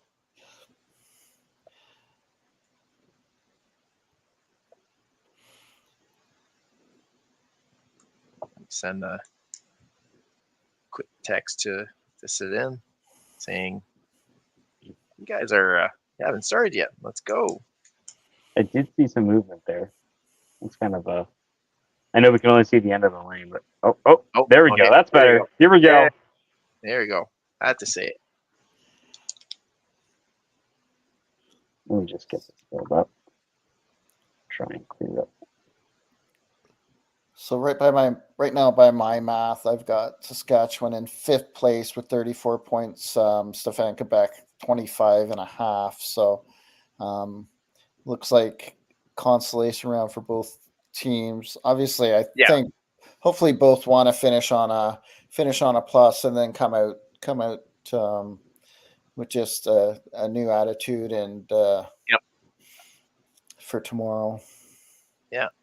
I'm actually seeing the stats are up to date. So yeah, Saskatchewan, I'm seeing 36.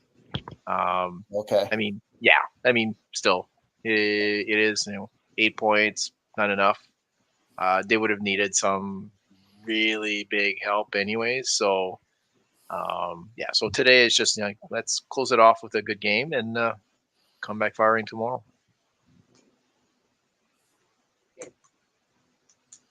So I don't know if there's a lane issue here. Yeah, we seem to run back there a couple times. Might be a stuck ball or something like that from the back. Not sure.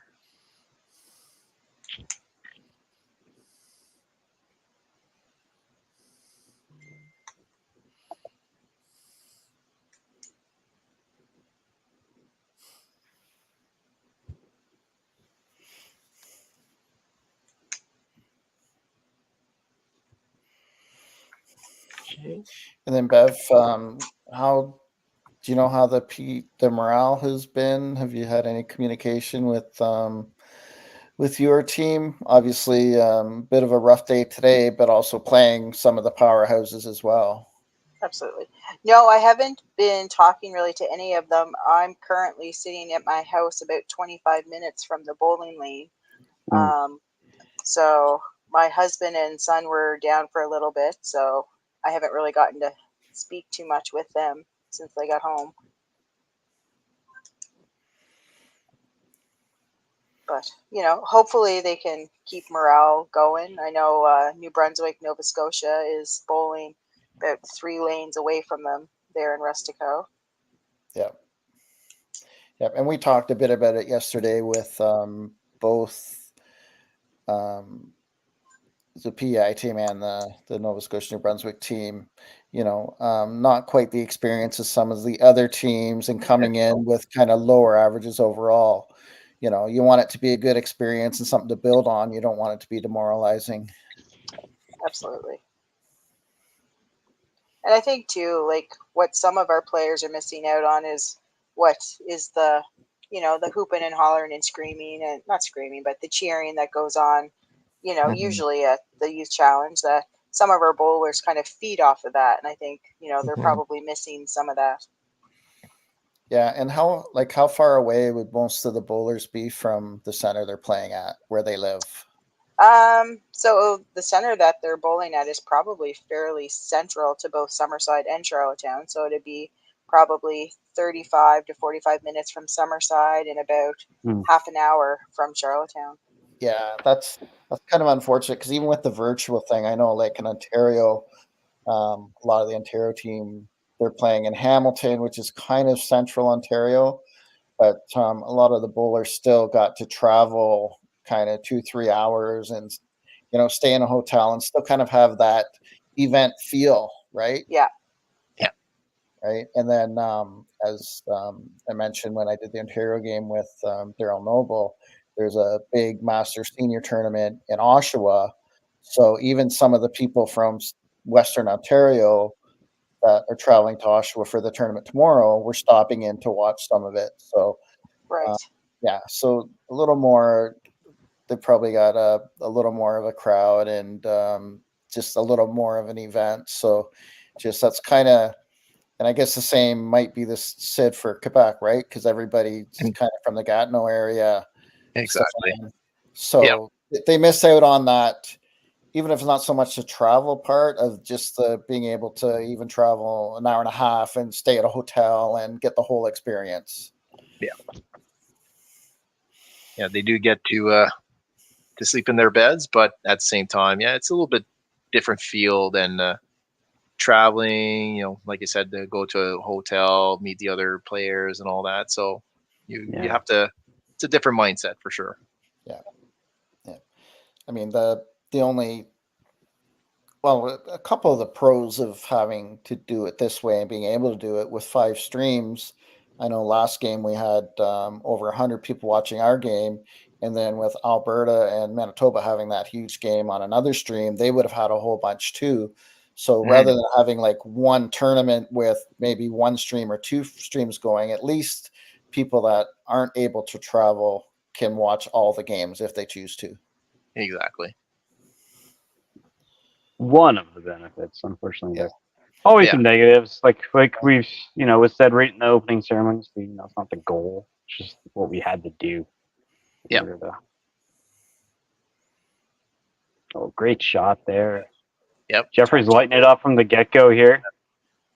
Nice double.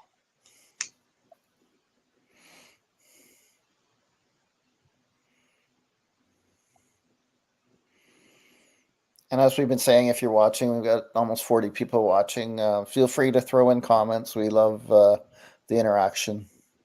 Yep. Steve loves clicking the buttons. Well, now that I have you with me today and I don't have to worry about all the complicated stuff, pushing buttons is easy. There you go.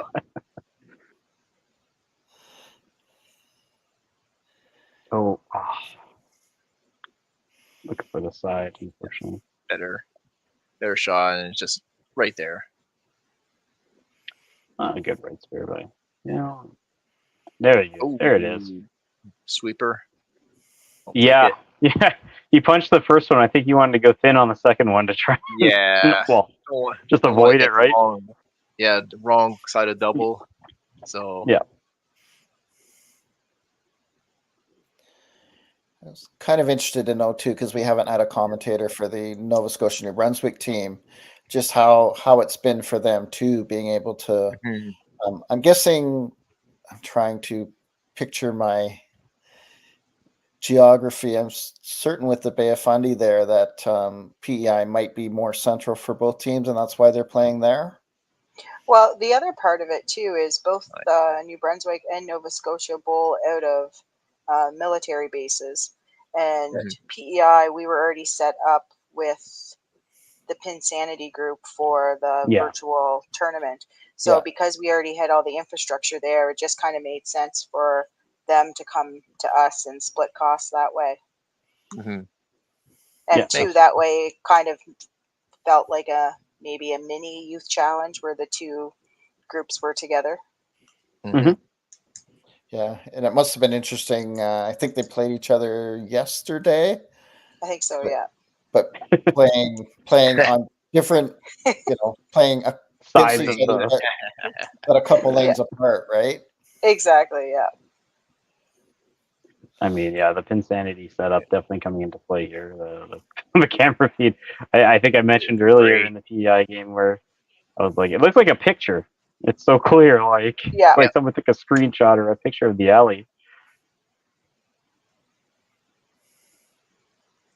No, it's definitely worked out better than I thought it might have worked out. So that's good. Yeah. Oh, come on, go Pin! Look at it! Wow! I can't believe that stood. just danced instead of going down. Right?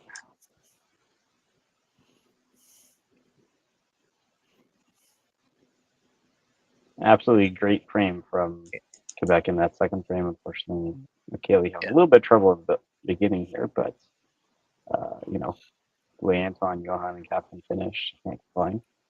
Yeah. And Pat, who is Callie's grandpa, I'd quite rather do this today than watching what the Jays did. That's no comment.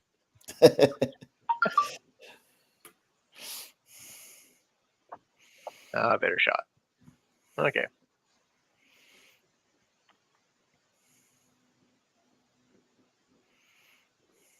Oh, nice shot. There we go. Yeah. Turkey. Oh, he knows. Oh. Want to see that turkey? You know, Steve, you had one job. There you go. There we go. There we go.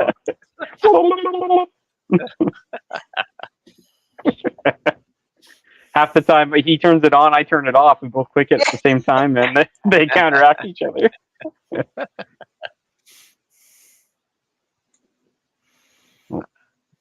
Seen that a little bit from Antoine, even from this morning. Yeah, gets fast, and that arm comes up really far up to the right knee. Yep, just takes it over there. I would know. I do it all the time. Oh, same thing. Yep. Looked a little bit less drastic. He was trying to control that one, but.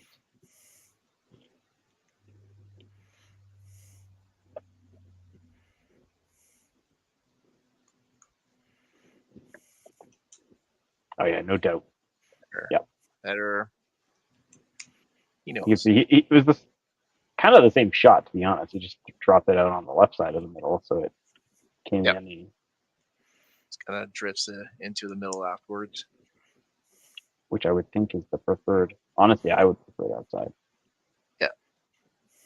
Ball coming into the middle. And there you go. Great job.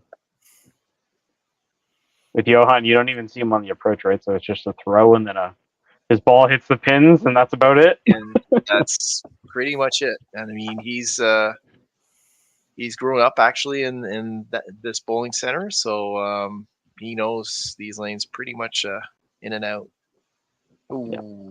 Oh, maybe. And Landon with a great half on his side, though. Yep. Jesse's looking. Yep, there it is. No corner on that one. Yeah. There we go. Nice and smooth. Yeah. Yeah, the hook bringing it in, but hitting on the right pocket, just like she should. Split those pins up nice.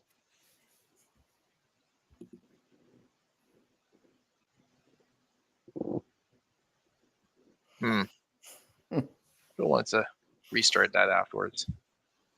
Yeah, definitely a better frame for PEI.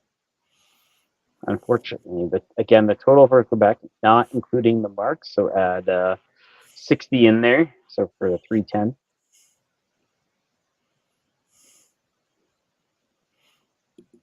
Whew.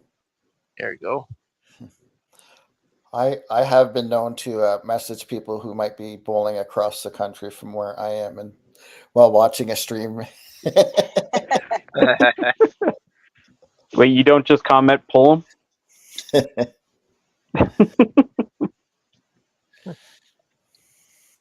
Oh. Maybe a ball stuck or something. Well, little hop at the end there. Yeah. I was like, are we going to see? No. Oh, there we go. There you go. Push. There we go.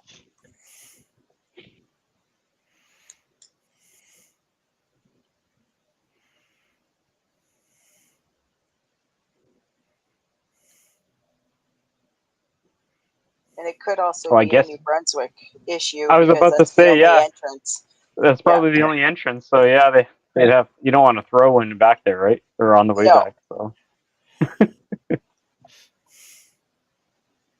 Oh, no. Wow. I was going to say, especially with the gravity of this ball.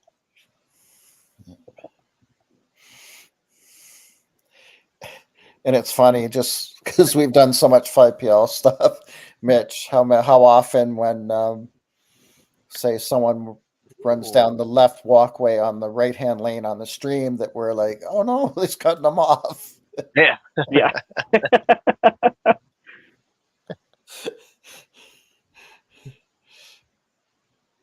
I hope that didn't distract them. Like, oh, yeah, that's from the other center. Yeah. Something on the lane, I guess. There you go. Something, yeah. A nice clean up there. Yeah.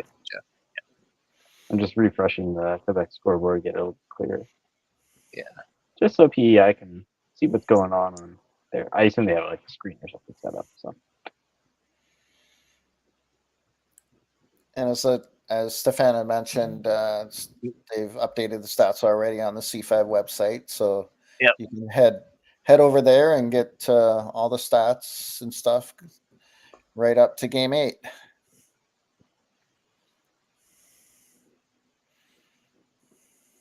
I mean, I could probably screenshot it, throw it on the stream.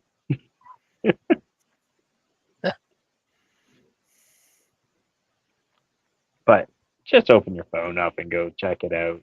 You can zoom in and see what's going on. Not as confident there. Yeah. It's a good count.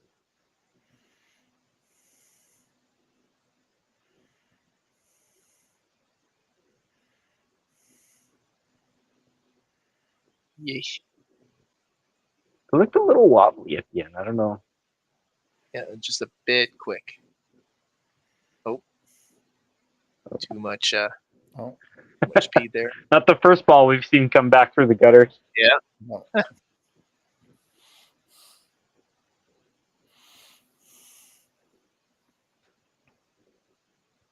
Ooh. Well, practice ball for the next one. Right? Why not?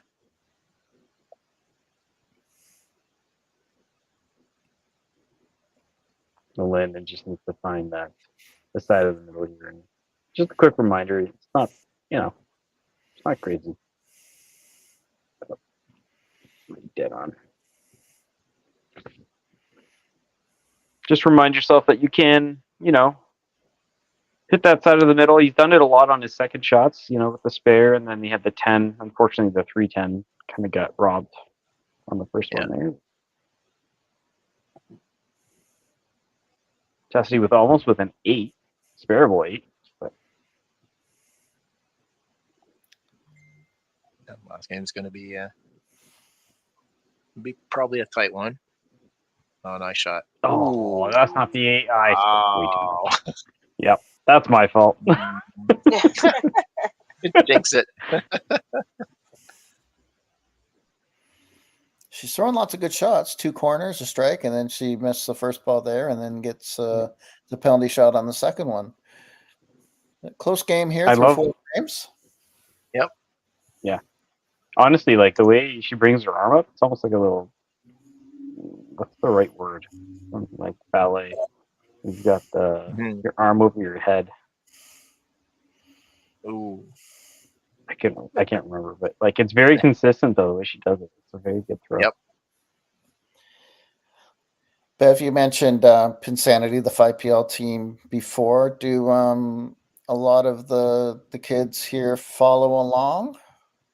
That I don't know for sure. I know some would, for sure. I think 4 out of our team are from Summerside and 2 are from Charlottetown. And I think quite a few of the ones that are on the Pinsanity team have started their bowling careers out of Summerside. Okay. Yeah, because I know when we had JB on yesterday, he was saying that a few of the kids, it was hard to keep them off the lanes at times. They love bowling so much. So it wouldn't surprise me if, especially with the great group of tight-knit talent you've got there in PEI with John Walsh, et cetera, that the younger people wouldn't be following along. Yeah. Yeah, 3 of our team from PEI are bowl in our Wednesday night league in Summerside with the adults. So it's been fun the last couple of years to get to know the youth more on a more casual basis than at their usual YBC bowling times. Right, and that's how they're all going to get better. They've got a young team, right? It's just repetition, and you get to follow and play with some of the better adults or some even the better younger players, and you can learn from them and can inspire you, and hopefully the 5PL have given them something to aspire to too, knowing that just another event to strive for. Oh, absolutely. Yep.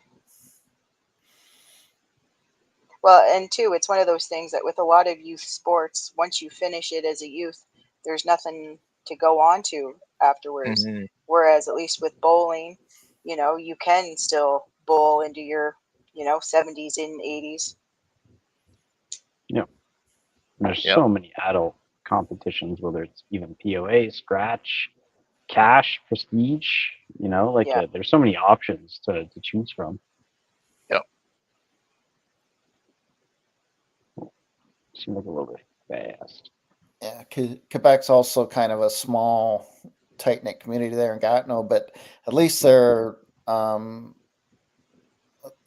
they travel really well, and it's not too hard to get to tournaments around the Ottawa area. I know so much support for the club tour and events out here, and then some of the elite players out there also play the WCBT events and that. Exactly, and they look forward to it. I mean, they talk about it. There's a lot of publicity around it, so it's good to see these bowlers go out and compete against other bowlers in Alberta or something like that, and being able to bring back some very nice results. So yeah, and hopefully the kids will follow the suit. Yeah, the travel from PEI or from Newfoundland just a lot further away and much more expensive too to try and get out to more events. Yep. Actually, last weekend we had the Quebec Classic here in Gatineau, and actually had John Walsh come down and drove 13 hours to join us, and I'm like, wow, John. I thought he was flying in as no, took my truck and just drove down. I'm like, oh, okay. Yeah, I was kind of curious in the back of my mind whether he was making a vacation of it, then hanging around for Open Nationals, or traveling back and forth. Oh, there we go. 2 great halves. Nice. Quebec had those bottom 3. They when one throws one, they like to all throw one. They just fall. That's it. Yeah. That was a good shot for Cali. Needed that one. Nice shot. Ooh. These power chops for Jeff, though. Just blasting and pushing that head underneath that. There you go. Good shot for Mick.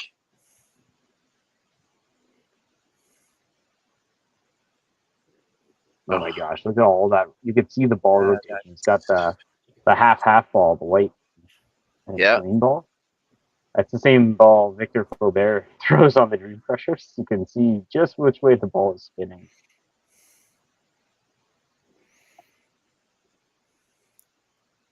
That's tough. Starts with the triple there, and then punches, and then comes back, chop spare and chop cherry, throwing all good shots. Still a good game going, but could be a lot more with an extra break or two.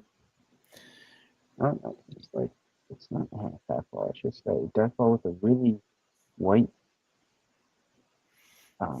area on it. You just see it rotate. That's awesome.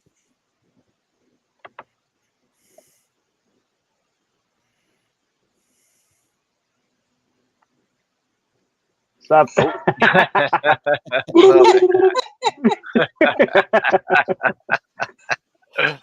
Oh, I mean, with the way that field was going, with Antoine opening up on the other side, no, exactly. It's opportunity here. Oh, just like that, one at a time. That's all you gotta do. Yep.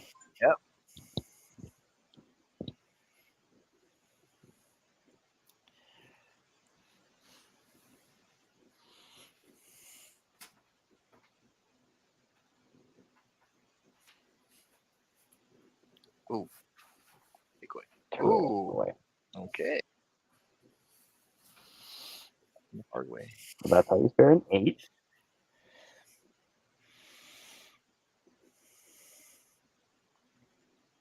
And just seeing Steve Kneebone there with the turkey hat. There's a chance that I may have called him from BC once. It would have been prompted by Albert Shepherd. We will leave it at that. Yep. It was probably 3 a.m. in BC, so I'm not going to. I won't elaborate. No need.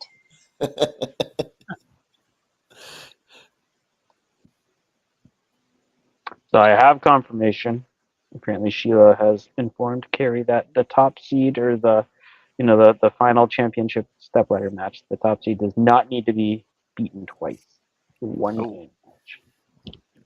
Just confirming, everybody. Apparently, it was changed last year.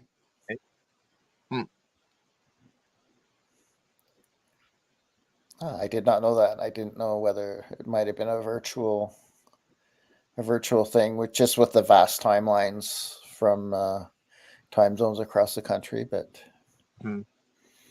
Yeah, but like one extra game, like hypothetically, it's not like crazy amount. I don't know the reason why, but yeah, it was apparently changed last year.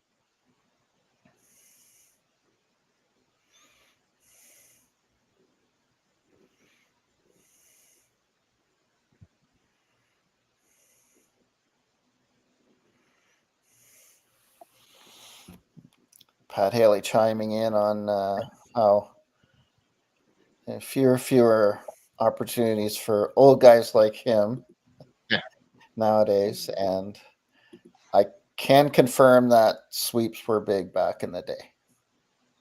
Yeah. We used to have a 369 tournament every other week at Motor City in Oshawa, and you start at midnight and end about 2 or 3 in the morning, and then we used to play for money after that. Ooh. Wow.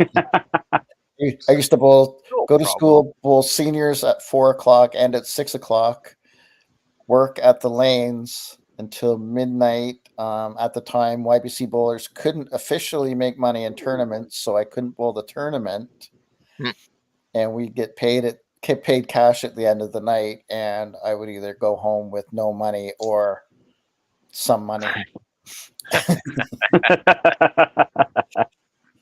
But I learned a lot about bowling back in the day when the money that's supposed to last you for the whole week, when you're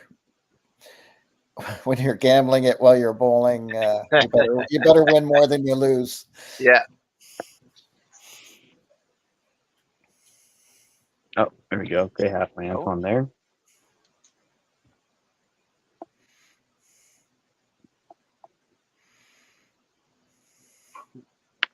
I felt like that was fast. Yeah. Based on his arm speed looked pretty good, and then all of a sudden that left leg pops out. It's time to catch up. There we go. That's a lot smoother. Better. Yep. Oh, it's for you, Steve. Yeah, I may have peaked when I was like 17.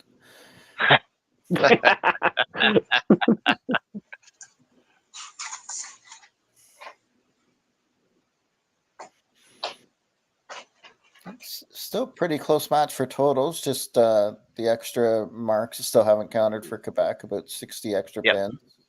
Yep. There we go. Good. Yeah, Yep. Brandon Yep. Cassidy is on. Strike there. Yep. Yep. We'd love to see both teams finish strong here heading into the consolation round tomorrow. Yep. Quick.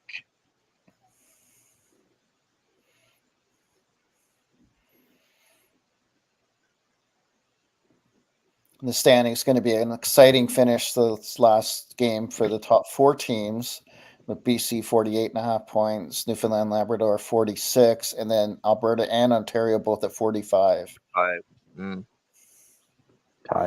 Yeah. And then I think 5th is 41. I don't have it open, but It's actually 36. Yeah. Oh, Saskatchewan. A little bit of a gap. Yeah. Saskatchewan 30. What am I talking about? Yeah.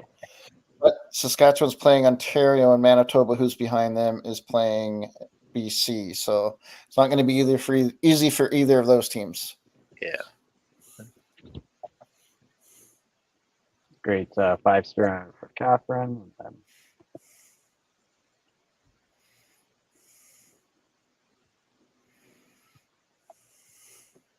kind of giving opportunity in that game. Yep. If he throws a strike, then they are actually tied. It's right there. Yeah. Kaylee just immediately walking away from that shot. Forget that one. Yeah. She looked very quick there, like she got ahead of herself and then just couldn't get her arm through. Better-ish. Yep, just a little thin. Yeah. Karma 3-pin. Yep.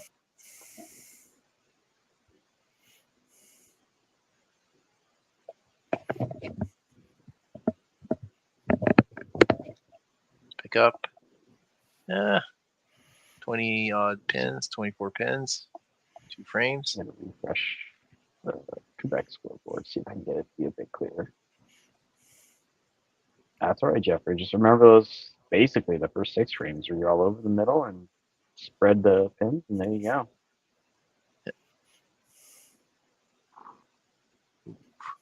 Come on. Count. Oh. Ooh.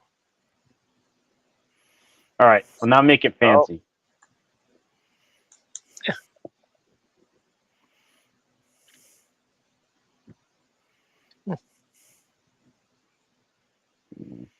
Ooh.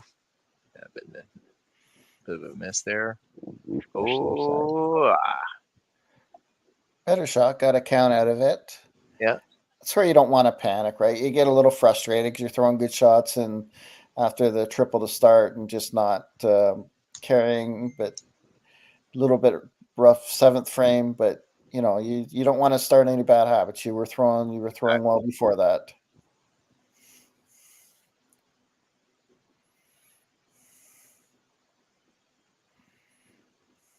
There you go. Yeah. Good shot, my Antoine.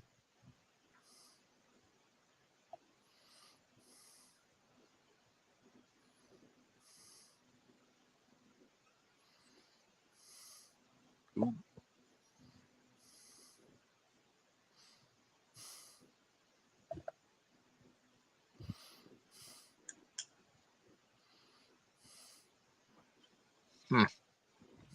Couple of picks here for Johan.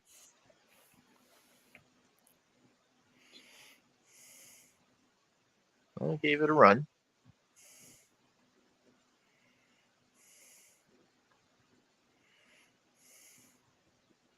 Where are the odds that he picks the 3-pin on this other side and picks up the 2-pin that way? Oh, there you go. All right. It's all good.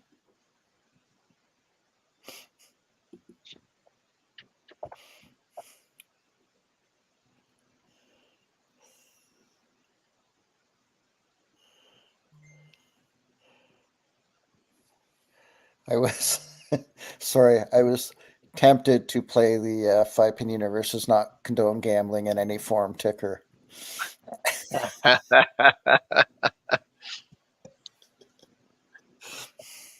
Except I'm not sure I know how to turn it off. So I'm like, is it even in there? I saw it in there. It's in the banners. Yeah. The gambling one? Yeah. Yeah, I see it. I'm not going to turn it on. No.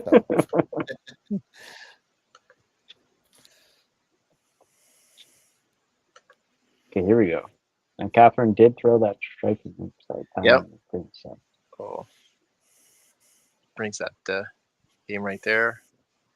Oh, I think there's too much lift and it just couldn't grab. The ball with luck faster. A couple good frames for Quebec. They've kind of expanded the lead a bit here. Yeah, that was a better shot there. I think she turned around and yeah. She did. It was kind of a why can't I do that in the first ball look? Or somebody mentioned something after the first ball. And she had a reaction to that. Oh, there we go. There you go. That's a good shot. I mean, quite the lead in that first game, and of course, the strike in 9 just compounds on that. Yeah, gonna have to match it to stay within 24. Yep.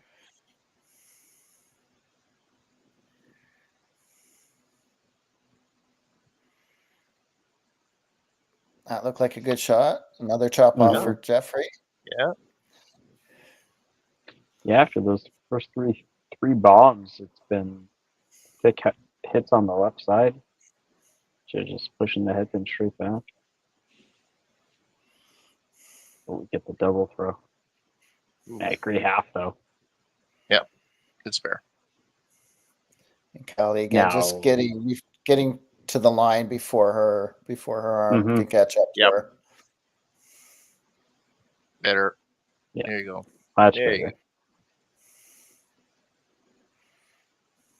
It's frustrating as a bowler too, right? When your good shots are really good and the ones that go that get away, they're you see the result.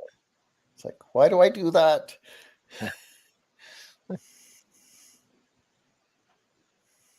There you go. Just a good push. I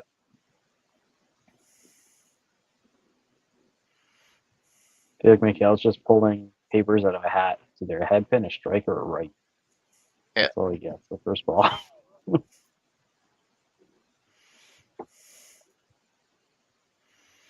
Oh, he'll take that one. I think he wasn't sure about that one. Oh, you ride the rails. There you go. All the way down. And he says, CJB, I can hit it from there. Yesterday, JB was talking about. Oh, wow! Yeah, he had a similar hit the last game. Still, good shot, a little thin. Of course. Oh no! Still took two balls. Yep. Yep.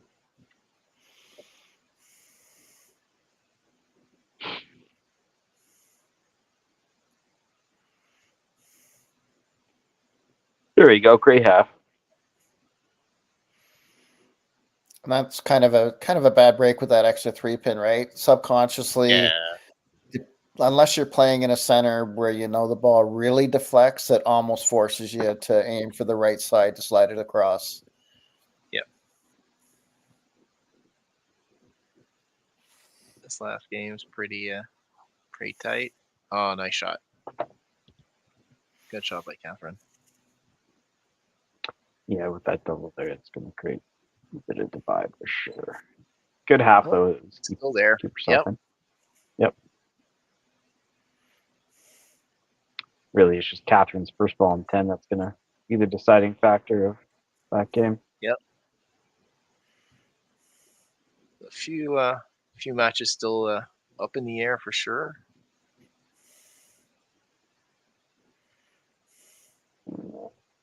Ooh. So spare strike would get her to 211. That'd be plenty.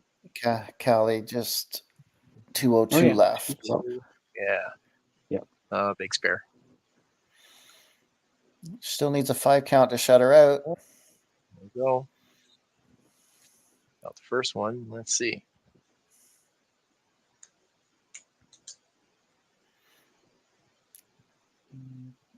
That's good. Yep. She gets more than a 5 count. Yep. Yep. Yeah. Good job.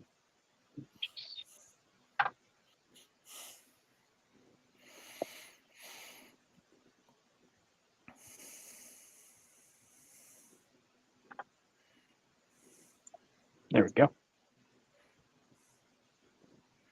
There you go. Kaylee's found it now, though.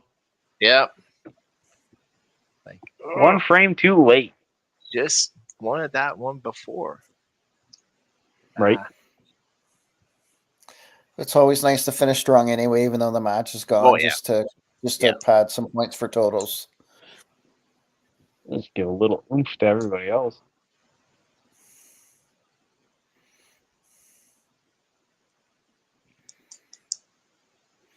Jeffrey threw pretty well most of the game there. Just started with a triple and then just couldn't get enough of the side of the head pin after that. Yeah.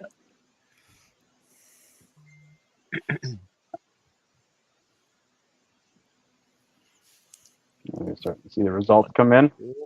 Yep.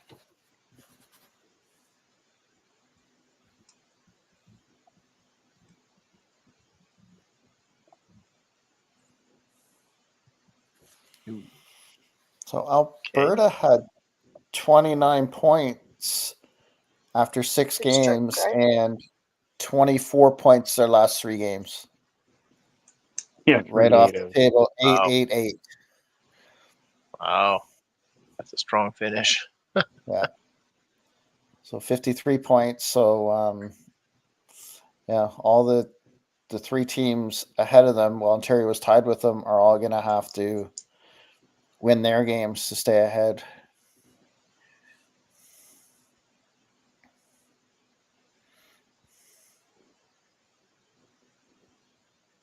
Alberta trying to move up the ladder there by hoping one of the teams above them loses.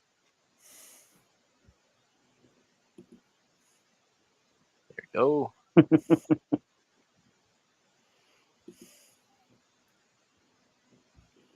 Two more. Why not? Just more work for me.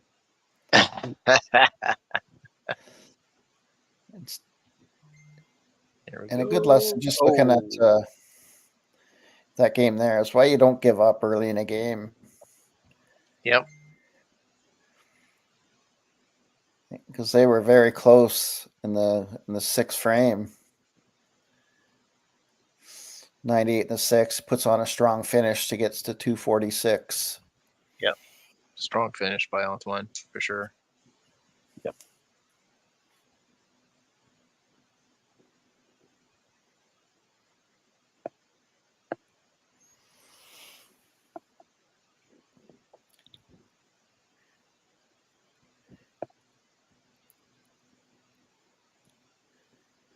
There you go.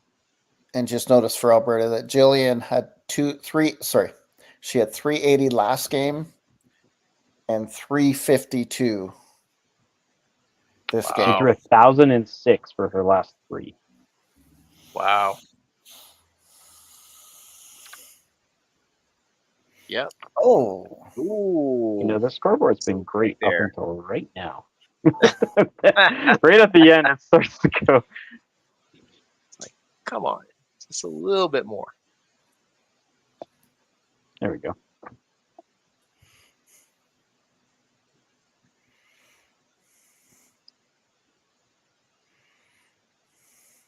Oh, just gets robbed.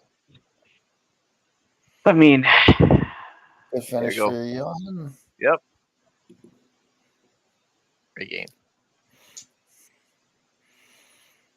Move. Oh my gosh. Ooh. That was as close as it could be without getting it. Like it was getting right there. 219. Ooh, a bit quick. Yeah, There you go. So again, if you're PEI, right? Another game you didn't win, but based on averages, you know, for the most part, they can't be upset with how they played, right? You can't control what the opposition does. Exactly.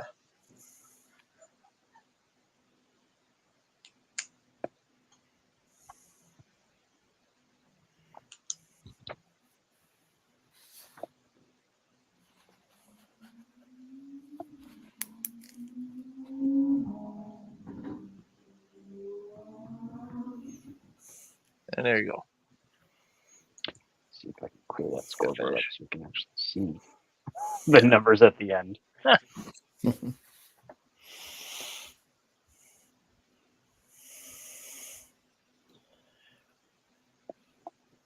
Yeah. 250. Go get it.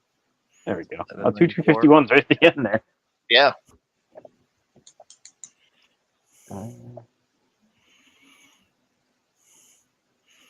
So depending what Northern Ontario does this game, that'll get Quebec to the 2nd or 3rd slot in the consolation round. Yep.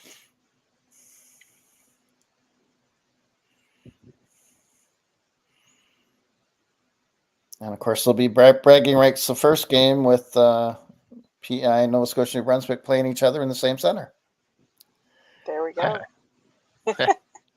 Yeah.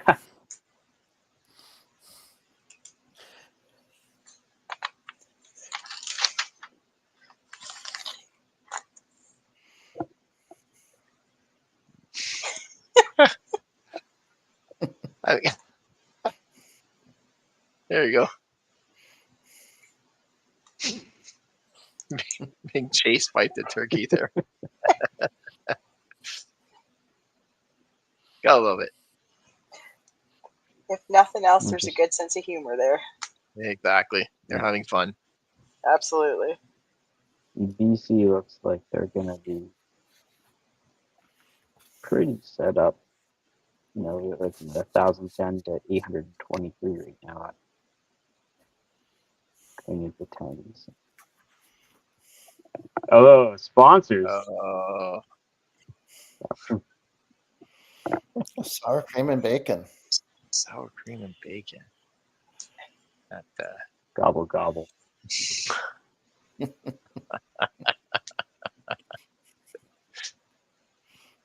starting to get hungry here. Yep, About that time. It's 10 after 5 here. Yep. There you go. Yeah.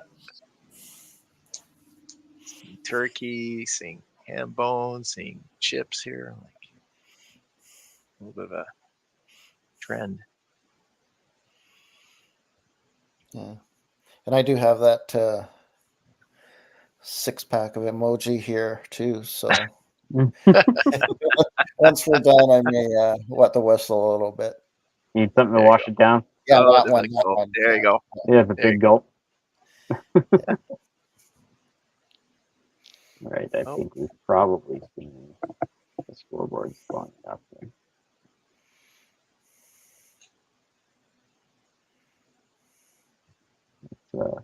I don't even think we need to jump back to us, do we? We'll just sign off and all right. We'll be back tomorrow, or do we want to hang around until we see the results? I'm down to just talk for a bit and see where everybody lands. Sure. If you want to hang around with us and talk about it, great. Yeah. I'll just roll a splash screen up.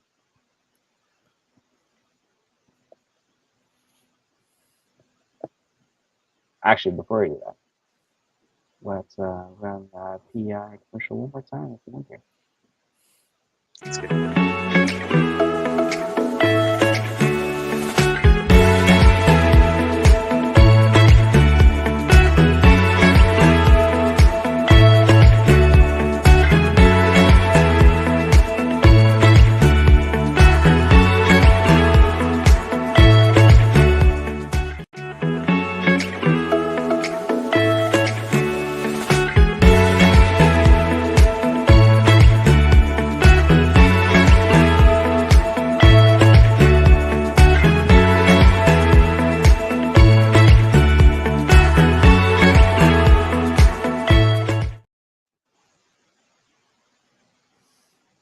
With that, somebody just showed a big 15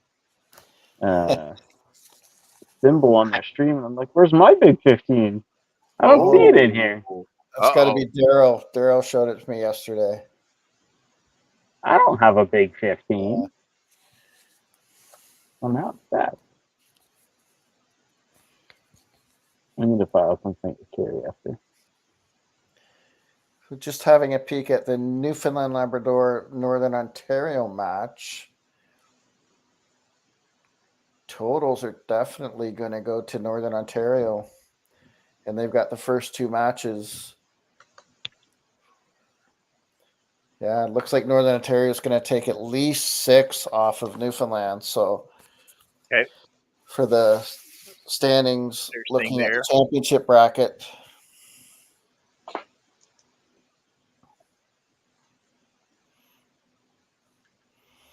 It also might looks like Northern Ontario will probably pass you guys with Quebec there, Stefan.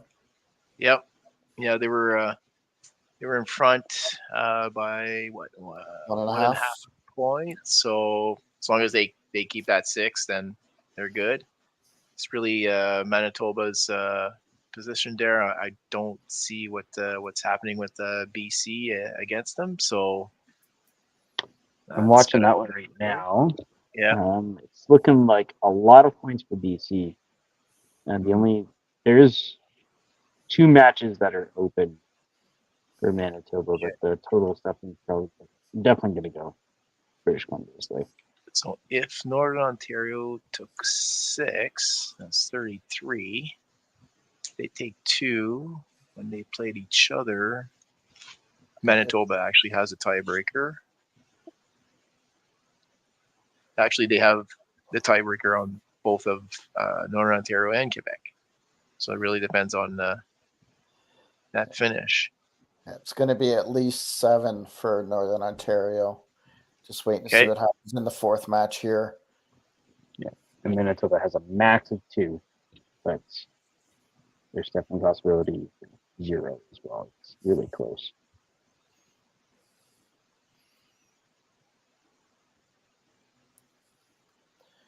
And if we radio call on bowling, Vanessa Lynch just blew through to leave a right corner on a double. That's going to make this 4th match interesting. Oh, and then her opponent Shane did the same thing on his lane. Oh.